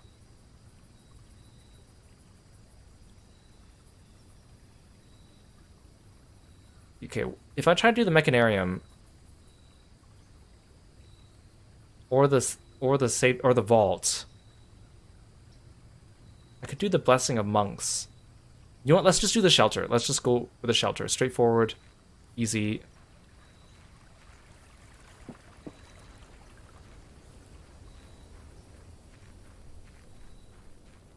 Again, I think the Blessing of the Monk I could do some crazy stuff with, but I need to plan ahead of time. And plus, I feel like if I play this again months from now, I'm going to forget that I have the Blessing of the Monk active.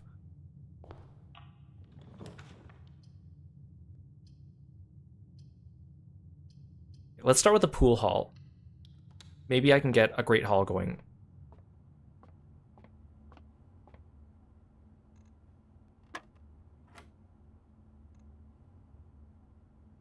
Okay, 24, reverse it. 42, 22, divide by 11 is 2. 6 plus 8 is 14. Multiply it by 2. Wait, I've done this one before, haven't I? Multiply it by 2. It's 28. Reverse it. 82, 81.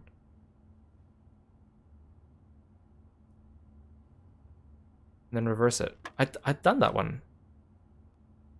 That's weird. These are different. 21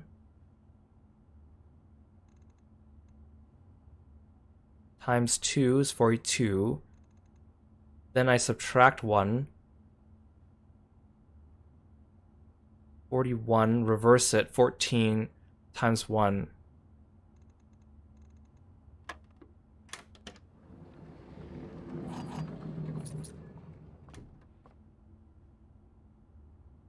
I learned my lesson. I will indeed go into the foundation and get the switch.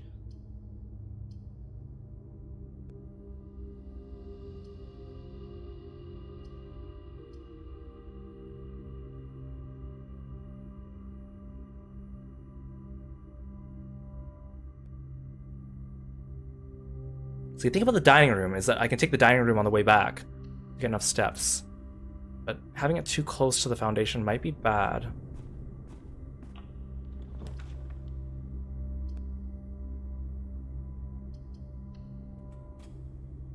Let's go hit the switch.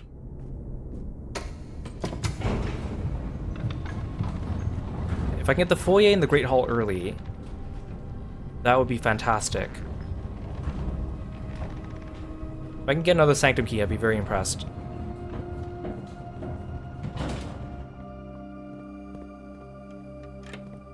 But again, we need a lot of things to line up for that to happen.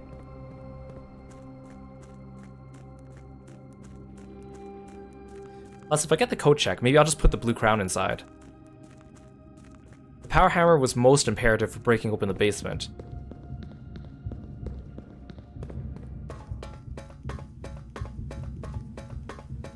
I'll need it again for the tunnel, but I don't think I'm going to be able to do the tunnel puzzle.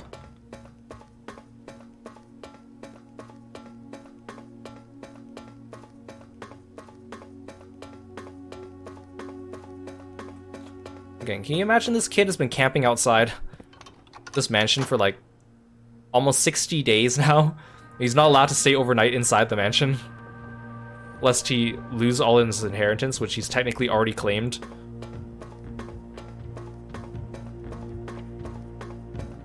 I think I claimed the inheritance on like day 16 or something like that, day 15.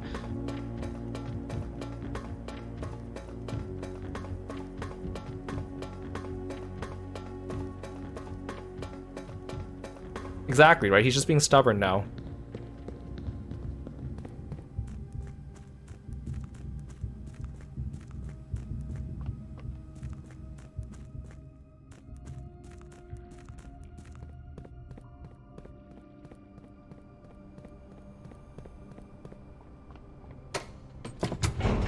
Okay, so this is good because what I should do is I should buy another axe and then axe the trophy room or the attic.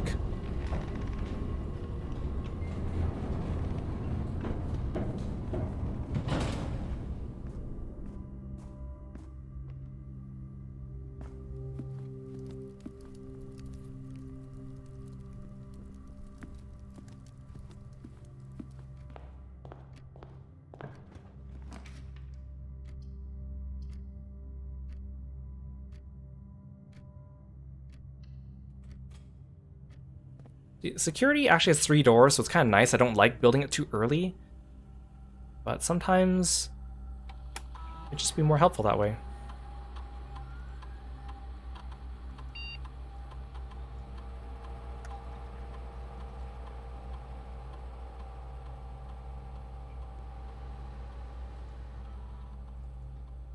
Also, if I can get the utility closet early, that'd be good.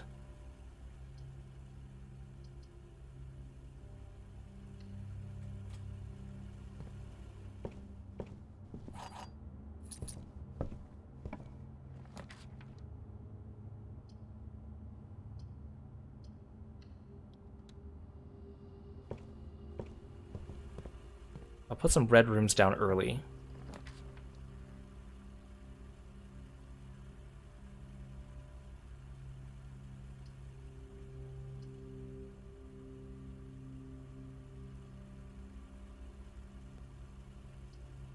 The hallway I think is useful to get later.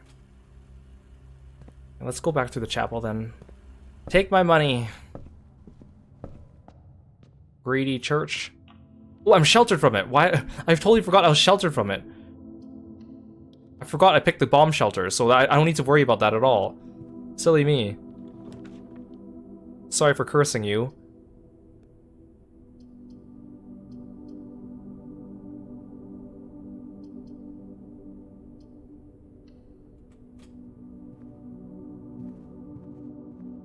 Oh, keycard.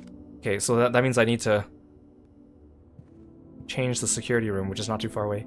Yeah, the bomb shelter protected me from the church. Isn't that something?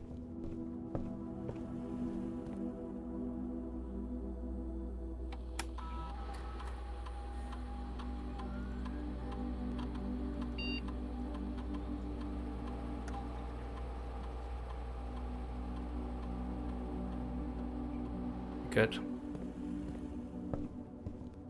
So I don't need to worry about any of the red rooms. Or at least like the first few of them.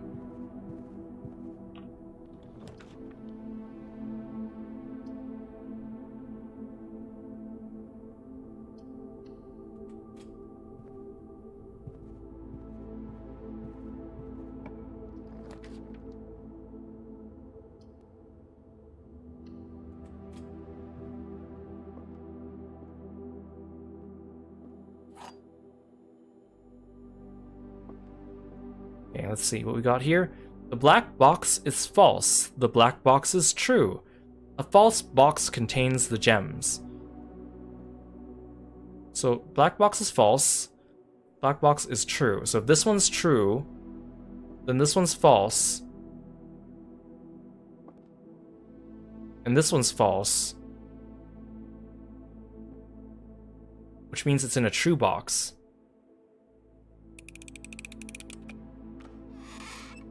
Aha.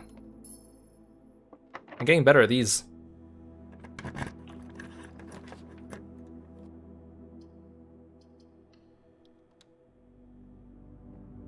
See, the problem is I'm also getting further and further away from the foundation.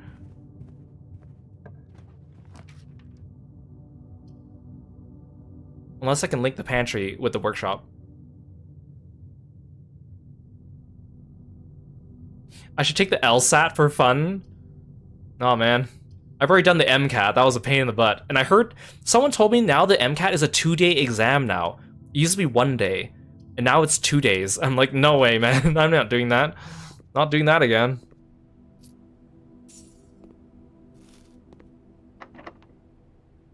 I don't want to use a key. On that. No, not to get in. The exam takes place over 2 days. Like, you have to go back a second day to finish writing it. Which is like, yeah, no thanks. Hey, Simon. Welcome to the stream. Thanks for stopping by today. Ooh, actually a shovel would be nice, and a metal detector. You know what, I'll just... Should I buy the sleeping mask? Nah. Ooh, see, I want the solarium, but I don't want a dead end here.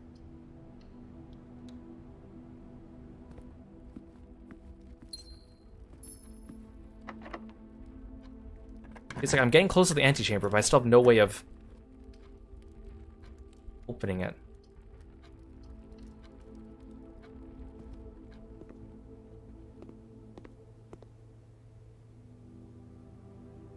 The problem with this gift shop is that once you buy everything you need, it's useless, which is nice, I guess, that it has 3 doors, which is why they probably did that.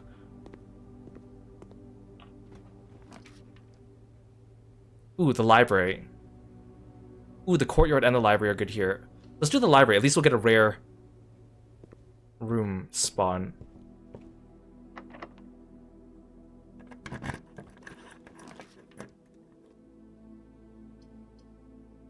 These are the rare rooms I want. And I think the bookshop... I already have everything I need from it, right? I guess I'll get the bookshop, just in case we get the vault. If we get the vault, then I can... Oh, the dinner bell rang, too. Yeah, I need 20 more coins for these. I think I don't actually need these books, because I think these books just give you hints on certain puzzles in the game, and I kind of already looked ahead at how to solve those puzzles. Like the Curse of Blackbridge, you actually need it to unlock something else in the game. So that was lucky. Am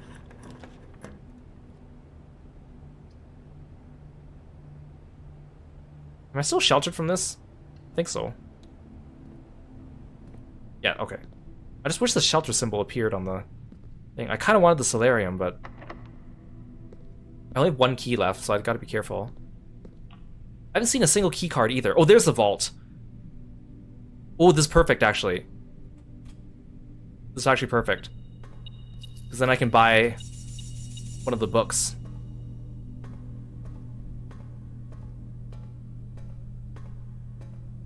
Well, the gems inside the boxes don't spawn again.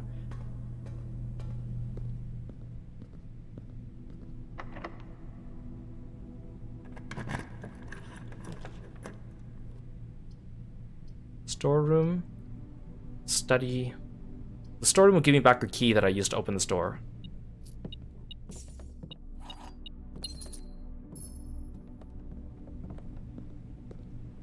Okay, I can only afford one of these books. I need to see. I think they're both just books for finding clues on things.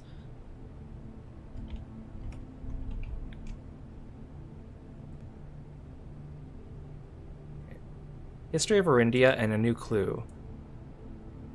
The new clue gives you a bunch of clues for some of the other things.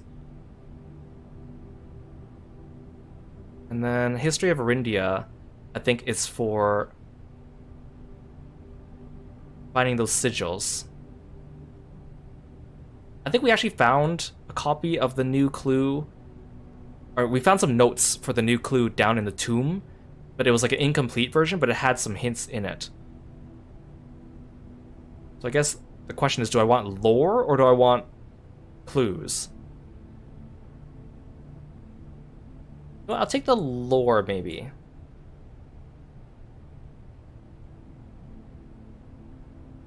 Actually, no, I'm gonna take the clue.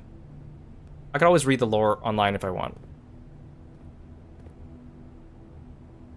Oh, and it's in the library already, so I could just check it out here. Perfect. Then the next time we play this game, I'll remember to do that. This thing is just the swim bird plushie. Dare mode. I don't need dare mode. Then these things I need 8 trophies, and this is not available yet. At least we got a new book. I'll take that.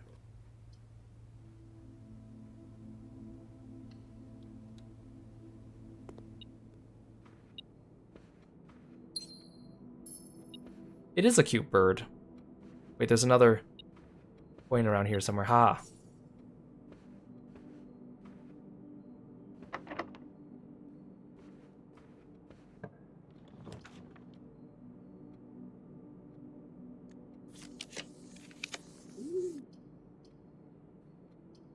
I like how the dovecote makes the sound when you hover over it. Ooh.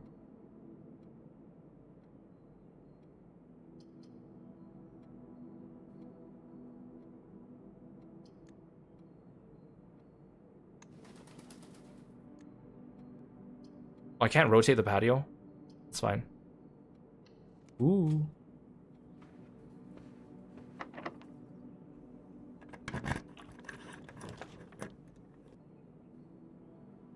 See, I could get the axe from the armory, but I don't want to make a hasty decision.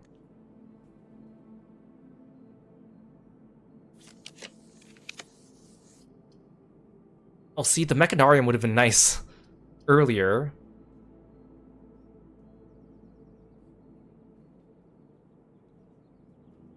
If I make it now, it's not gonna... Oh, I think it opens the west side of the antechamber, which is blocked off to me now. Darn it, I could have been so close. Oh, that door's not even available this time.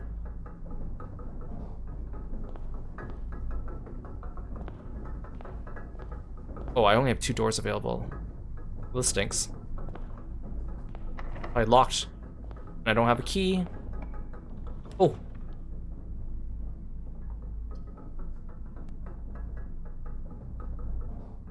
If I can get the locker room, that'd be cool, because then I can possibly get a vault key, and the vault is available this run. That would actually complete everything. But it's not going to be that easy.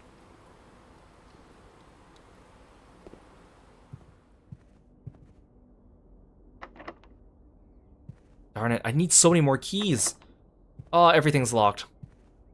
This sucks.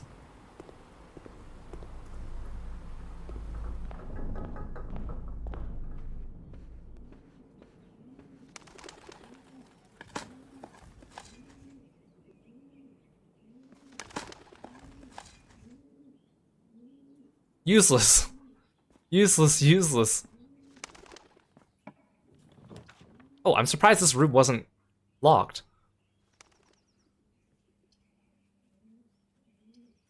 Do the mail room, it might benefit me next time. But this might give me another... Again, I need keys for the locker room.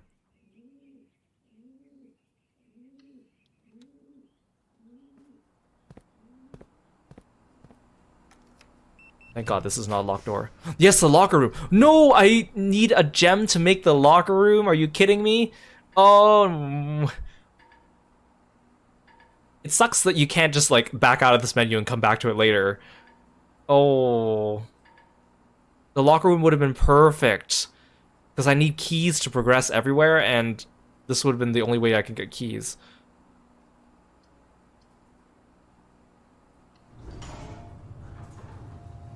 That sucks. That was my last chance, too. That's why I was like, okay, I need to make the pool and the locker room. And the fact that it even came up at all was, like, fortuitous. And then now it's like... nothing. I could go back to the foundation and build something from the workshop. But I don't think... whatever it is not going to help me, and I'm not going to be able to walk all the way back. I guess it's the only thing I can do, so I might as well do it. But all these other doors are locked. Wait, can I buy keys? No, not this time. Darn it.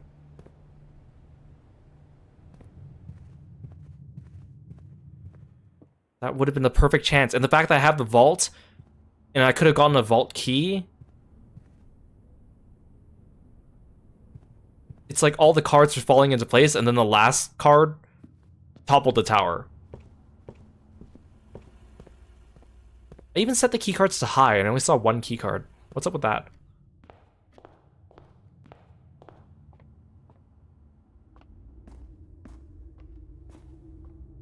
Oh, what if I find one here?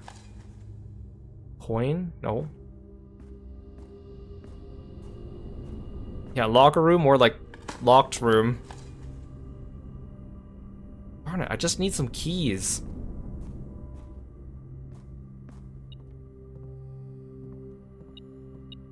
I wouldn't be really mad if there was a lockpick in this room. Honestly, I should have come in here and grabbed that lever earlier. Oh, lost and found. I mean, I don't have anything to lose, right? View inventory. Shovel, metal detector, broken lever, key card. You know what? Let's try it. Lost and found.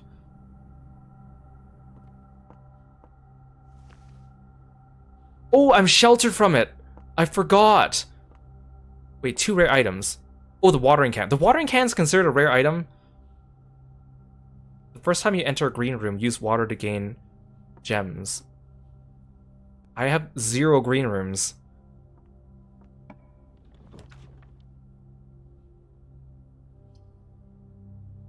I just need the locker room, man.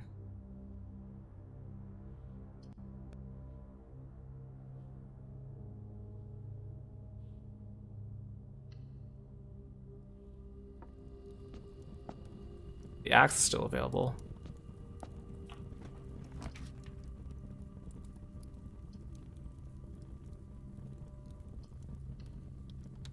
Am I protected from this one? Oh no, my shelter ran out.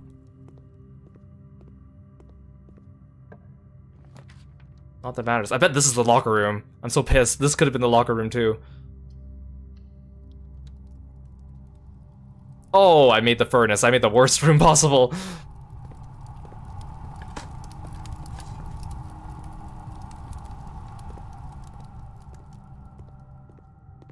Okay, well, we added a new book to the library. So that's good.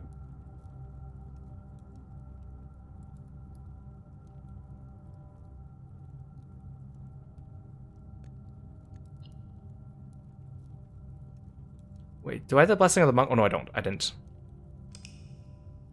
Okay. I think we have time for another run. I know I said this would be the last one, but honestly, that was a really short run. Even though I built a lot of rooms, though. I was so close to getting to the antechamber. Red Shopping Center. I made a shopping center, guys.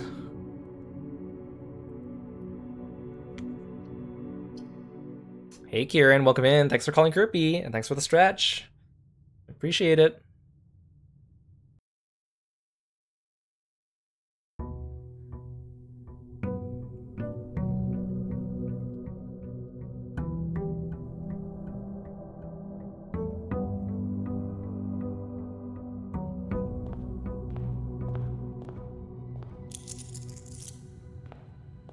Good night, Lork. Thanks for coming by. We'll catch you next time. Have a good rest.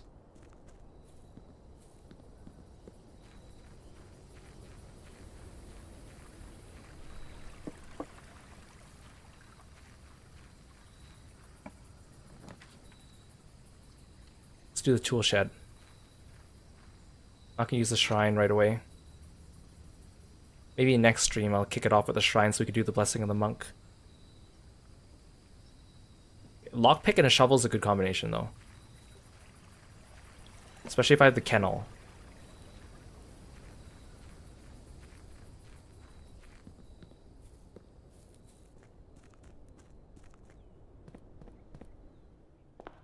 I really need the conservatory though to adjust the rates of some of those rooms, but the problem is it never wants to adjust the ones I want.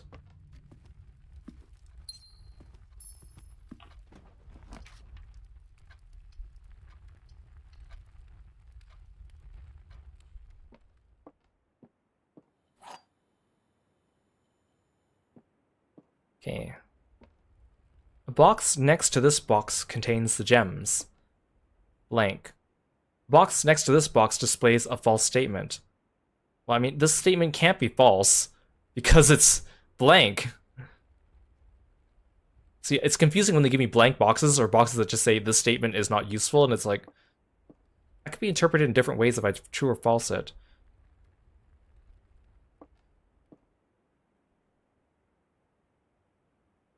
I mean, I think I have to trust the blue box. I mean, if I don't trust the blue box, then I have nothing to go on.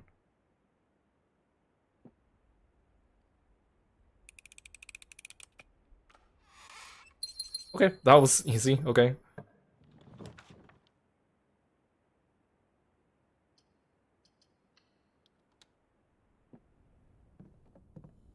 Okay, broken lever.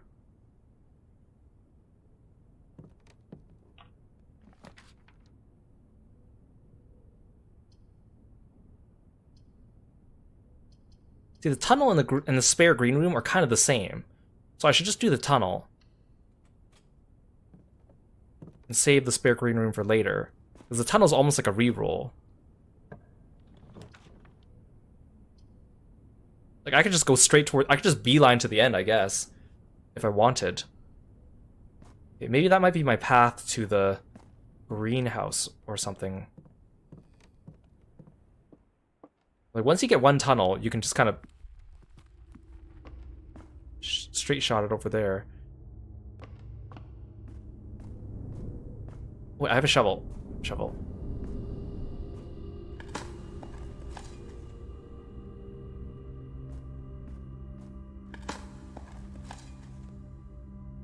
Thank you for the turnip. Let's go hit that north switch just in case. It would be nice to get that last sanctum, or not last sanctum key, the one from 46. If possible, I'd like to grab the blue crown and put it in the coat check as well.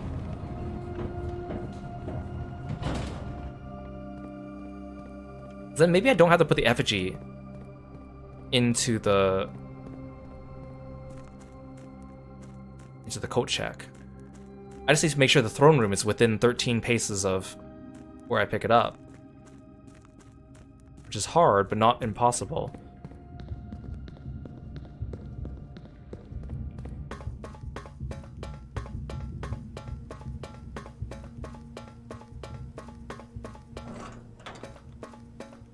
Especially if I draft the entire house first. If I draft the whole house first and then grab the effigy, then I just need to make sure it's within 13 paces. Because the curse also affects rooms you draft after, but if I do all the drafting first... Plus, it sets your footsteps to 13, so if you're under 13, it sets it up to 13, I think.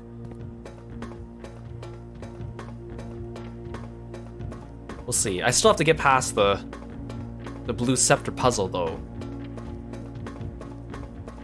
Which is unrelated to the sanctum keys. So I'll need to make sure I make a coat check on the way back. If I make it to this antechamber, that is. See, another thing I like about this game is because you have so many goals to do. As you go through the mansion, your objective might change, because you're like, oh, I got this item, I should change my objective to this. Or I got this room, so I should change my daily objective to this. It's malleable, which kind of adds to the fun.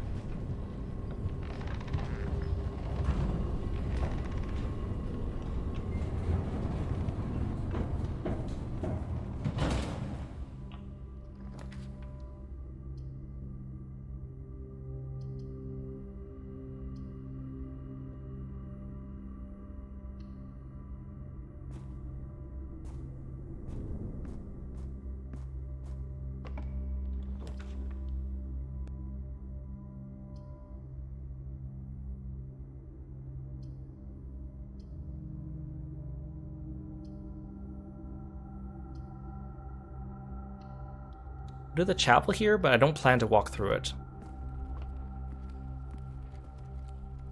Darn it. I don't have a sledgehammer.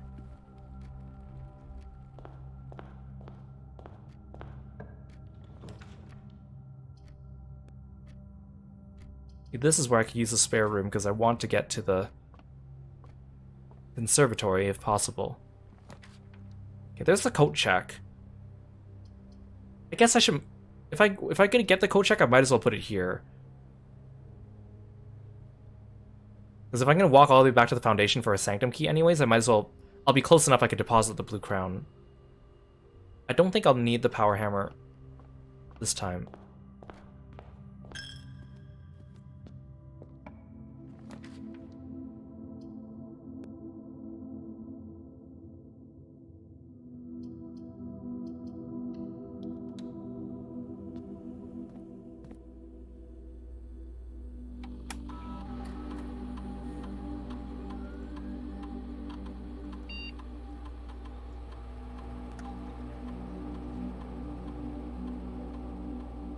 Hopefully I don't find a key card.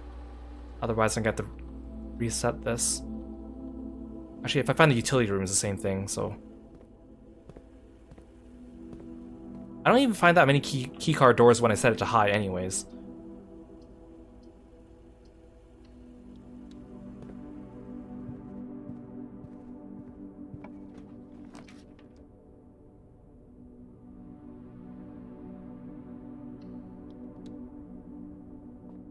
I still have yet to see extra foyers and great halls from spawning this. I guess they're pretty uncommon regardless. Wait, why is it so skinny? What does that mean? Do I half it? I've never seen this before. And I guess I could take a guess. There's only one thing on the menu. No. Oops. That's not what I want. What does the skinny one mean then?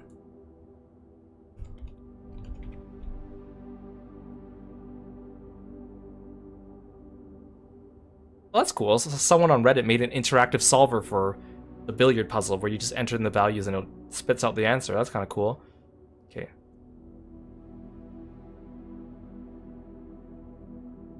What is this? Waves?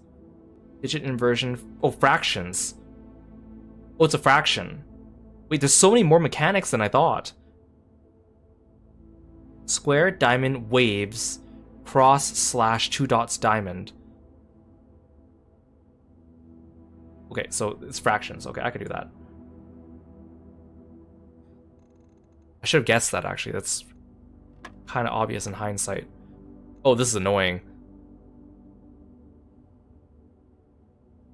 So do I do the fraction after or before? So I have 20. And then, like, do I just use regular rounding rules? So do I subtract the 20 first? That would make sense, I guess. Because then the answer would be 0.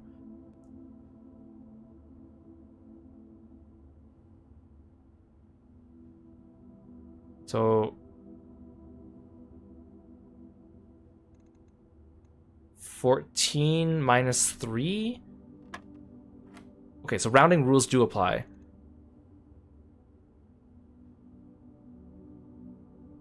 But then this one doesn't make sense at all, because this would be 1/3. Oh, never mind. 1/3 times 3, so that does work. So I only round at the end? Oh no, what?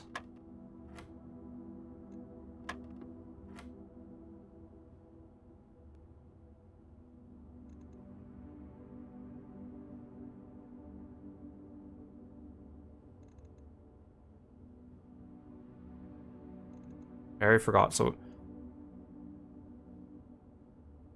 I round it, right? That's 13. Or do I round it before I do it? But then, okay, so the answer can't be 0. But this is 1/3 times 3.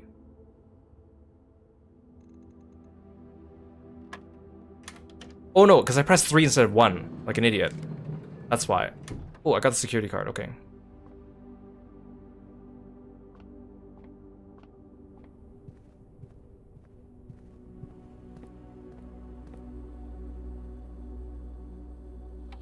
Good thing I got this close to the security room.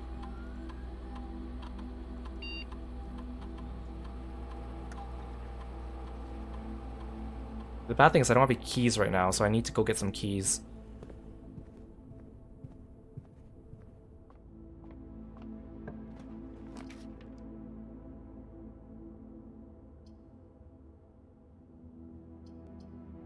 It keeps trying to give me the corridor.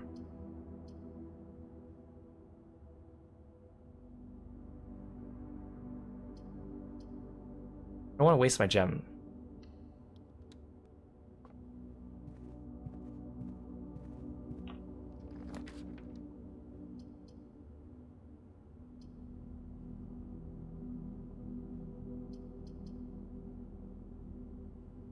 Maybe if I can get the locker room, I can get the vault key, and then stash it if I can't find the vault.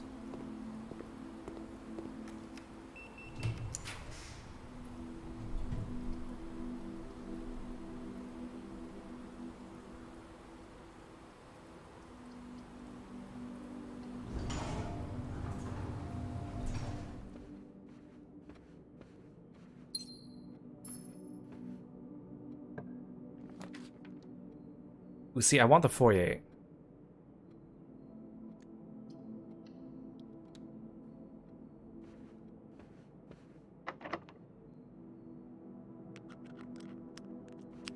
Aw, darn it, my lockpick doesn't work.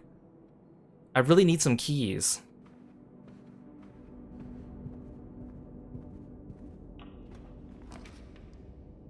See, the storeroom would give me keys, but it's a dead end, and I don't want that.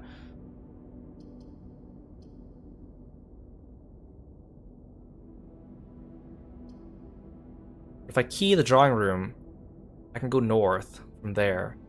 That might be a good net positive. I also can go back to the tunnel. As it stands now, I'm getting further and further away from that tunnel.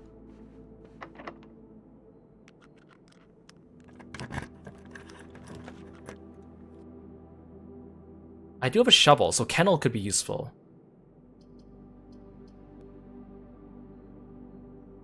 I'm low on keys this run. Oh, there's 3 dig spots. Thank you, I do need a key.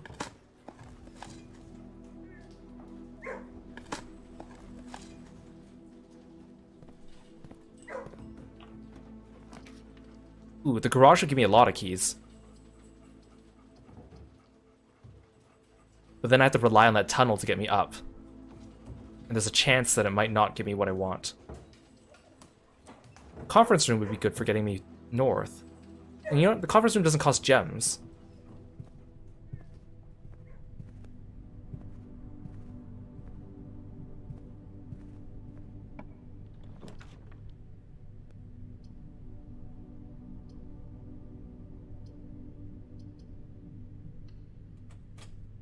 It's kind of dicey. I have a weird house setup I've got here. Oh, now I have to use the gymnasium.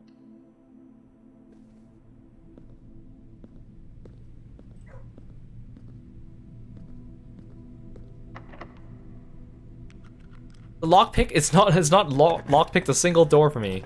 Useless. Oh, these are all useless. Yeah, I think that's a wash. We're getting to the end of this run. Oh, there's a keycard door.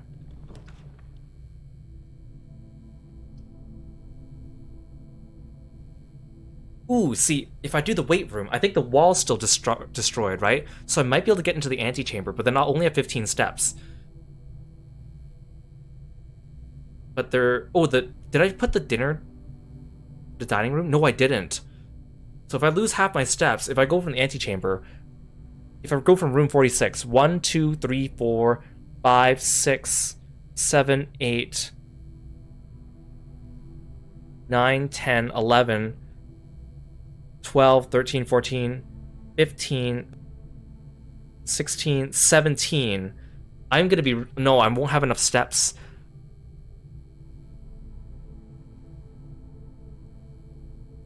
What do I do? I should have built the armory and bought the shield.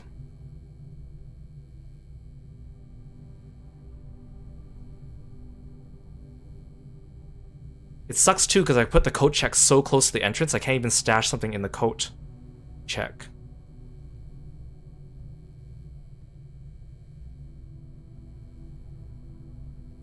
I mean, my only other option is to build the closet, but that's just a dead end. Unless I pray that I get, like, the dining room or something like that. I think that's my only bet. Can I make it to the coat check? 1, 2, 3, 4, 5, 6, 7, 8, 9, 10, 11, 12, 13, 14, 15, 16, 17, 18. 18 to the coat check, 19 to the foundation. You know, I think I have to run that risk. Knowing my luck, it's probably going to be exactly what it is. Knowing my luck, it's going to get me into the antechamber.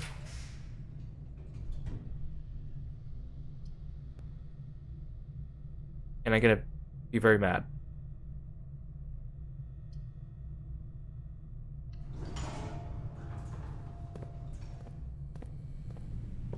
Oh, the walls... Oh no, the wall's still broken.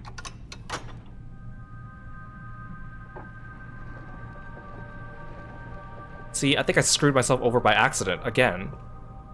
How come every time I try to get to the antechamber, it just goes horribly wrong? And my lockpick has not worked on a single door. I need the dining room. I need the dining room. Ooh, the guest bedroom would be nice, actually. Ooh. If I play my cards right, this will be exactly enough steps to get me back. Oh, there's also a bedroom on the way back, so I'll gain 2 steps. I might be able to do this.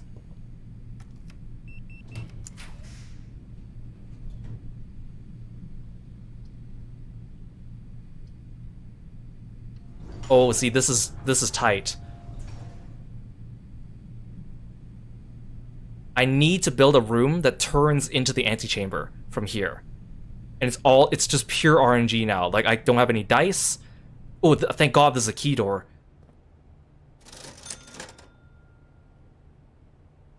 Oh, gems.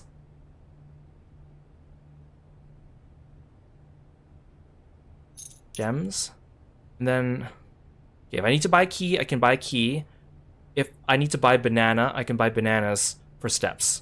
Okay, this is all down to 1 RNG roll. I have no dice. I have no anything.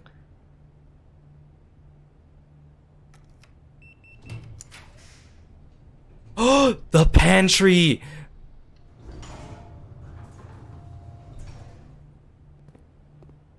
And that gives me an apple. Oh.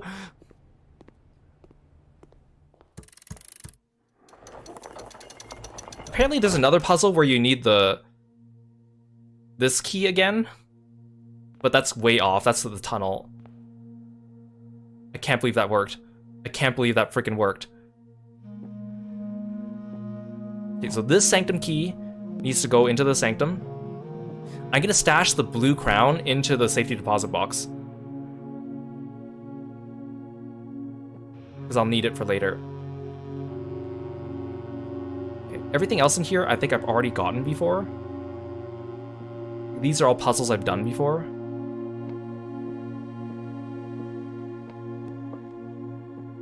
Okay, now I just need to make sure I eat enough banana to get back. Thank God to the commissary.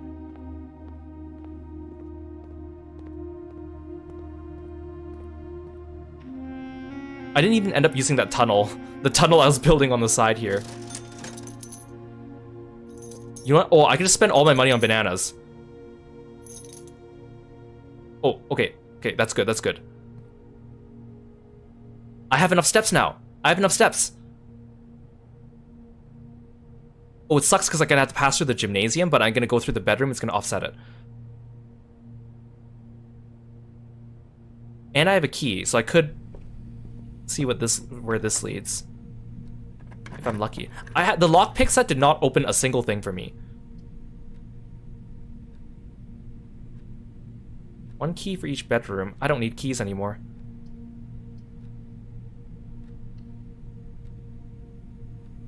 I can't believe that worked. I can't believe we're going to end on a W. And I don't use that term lightly. I don't usually say terms using the word W. It's too zoomer for me.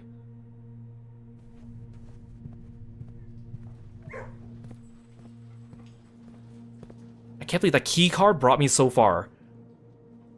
And to think I made the foyer thinking that the foyer would be the thing that clinches me in there, and it wasn't. It's gonna be tight though. I've been trying to go for the foyer Great Hall build this whole stream, and in the end, it wasn't even that.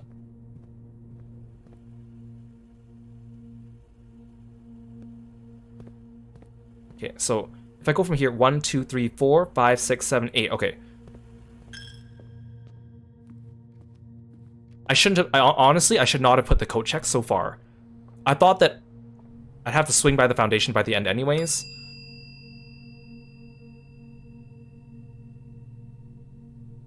Okay. I put the crown in. That takes care of that. So I just need the blue scepter. I might be able to get the throne ending. It won't be one stream. It'll probably be multiple streams, but I think it's within the realm of doability. Can't believe this. Can't believe this. And I almost have all the Sanctum keys, which, again, is apparently... I would think... I just assumed you would need all the Sanctum keys and all the red envelopes to get the true ending, but apparently that has nothing to do with it. Although I think the Sanctum helps you... All the postcards you find in Sanctum give you clues to solve the puzzles involved. But I don't need that because we could just look them up online. Okay, this is really exciting. I know it doesn't look that exciting, but this is really exciting.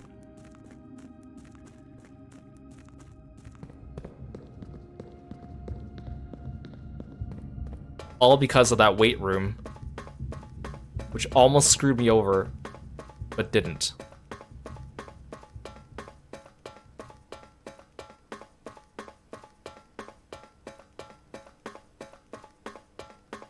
And we made significant progress on that safety deposit box too, which means we really just need the mechanarium.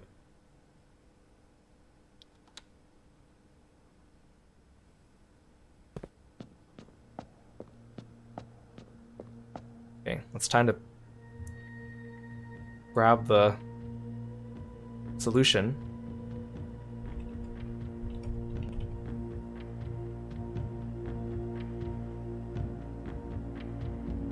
Okay, this one is the arch. Or it's supposed to be a cap.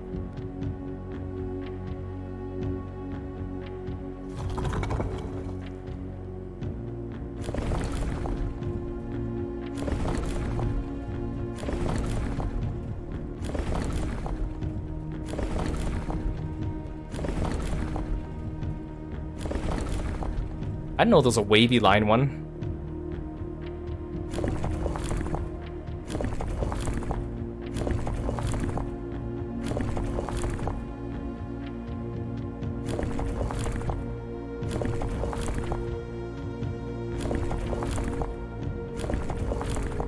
There's so many of these combinations. Oh, I need the 8 lines. I missed it.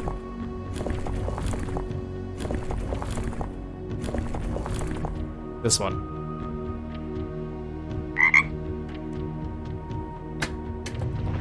Yes. Hey Luke, welcome in. Thank you so much for the raid. Hope you guys are doing well today. Let's write your shout out. Please go join us in following our friend Luke Aurora, an amazing streamer, also a very sweet guy with an awesome community, and is also just overall an amazing friend, so go check him out and follow him on all his social media. What were you streaming today? Did you have a good time?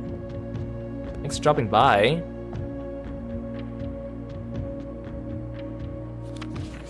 We're playing some blueprints. We're going to be wrapping up soon, but I just solved like a really big puzzle. by the skin of my teeth, so I'm like running on adrenaline right now. After a short sea voyage, we arrived on the main island of Morajai last night in good spirits. The people here are belligerent in their politeness, and after spending a full day among the Jiaorei, I am just as afraid of eating another dish as I am of rejecting their offers. I may try to sneak away tomorrow and spend some time alone with my books, as I've noticed that each realm I visited has one thing in common. They each have been short on solitude. Mount Holly Estate in care of Mrs. Babbage, Reddington, Ben Aries, 63080.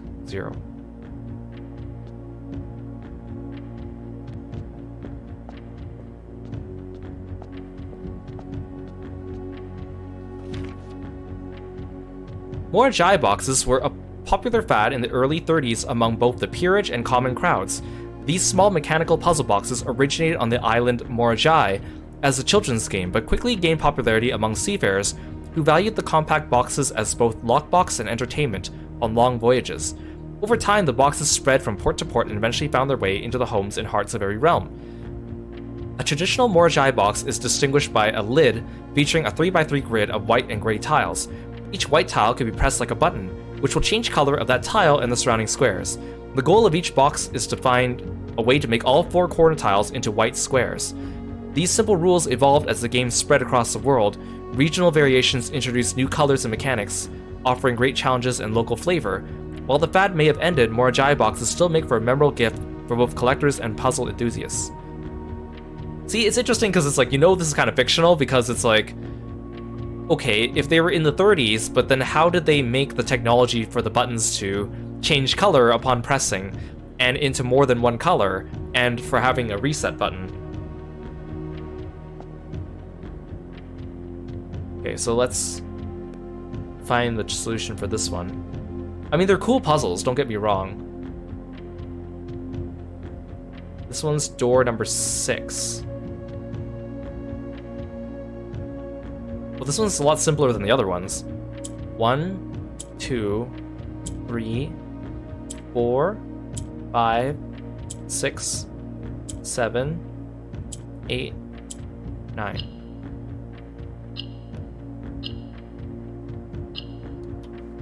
Yay! You're playing Wuthering Waves? That sounds like fun. I hope you had a good time. Oh gosh, okay, we did so much today. In addition to getting the throne room, we got so many of the sanctum keys. This one in particular, plus we got the power hammer, and we got the blue crown stashed away in the coat check now. We played around with the blessing of the monk. So I only have 1 red envelope left. Again, I need the magnifying glass in the drafting room for that one. I have 2 more sanctum keys. One of them is you need to make the mechanarium, but you need a lot of mechanical rooms in the house. So the mechanarium is completely full. And the last one is the safety deposit box vault. And I have 3 of the 4 keys, so I just need to wait on RNG to give me the last key. So these 2 actually are not that bad. I thought the music room one would be bad, and we got that one by pure luck this time on stream. So, wow. Got a lot done. Excellent. Everything, there were a lot of times this stream where it felt like things were almost falling into place and then fell apart, and then there were a lot of times where things fell into place. And that's like what only our third time getting to room 46. And I don't think I'll ever need to return there unless I lose my blue crown, or unless I need the basement key again for the tunnel puzzle, which I don't think I'll ever get to because that puzzle takes so long. So now I just need to muck around until I get the last couple things needed for the blue scepter, and then my chance to get the effigy. And also we unlocked the cursed effigy today too. So yeah, we got a lot done today. Wow. Thank you so much, guys. Probably won't be another Blueprint stream for a while, but I think I will come back to this game because I am getting closer to getting that secret ending. So we'll see. I do like this game, so I do want to play it more again, but I think it's time to take a break from it because, man, I am on like adrenaline and dopamine from solving those last couple puzzles barely and almost running out of steps, which is really good because last time we reached room 46, I made it to room 46, and I didn't have the steps to bring anything back to the sanctum, so it was all for naught. So that feels really good. Plus, we also have a lot more allowance tokens. I think I might be able to buy that last book from the bookshop next time we see it. And we still need to read the New World book next time a New Clue book next time we come into the game. Ooh, and we unlocked the Lost and Found today. Wow, again, we hit a lot of stuff today. A lot of stuff happened. Yeah, thank you so much, guys. I really appreciate it. Thank you for all the raids and the new follows. Let's see if anyone is streaming now that we can drop in on.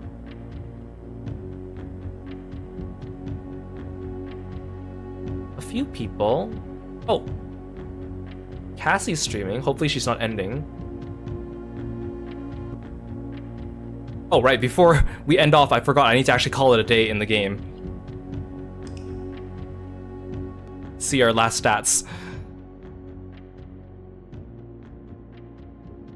Architect's Manor, 5 drafting rooms.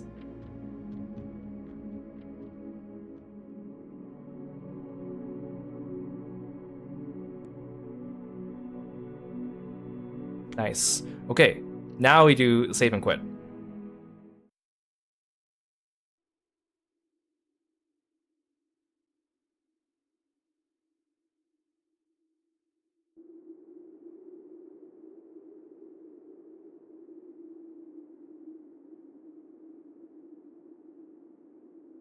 Okay. Thanks again, guys. Take care. I'll see you next time. Bye, froggy friends.